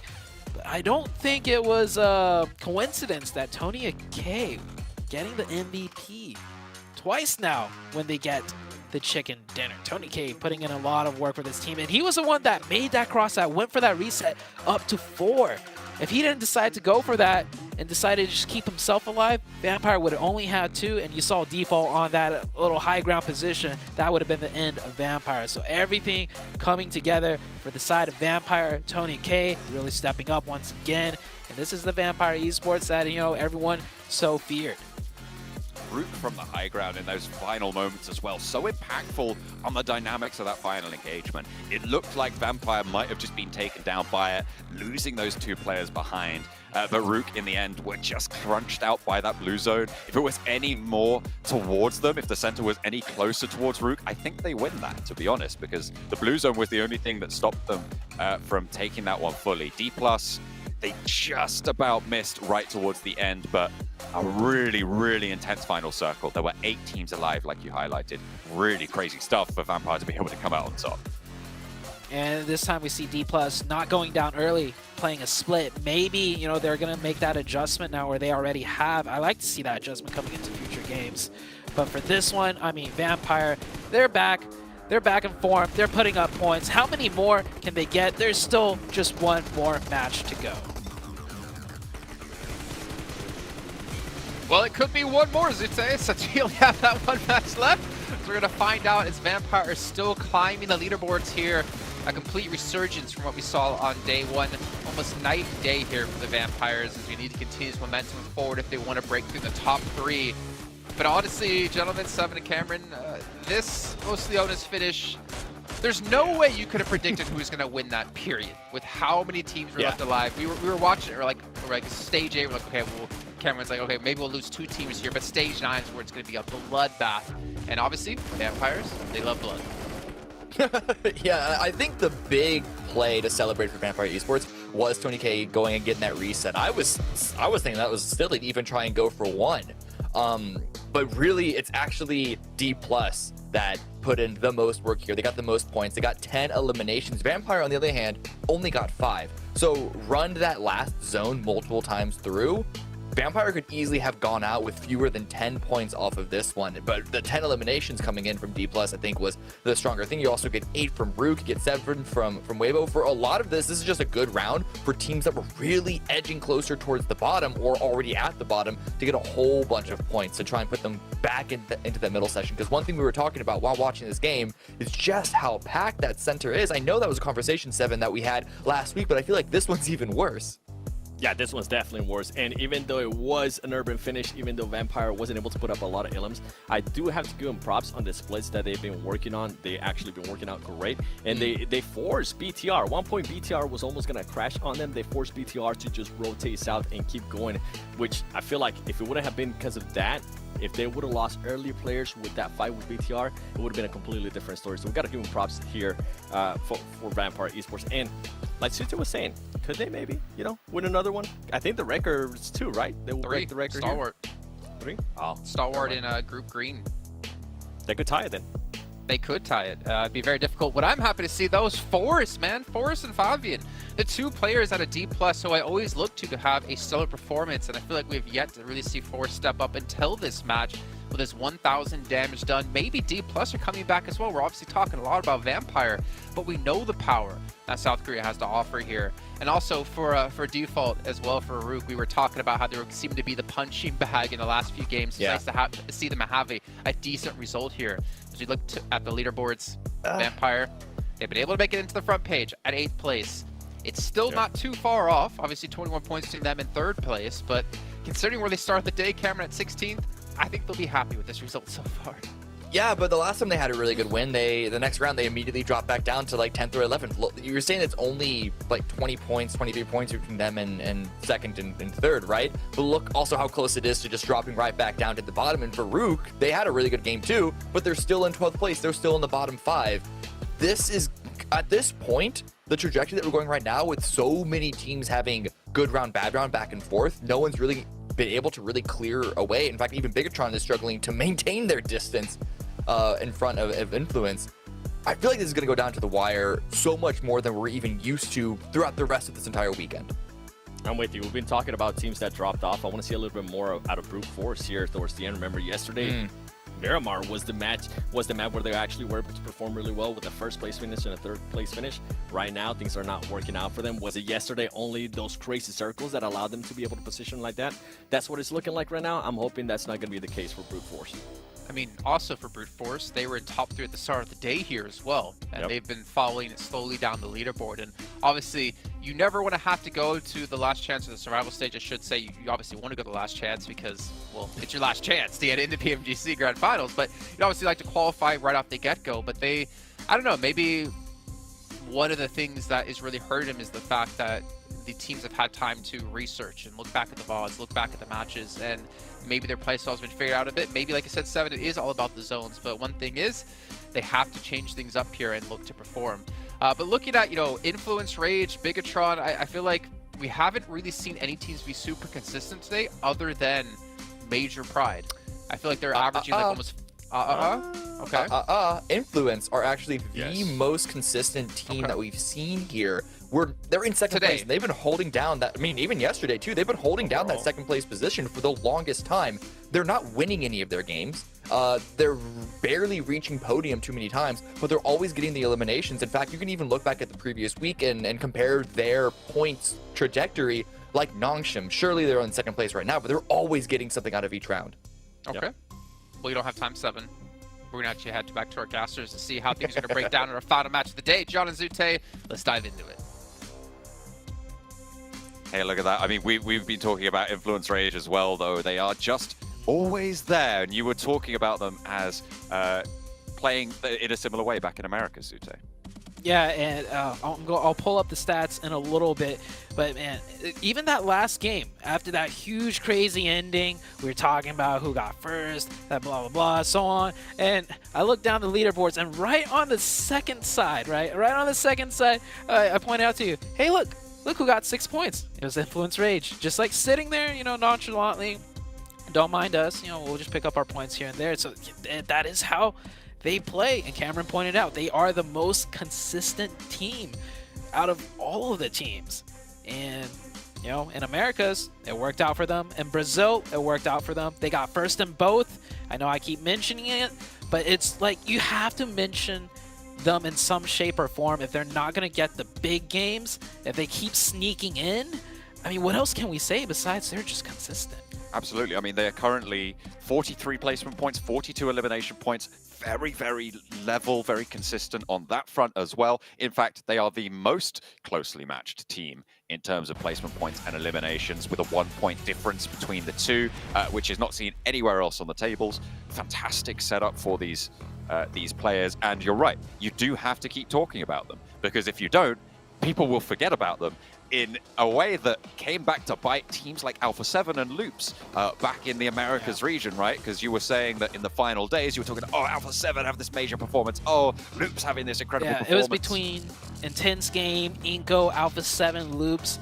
They were having huge, like all of the teams that I just mentioned were having huge games coming into the last, like, final day. And I remember casting it and not really ever mentioning Influence Rage in the last 2 days. And then at the end of the tournament, they win by like almost 20 points. And it's like, how did that happen? Well, they just kind of, you know, like, got 6 points on their bad games. Like, exactly, right? That's exactly what you want to be finding. Yeah, so now I feel like I almost have a duty to point this out. So if by some chance at the end of, you know, this week, they're second place or even first place, and we didn't even talk about them much at all, it's like, this is why. So I want to point it out now. So when it does come to that point, it's like, hey, we told you so, and we saw it coming. We knew what was going on. And Influence Rage, that is their style. They're sticking true to it.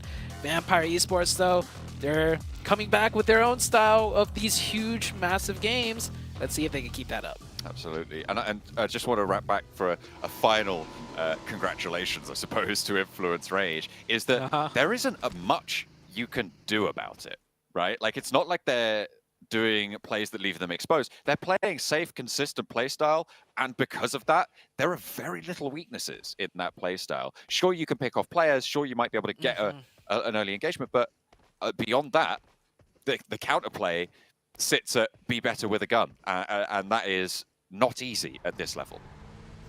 And also, their playstyle isn't the easiest to figure out either.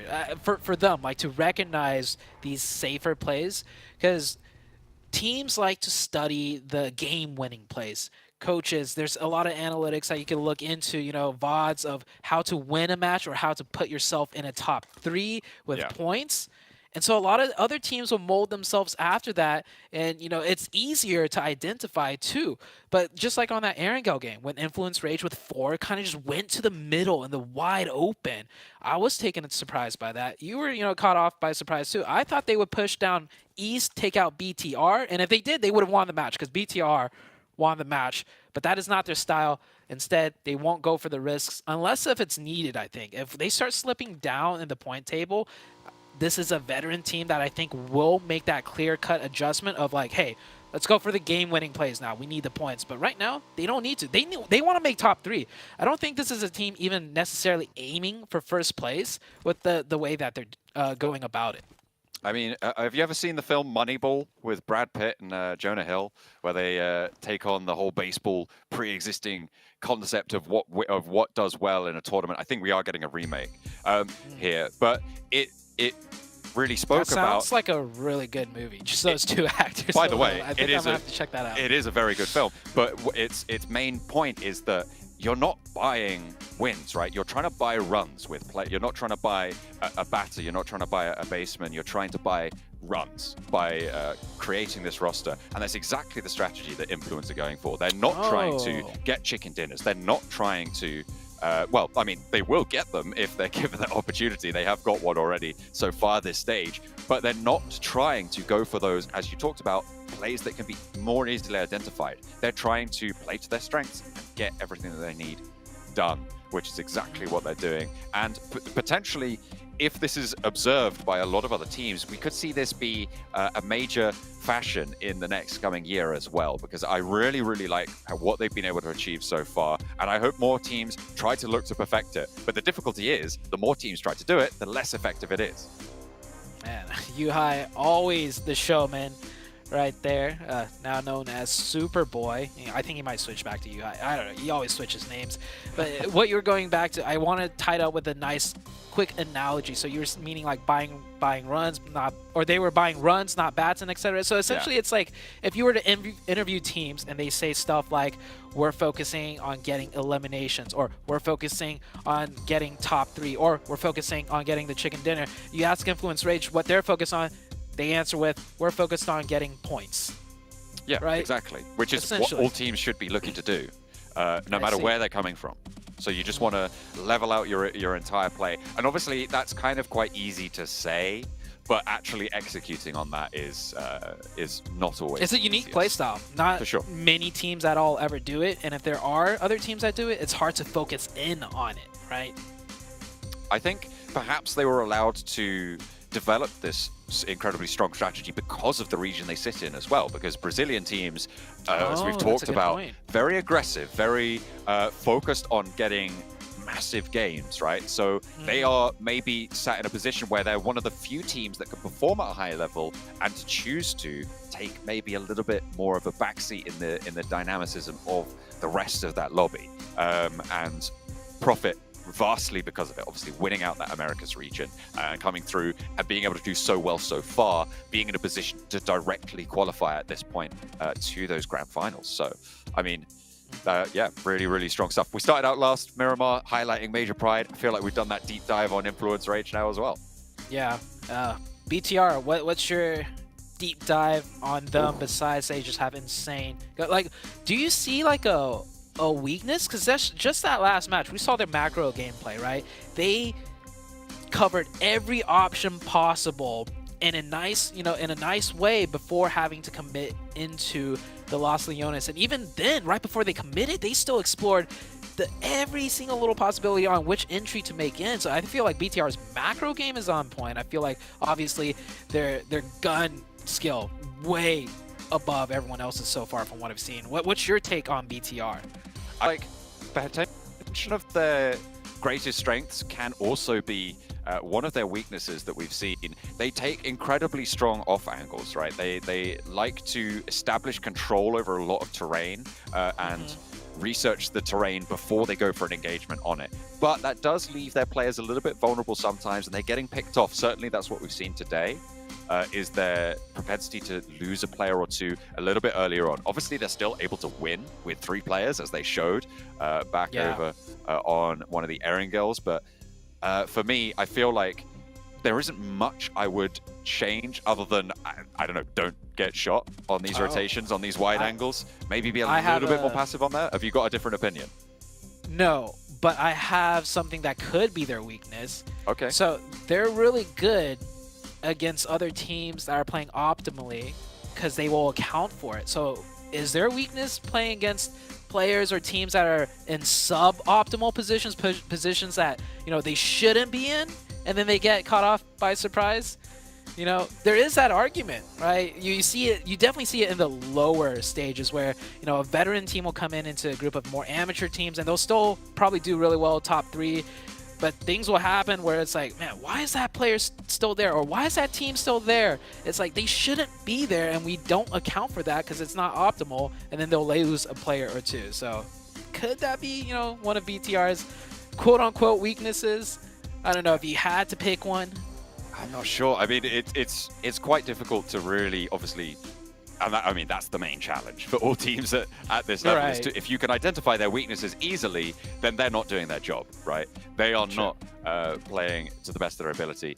But today, BTR, they have lacked the power that we saw in day one, but they've still managed to put up numbers, to be honest. They finished yesterday, I think it was on 70 points. So they managed to get 36 points today so far, which is just over half of what they were able to get in day one in the previous match. But they still have one more game left to go. If they can push up over that 120 mark, they're looking pretty good on the day. By just having a little play with the camera, Tony K enjoying his time before this remake. I really love how day 2 has been playing out too, because I think it keeps every team in just enough of a way where the morale is high. Like, I mean, just now we saw Vampire, right? Tony K feeling really good. They get 2 good chicken dinners. They're only in 8th place though, but that's such a huge turnaround for them that they're happy with it, and the morale is good. They're keeping themselves in. BTR, they had a huge performance day 1, and a lot of pressure coming into day 2, and they started slipping, but they showed us, hey, day 1 wasn't a fluke. We didn't just get lucky. We'll still get in good games here and there, and that is exactly what they did, getting that chicken dinner. So they keep their morale up. I mean, Influence Rage, we talked about them. For Miracle Vibes, they've just been consistent as well, kind of like Influence Rage. Weibo Gaming, they started off with a huge chicken dinner today, keep themselves up, keep their spirits high. Like, all the top teams, like names you want to throw out there, have had a say today in some shape or form to basically continue the running for that top 3 going into day number 3 and day number 4. No real team, out of the many expected teams to do well, having to kind of, bow down. No, not just yet. I feel like IHC still have more to offer after their performances so far today. They have been in some unfortunate situations. They're currently in 11th place with 51 points, but I think even down in 11th place, it is still possible. 3rd place sits at 83 points right now, so that's a 22-point difference at this stage, which means that it's 2 or 3 good games to try and push your way back up there. If you can get 10 to 15 point matches, then you can start to close down that gap. You're probably looking to close about a 50-point gap in terms of where it will be over the next couple of days. So they're wanting to profit a little bit more than that though. So 1 or 2 chicken dinners, that's all it's going to take. I say that's all. It's more than most people have been able to achieve so far. Yeah, a chicken dinner at this level, definitely not easy. Players right now still waiting. I want to see if we can catch, I forgot which player it was, but they were doing push-ups the last time we had a little bit of a break. Got to keep those, the blood running, fingers warm, and based on those high fives, it looks like the players are posturing up once again to get ready to go into the last and final match. And something I noticed, some players, using a pillow for that elbow arm support. I never really considered doing that. Usually I'm just more hunched over onto a desk, but in the long term, hey, I think that might be the play. I think we've had pillows at PMGC for a while. I've got actually 2 pillows from various global tournaments. I've got one from Berlin, actually, all the way back in 2019 at the PMCO. Like the ones the players were using? Yeah, one of the blue ones. I stole one. You took one of Sorry, no, I didn't. I was given one by production. They gave me one. And I have that. Yeah, it's really good, actually. Do you know whose pillow 2019. it was? I don't. I feel like I did know, but I've completely forgotten. I'm going to say Paraboy. Let's go with that. Okay, sure. Sure. Yeah, you got Paraboy. It's definitely Paraboy's pillow that I've got. Yeah, next thing I know, that'll be put up on auction. Seven's just reminded me. It's actually Mortal's pillow. Okay, from India. Seven's in on this, isn't he? He's getting a cut. I'm on to you two. I'm on to you two. Hey man, were you competing at that one, or were you there in any capacity? I can't remember. I never used the pillow, so I okay. should have. Maybe that would have let me qualify into a PMGC Grand Final. Maybe that was the missing puzzle piece for me. But hey, at least I got to PMGC stage a few times. That's more than can be said for a lot of other NA players. So I'm going to roast myself, but then I'm also going to credit myself just a little bit as we finally head into the very last match of the day, John. That's true. Well, you got to give as good as you can take, so we'll see if these players are going to live up to that standard as well. The playing path reset. We're out to the eastern side of Miramar this time around. It was a hard south cut before, so potentially a couple of teams more pleased with this one. Yeah. Oh, wait, we've had such... What was the... This is a little bit unprofessional, I guess, but what was the playing path before the remake? Sorry, the playing path south side was... Oh, okay, so it was heavily skewed south. Yeah, it was heavy south again. Oh, okay, all right, okay. So yeah, this one definitely a little bit more favorable. We had such a long break. I forgot the playing path earlier, but yeah, this one a bit better. Not for the teams that go towards that far western spot though, so we still might see some engagements there. If you take a look to the west of Hacienda, a lot of colors floating overhead, and we've seen a lot of players, you know, use this very long drifting strategy. No one really getting knocked out of them just yet. BTR did catch one onto Sem9 on the Erangel match, but that was it so far. I mean, they caught one out of the air and then picked up two more, right? That was their big. And then they won the match. Lead. And then they won, exactly. So being able to pick up those three early on bumped up their points total quite significantly. Not that they really needed it that badly, but it will be good for them nonetheless. Obviously, the only team currently still to break that 100-point barrier. Well, I reckon that's worth a couple of points. Those fancy flips there from Brute Force. Didn't even flip the vehicle fully. Yeah, the flips, +1/+1 right there. Mikhail with the Winchester. We saw some Winchester nice ones too. I think that was last week though. Yeah. Not any has happened this week so far, but can't sleep on the Winchester as he is about to get picked up. So the circle has popped. It is southern, but not too far south. Not like the Los Higos one. Thank God we're not going there again. As exciting as it was a cluster. And BTR, one of their members getting caught by himself. I don't think he's going to make it out of this one. Nope. Has 2 first aids as well, but there's just too many players for him to find cover. That's an easy flush.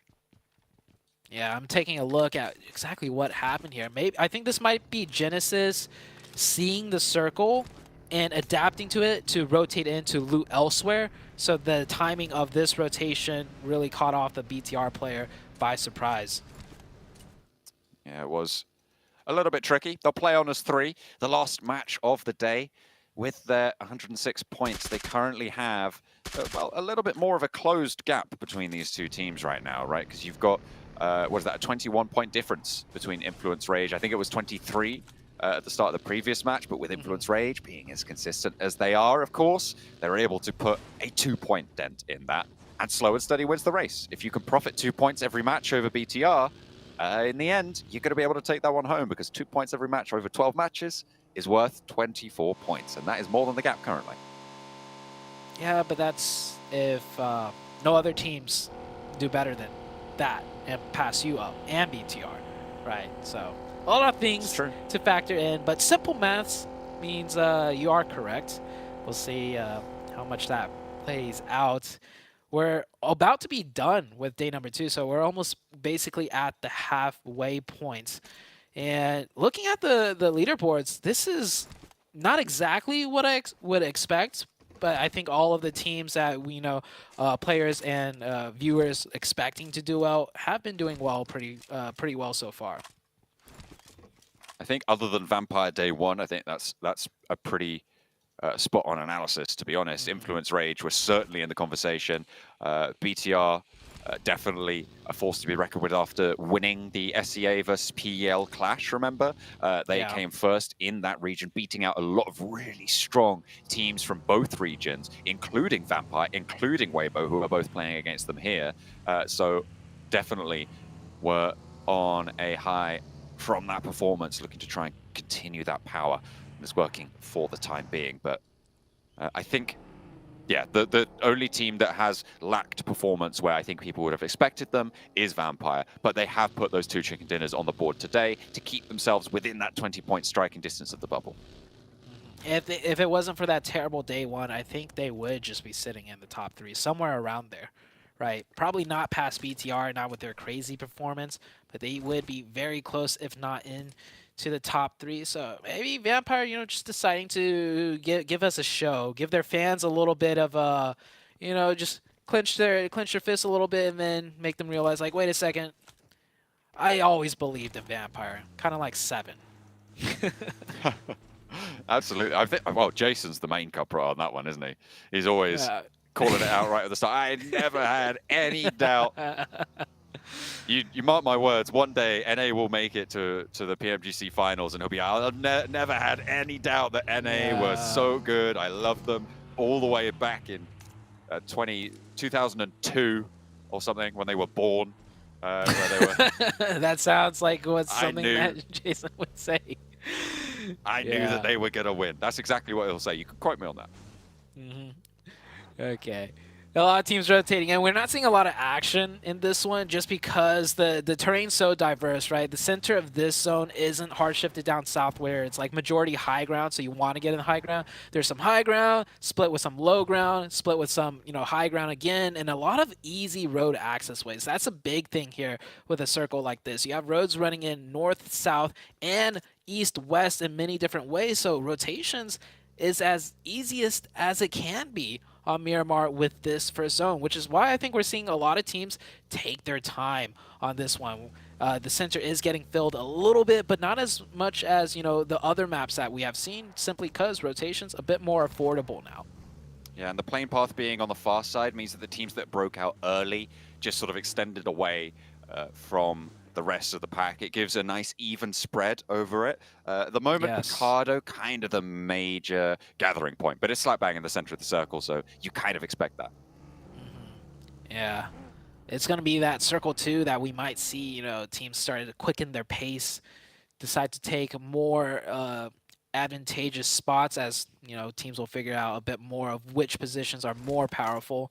Because as shift to the east changes things completely, shift to the west changes things completely. This is almost like one of those Erangel zones where, there's just so much different dynamic terrain that no teams really want to commit too hard center on the first zone. And it's easy to rotate on Erangel. And this one, with the roads, it's easy to rotate as well.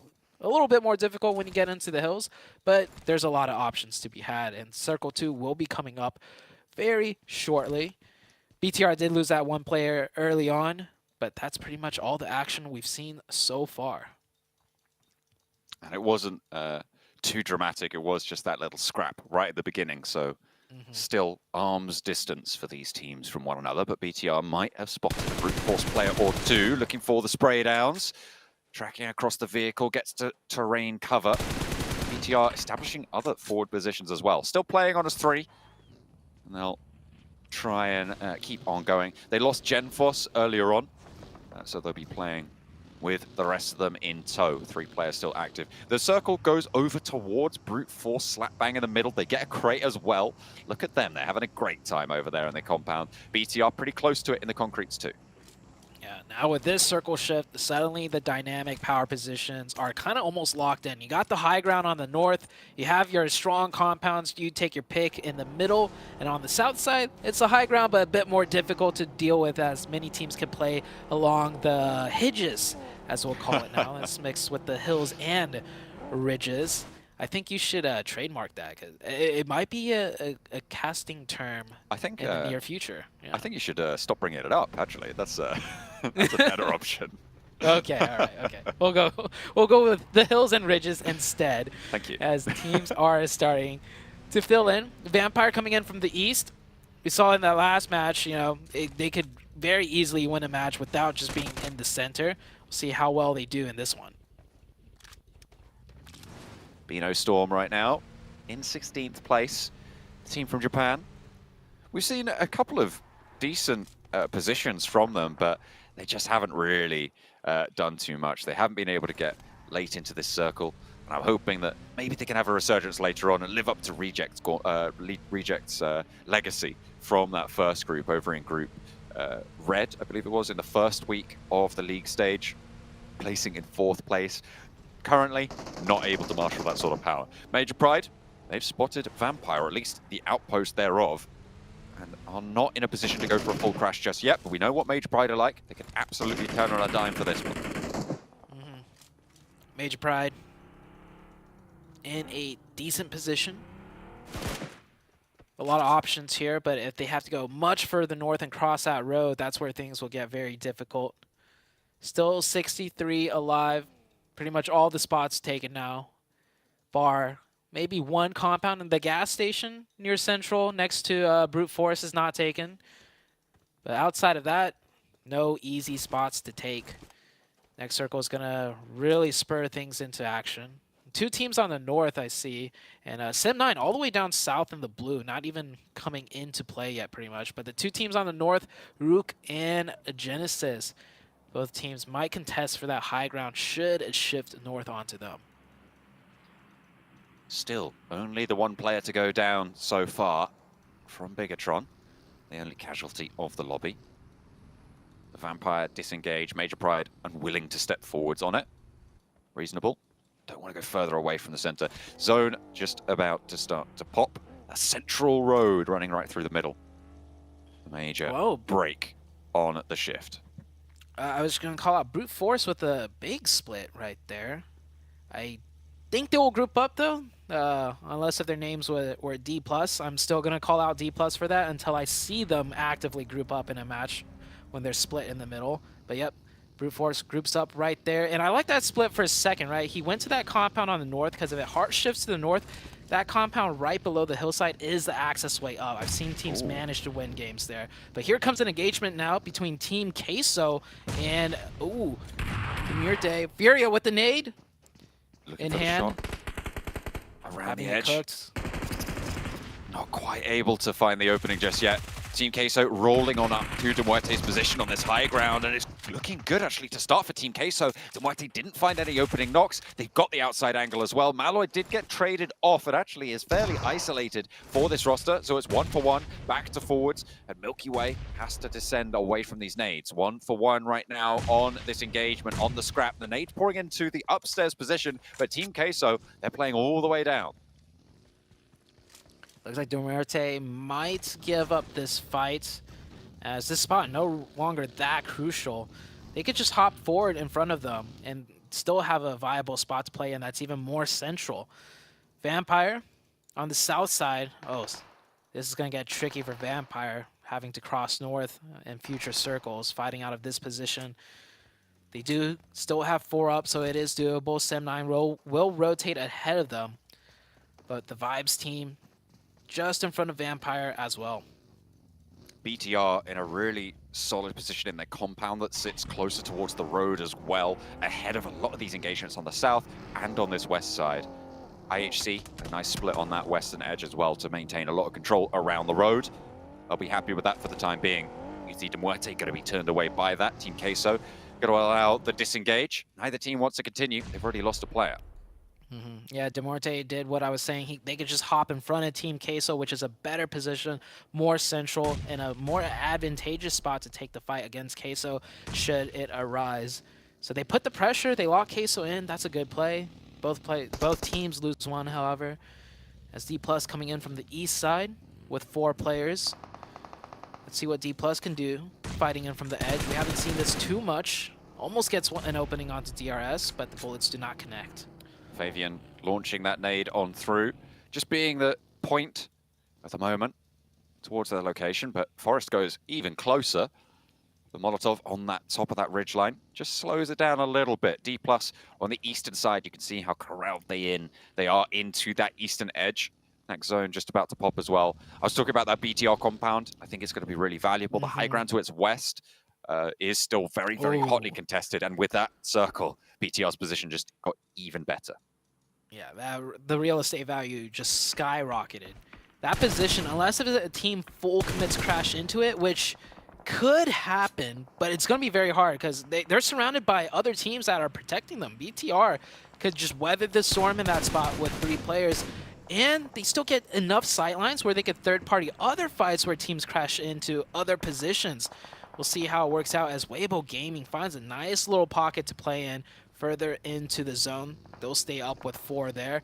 But the teams on the north side, looking at Rook, looking at Genesis, they're going to have to commit somewhere. There's some open spots still. And actually, with a zone like this, maybe not too many players or teams will go out. Maybe not. It's Still, all 16 teams alive for the time being, but really, really difficult moves being made right now by Demuerte. They found a bit of cover here on the high ground and towards the buildings as well. Milky Way is a little bit low, but has to hop out. Hits the deck. It's a Tireless, can't quite find it. The inside of these concrete buildings, nice to hold, and you can see the angles they actually have up to the high ground out to their west now. So a difficult position to crash. I think it's either Vampire or Major Pride, the most likely teams to look to this position, but Weibo sit in the way of Major Pride making a clean push across. And Vampire a lot further away, going to have a lot more ground to cover, so difficult nonetheless. D+ doing donuts right now, trying to bait out more nades, try and catch a player maybe peeking over the ridgeline, and not any openings offered to D+, so they're going to not decide to keep going for that and drive the other way. And this is a playable spot in this ditch. We've seen it quite often. Just to survive for now.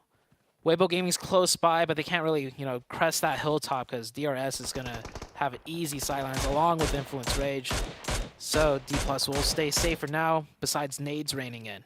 I'm interested in what IHC are going to be able to do here. I said I feel like they've got more left in the tank in that 11th place position. We've seen some decent sets of plays from them, and they had a good spread on that western edge. They're going to look to play that edge and move in from that western side, but that high ground to the south that's so still contested is still very, very treacherous and difficult to navigate.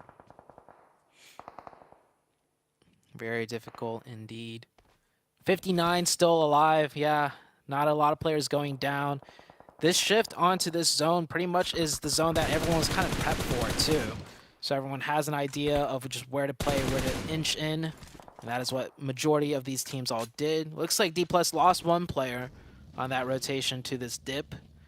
Next circle, where is it going to go? I mean, I imagine in the next zone, we're going to see at least 20 players go out. There's not much more left in here for players to hide in. Yeah, especially these teams starting to get really heavily pressured towards the edge of the zone. I'm looking at Bino Storm, I'm looking at Genesis, I'm looking at Team Queso. These teams, very, very difficult positions. If the zone shifts away from them, it's going to be very hard. I think Vampire have a lot more opportunity than most teams towards the edge, but similarly, DRS over on the eastern side. It's very difficult to move past that brute force position, but it does keep that northern side of the road in. The northwest, very, very dangerous. That south side with Major Pride and Bino Storm as well.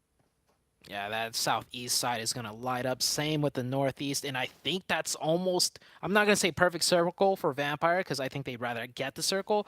But this is a circle where they have the option with all that info on the high ground to pressure the east or pressure the west in forms of third party.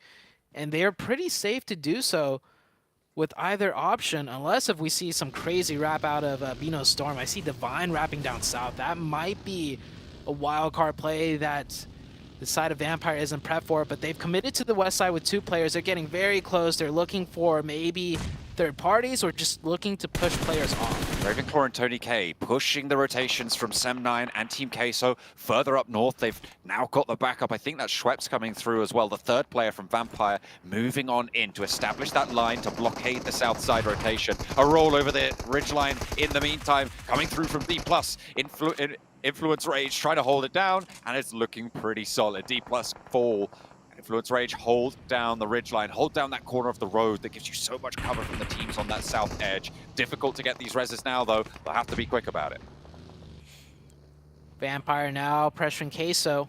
Queso, the next team, looking to get ejected out of this position. And I like what Vampire's doing here.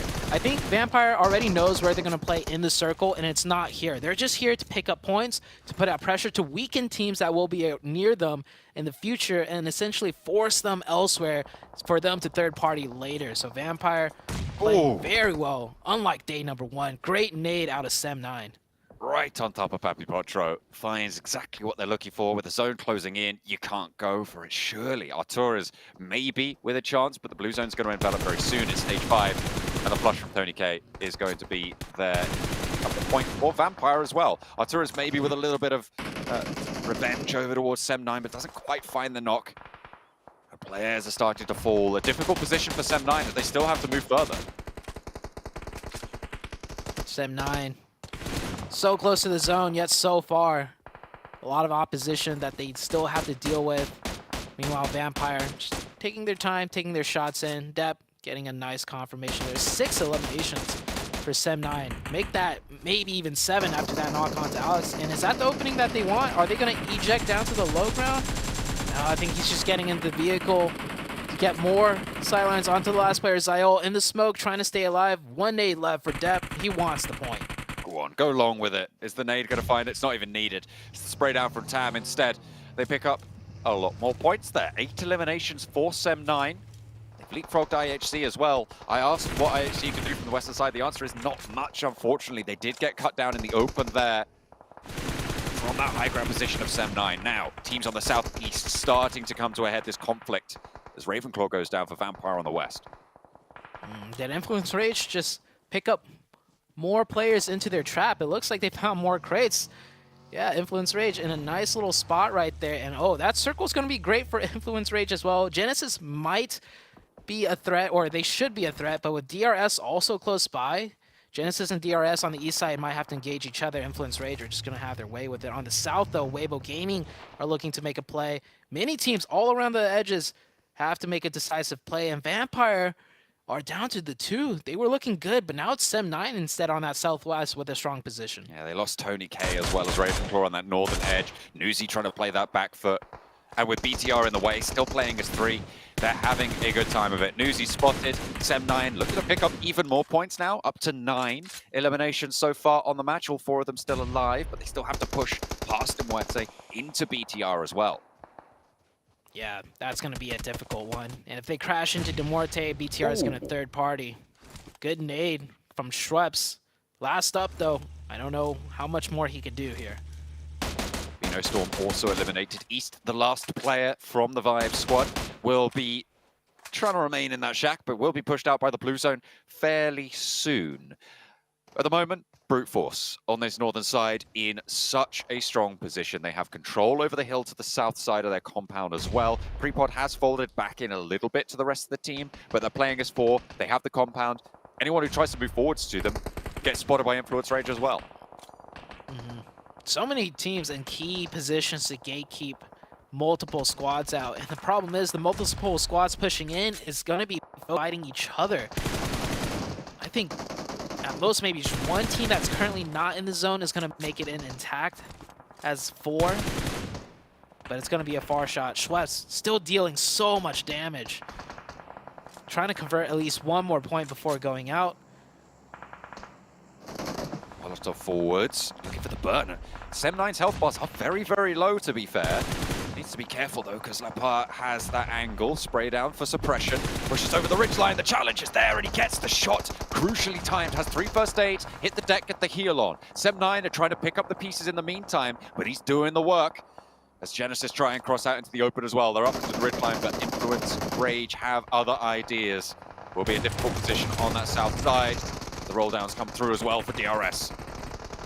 DRS on the east side, yeah, this is that Mayhem and Influence Rage are third-parting everything. The blown-up vehicles used as cover. DRS down to 2. The other team of Genesis eliminated, I believe. And Influence Rage now just, you can almost say they're just showing. But hold on, Weibo Gaming over the road in the open. That shouldn't be allowed. Yeah, Weibo Gaming are getting cut down by Major Pride now. I don't think Weibo Gaming timed this push correctly. Yeah, they're down to 2. They're okay.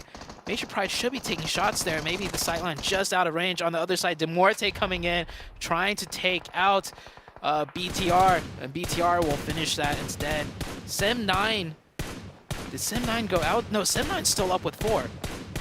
I don't know quite how that happened. Schweppes did fall as well. Just Federal remains for Influence Rage as Brute Force lights up. I think there was some nades through from Major Pride, who have now managed to get 5 eliminations. A 6th point on board for Brute Force as well on their elimination total. They're looking to climb the ladder so far. Major Pride up into 4th place as well with a good game to close the day. He could be in with a chance at ending in that top 3 spot, as well as Brute Force looking to carry on with that north side of the road power with all 4 of their players alive. Major Pride have still got 4 as well. Yeah, pretty much all the fighting done. Besides the southwest, I think the big fight now is Sem9 and BTR. As you can see, they are locked in engagement very close by. A new circle already pops. Major Pride has got a power play to make onto Brute Force, but Brute Force with 4 will be difficult to handle. Rook sliding in with that solo player on the north, and East still alive for the Vibes team. The third party from Major Pride onto BTR. That's going to help out Sem9 a lot, because I think I did catch a lot of Sem9 players getting knocked. A second ago, Satar getting a knock right back. He's the last one up now, though, for BTR. BTR have held in these concretes for a long, long time. They got 5 eliminations to their name, which is a good result, even if they go down here. And speaking of good results, Influence Rage, remember, still consistent. They have got their 6 eliminations, so they've got a decent bit of points just to keep on going, keep on rolling. Major Pride taking a knock to the zone. Not sure about that one from Naomi. Stayed out for too long, and I'm looking back a little bit. Yeah, just drove around in the blue zone and got knocked. I don't even know if it was shots. It might have been Sem9, but I think they're preoccupied with BTR. So, misstep from Naomi. Yeah, big misstep. I watched that feed just now play back. There was no white lines shooting towards his way. So he just went out into blue and knocked himself in the most pit. I mean, hang on a minute. The DBS, still good. It's in par.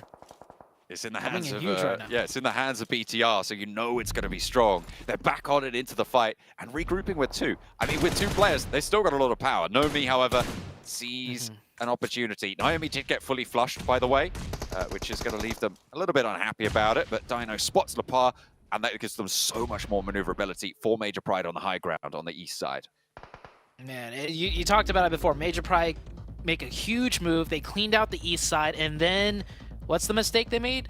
One of their players goes out into the blue and gets himself knocked. It's when the adrenaline gets pumping, when they're doing things right, something ends up going wrong. They can still win this with 3. Let's see if it's possible. Brute Force with the zone once again. 4 players still up. BTR. So hard to finish out. I don't know how they still have 1 player alive. Effect with a great nade. That's a big opening. It's pretty big as well for the players on that south side, because Ado was their main linchpin to keep them nice and safe. The lone player from Sem9. What can they do against Major Pride here as well, as the flush goes through onto Ado? As the nade elimination comes through for effect. Mind 2 nades of his own, and we're down to 5 teams. Mind readjusting now. He has to be the more forward position, it seems. He's going to readjust a little bit closer to his teammate. Huge smoke path out of, I do believe that's Major Pride, as they are going to go into the push, taking shots long range too at a different team. Heads on a swivel. A lot of sight lines that they have to worry about. Nades pre-cooked into the smoke. No one's there though. Not quite just yet. In fact, actually moving into the danger zone up into the shack. The bombardment comes through. Nice and coordinated from Brute Force, but it's not really going to find too much. The second follow-up volley with the Molotov puts effect back behind the building. Tam making that mad dash in the meantime. Relatively unspotted. I wonder what Satalis is going to see about it as well. Tam seemingly low on that medical supply. Major Pride have made their way into this zone as well, but they have to play for the center, and right now, nobody has that advantage. I feel like Brute Force could have utilized their util a little bit better. All of them cornered in one spot, and they couldn't get a knock, but Major Pride will get the opening. That should be the push. A second one quick to follow. No, it does. Now it's a 3v1.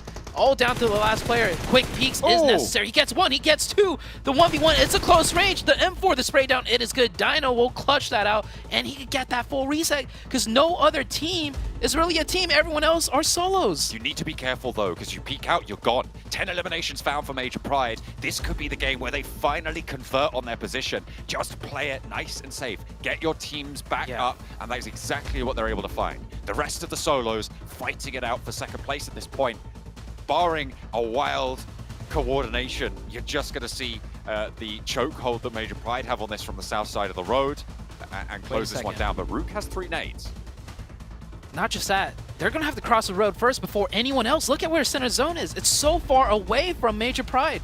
That kind of makes all 3 players look their way. Oh, they have a vehicle, though. That's going to help out a little bit. As, okay, they spot out 1. I think with that threat gone, now Major Pride could be much more safe in securing this win. BTR taking a high placing position as well. They've got 6 eliminations. It's a 3 versus 1 now. Just Satalis remains. He's sends a couple of shots into the tree. The blue zone's there as well, and Effect picks up the final point. Major Pride closed down day number 2 with a chicken dinner. A lot of points added to their tally there, and that should see them up into the top 3. A lot of momentum gained with that final push. Influence Rage, maintaining consistency, and BTR always relevant in the conversation. Yeah, you can see how happy they are, and with good reason, right? They get to the cusp of greatness so many times with their great decision making, their team play, but something always goes wrong for them, and this time, finally, they are rewarded, and they are ecstatic at a great time too. The very last game of day number 2, the halfway point, and they were in the top 5, if I remember correctly, with that win. Ooh, that just really shoots them up that leaderboard. Got a whole load of points there. They started the match on 76, so they're definitely within striking range, that 83-point bubble as it was. I imagine that we're going to have seen that, and I imagine that also Influence Rage will still have been able to keep up that 3rd place. So BTR, Major Pride, Influence Rage, that's what I'm thinking for the top 3 at the end of day 2 at that halfway mark. Damage numbers are in effect. The MVP, 792 damage. Thinking back to that match though, Major Pride, they just worked in from the southeast, if I'm not wrong. A very difficult position working in from the southeast, backstabbing Weibo Gaming, taking out Influence Rage, a lot of sightlines to be wary of. This was not an easy win whatsoever for Major Pride, but they made it work. And not, I gotta also say, the very ending, the 3v3, no, the 3v4 against the north side of Brute Force, they took that in very dominant fashion. Yeah, really, really solid position for Major Pride. They were fighting through and through and through. A brilliant showing to close out the day. Will be that 2nd day finish, which means the halfway mark has been breached. Let's head back over to the desk to take a look at the standings.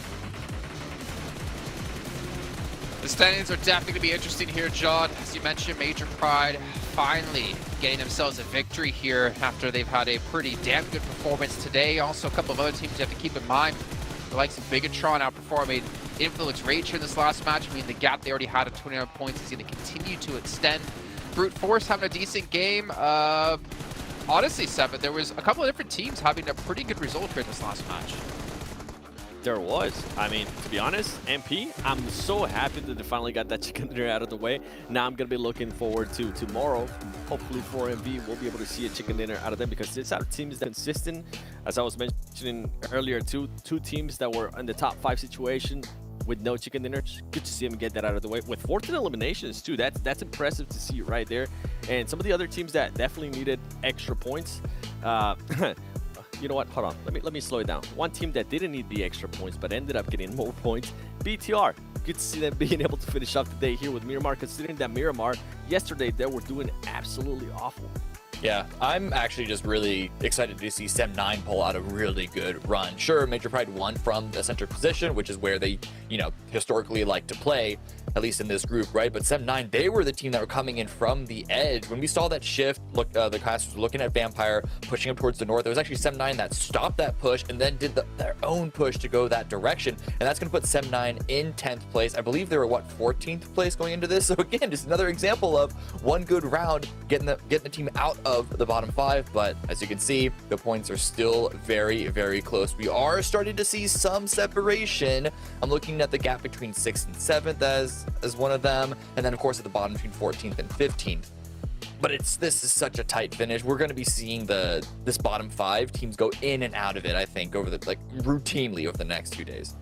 Yeah, 100%. I mean, obviously we saw Rook able to step up with default today. IHC as well, having a really good match earlier on today. DRS even had a really good game. So yeah, there's definitely possibilities for Queso, potentially Sem9, potentially D+ to fall out and actually drop into, being knocked out the entire event. Just to quickly head back, though, to our Bigatron topic about Influence Rage. Yeah, they built up a lead against them, but then you forget Major Pride with a victory actually clawed back at the lead. So that 25-26 potential point lead is only turned into, I think it was an 18-ish? I didn't catch the number. Yeah, okay. So it's still a decent enough gap, but at least for Bigatron in particular, right? I don't think they have to have an amazing extra days whatsoever because they have a 30-something odd point lead over 4th place. So they're looking pretty comfortable to make it into the Grand Finals. It's just about holding on and maintain that position. Whereas, why are you shaking your head, Seven? No.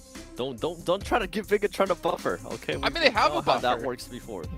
yeah, but don't try to slack off. Come No, on, I know. We've in the blink of an eye, just as we've seen teams skyrocket out of the bottom 5, we could see a team just completely shut down and fall out of the top 3. We actually saw that last week with Enigma Galaxy. So I think despite maintaining first, there is a little bit of concern how BTR have been quiet on a few 2 rounds today for anyone to be like 100% confident that they're going to remain top 3 by the end of this weekend, much less first place overall. Now, we've seen some amazing rounds out of them even just today, so there's definitely the possibility that they will maintain there, but it's not a sure thing. Well, for us, we're going to head onto the stage for an interview with Formerical here to hear about Adaptation is the theme for day 2 of the 2023 PMGC. And what a day it was for MV. This team started off at 7th place with only 38 points at the beginning of the day. And now they are here in 4th place. With me, I have Dok from 4MV. And first of all, how are you feeling right now? 자, 함께 그냥 소, Dok, чиний сэтгэл ямар байна? Тэгэл маш өндөр байна. Энэ тэмцээнд анх удаага оролцож байгаа болохоор сандрахгүй ер нь амар гоё мэдрэмжтэй л тоглож. So I'm feeling great right now. Even though this is my first tournament, I don't feel any nervousness at all. And right now, I'm enjoying every game I'm playing. Enjoying every game he's playing, and I can definitely see it in your game and your play style. And honestly, you know, coming back to your scores here, I mean, for you guys, not having a chicken dinner has never been a problem. This is not your first rodeo getting on top 4 or top 3 with no chicken dinners. So is this something that you guys want to... What did you guys change from day 1 and day 2 to pull this off? За, танайбагийн хувьд эхний өдрөөсөө 2 дахь өдрөлөө шилжихдээ ямархуу тоглолтууд дээр засаж алдаагаар засав. Учир нь яг тэгэхээр танайбагийн хувьд бол chicken dinner идэхгүй байх нь ямар нэгэн асуудал биш байна шүү дээ. Танайбагийн хувьд дандаа ингээ 3 4 дахь байранд ямар нэгэн chicken-гүү үргэлжлүүлж явдаг. Энэ та нарын үеийн нууц юу вэ? Эхний өдрөөсөө 2 дахь өдрөлөө ингээд алдаагаа засаж орж ирсэн гэвэл rotation тал дээр алдаагаа ер нь амар сайн засаж орж ирсэн. Тэгээд chicken идэхгүй байгаа асуудал нь гэвэл тоглогч бүр хувьдаа нэг багахан алдаа гаргаад тиймэрхүү л байгаа. Тэгээ chicken идэхгүй ч гэсэн оноогоо сайн авч байгаа болохоор энэ сэтгэл өндөр байгаа. Маргааш бүр илүү хүчтэй орж ирнэ алдаагаа засаад. So from day 1 to day 2, our first mistake was with mistakes on the rotations. So first we fixed on that, and on the no chicken dinners, like there's a little mistakes from each individual players. So right now we're feeling down on that, but we're getting our points, so we don't feel any like sadness at all. We're happy. I mean, speaking about that, I mean, you guys did say that not getting your chicken dinners is something of a mistake that you guys have done. So it does show that getting a chicken dinner is something that you guys are trying to do. And what's stopping you from closing a game, honestly? За, танайбагийн хувьд бол одоо ингээд chicken dinner-тэй амар өртөд байгаа. Даанч идэж чадахгүй байгаад байна. Яагаад идэж чадахгүй байгаад нь ямар нэгэн шалтгаан байна уу? Түрүү хэлсэн чинь тэгэл хувьдаа нэг жоохон алдаа гаргацгаагаал. Тэгэл тэрнээс бол нэг тэгэж өөр амар шалтгаан гэдэг юм байхгүй. Тиймэрхүү л байна да. Okay. As I said before, the only mistake is that individual players' mistakes. And otherwise, I don't think there's any other mistakes that we are quite performing at this moment. That means that we can definitely expect something huge from you guys tomorrow. So let's talk a little bit about the ladder in Group Yellow. So right now, the top team is BTR, and they have such a lead compared to the other teams. Can you share with me a little bit about what you think BTR is doing right compared to the other teams? And do you think that your team is able to kind of overtake them? За, одоо болохоор шар группийнхаа шилдэг баг болох Bigetron-ийн талаар ярив. Тухайн Bigetron одоо бус багуудаас оноо илүү яваад амар дээр гапта яваад байна шүү дээ. Танай багийн хувьд Bigetron-ыг одоо үлдсэн 2 өдөртөө дэшигээ давж гарч чадна гэж бодож байна уу? Тэгээ Bigetron-ийн хувьд яг юу зүг хийж байгаа болоод дээр байгаад байна гэж бодож байна. Bigetron-ийн хувьд олон удаа PMGC-д оролцсон болохоор тэгээд одоо туршлагатай тоглож иж магадгүй. Гэхдээ манай баг сүүлийн 2 өдөр дээр нь гарахыг ер нь хичээнэ. Өөрсдөндөө ер нь 100% итгэлтэй байгаа. About Bigetron, I think that it's because they have participated in many PMGCs. They got the experience, so that might be the point. But about us, we feel confident in ourselves, 100% that we're gonna take them down in the remaining 2 days. That's right. Remaining 2 days. Thank you so much, Duk, for spending time with me up here for the interview.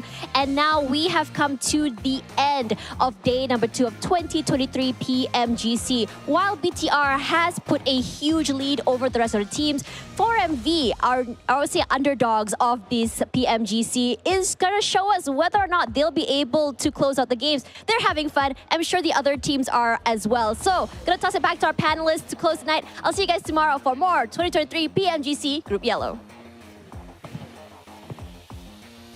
You know, I like to hear that out of Doc. They're not really too worried about closing out games. They're not too worried about being, one of the few teams in the top without a chicken dinner, because you know what? They're still performing extremely well. They just need to fix those individual mistakes and then be closing out some matches. But we can see here individual leaders. Nomi again, guys, still top damage as he maintained it from yesterday, and Lapar as well maintaining the top eliminations. Yeah. I mean, despite the team, again, I feel like I'm going to be repeating myself with this, but despite a lot of the victories, a lot of really good individual rounds going towards teams across the board, we're still seeing a lot of good action averaged from Major Pride, from BTR, Weibo as well, though not quite nearly to the same level. I'm still, of course, remembering the Los Leones finish for them, but okay. Day 2 MVP is going to go to East. This isn't too much of a surprise. Whenever we do see For Miracle on our screen, East is generally putting in a lot of the work.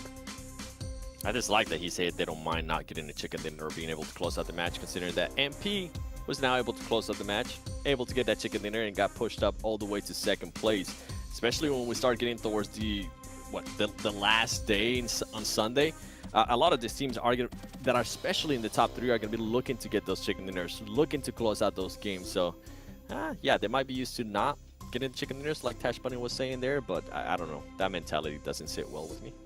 Interesting that he actually had, by the way, East there, the most average damage per game on the day. So that's kind of cool to see. Obviously still behind Nomi at the moment, but they're starting to make some moves, make some strides. And the fact is, they're still top 5 without a chicken dinner. So for me, that's a very, very strong team, especially when we saw towards the earlier stages of the day, almost able to pull off the 1v1v1 to close things out. But gentlemen, I mean, that pretty much wraps up our day here. I'm kind of impressed, but I think, Cameron, you kind of said it perfectly. I don't remember if this was on air or if this is where we're watching the match. It's been a very scrappy 2 days. There hasn't been that clear domination out of one team. Yes, Bigatron, it was all about them yesterday, but going to today, there's been a lot of other teams having their individual moments. But I'm curious if that's going to be maintained into day 3 and obviously day 4, and if so, who the hell are we going to end up with making through the Grand Finals at the end of day 4?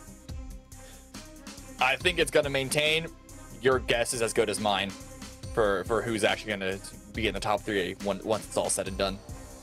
Vampire. 7. What would you do if Vampire don't make it top 3? Put your money where your mouth is. Oh, wow. You almost made me say something that I actually do not want to do. I don't know. Wax your I'll think eyebrows? about it. I'll let you know tomorrow. No. Maybe. You know what? We'll make this deal. If you're wrong, then you have to buy me an Infinix GT10 Pro phone. How about that? Because I want to dominate my competition in PUBG Mobile. It was born to be in these hands. But at the same time, I'm kind of sad because I want Vampire to make it in the Grand Finals, even though I kind of predict they won't make it through this form of the tournament. So I don't know, win, lose, either way, it's been a great day of action here at PMGC 2023. But you have to wait until tomorrow to continue our games. We're already past the halfway point, and we're getting ever so closer to getting towards those Grand Finals in Turkey. We'll see you tomorrow.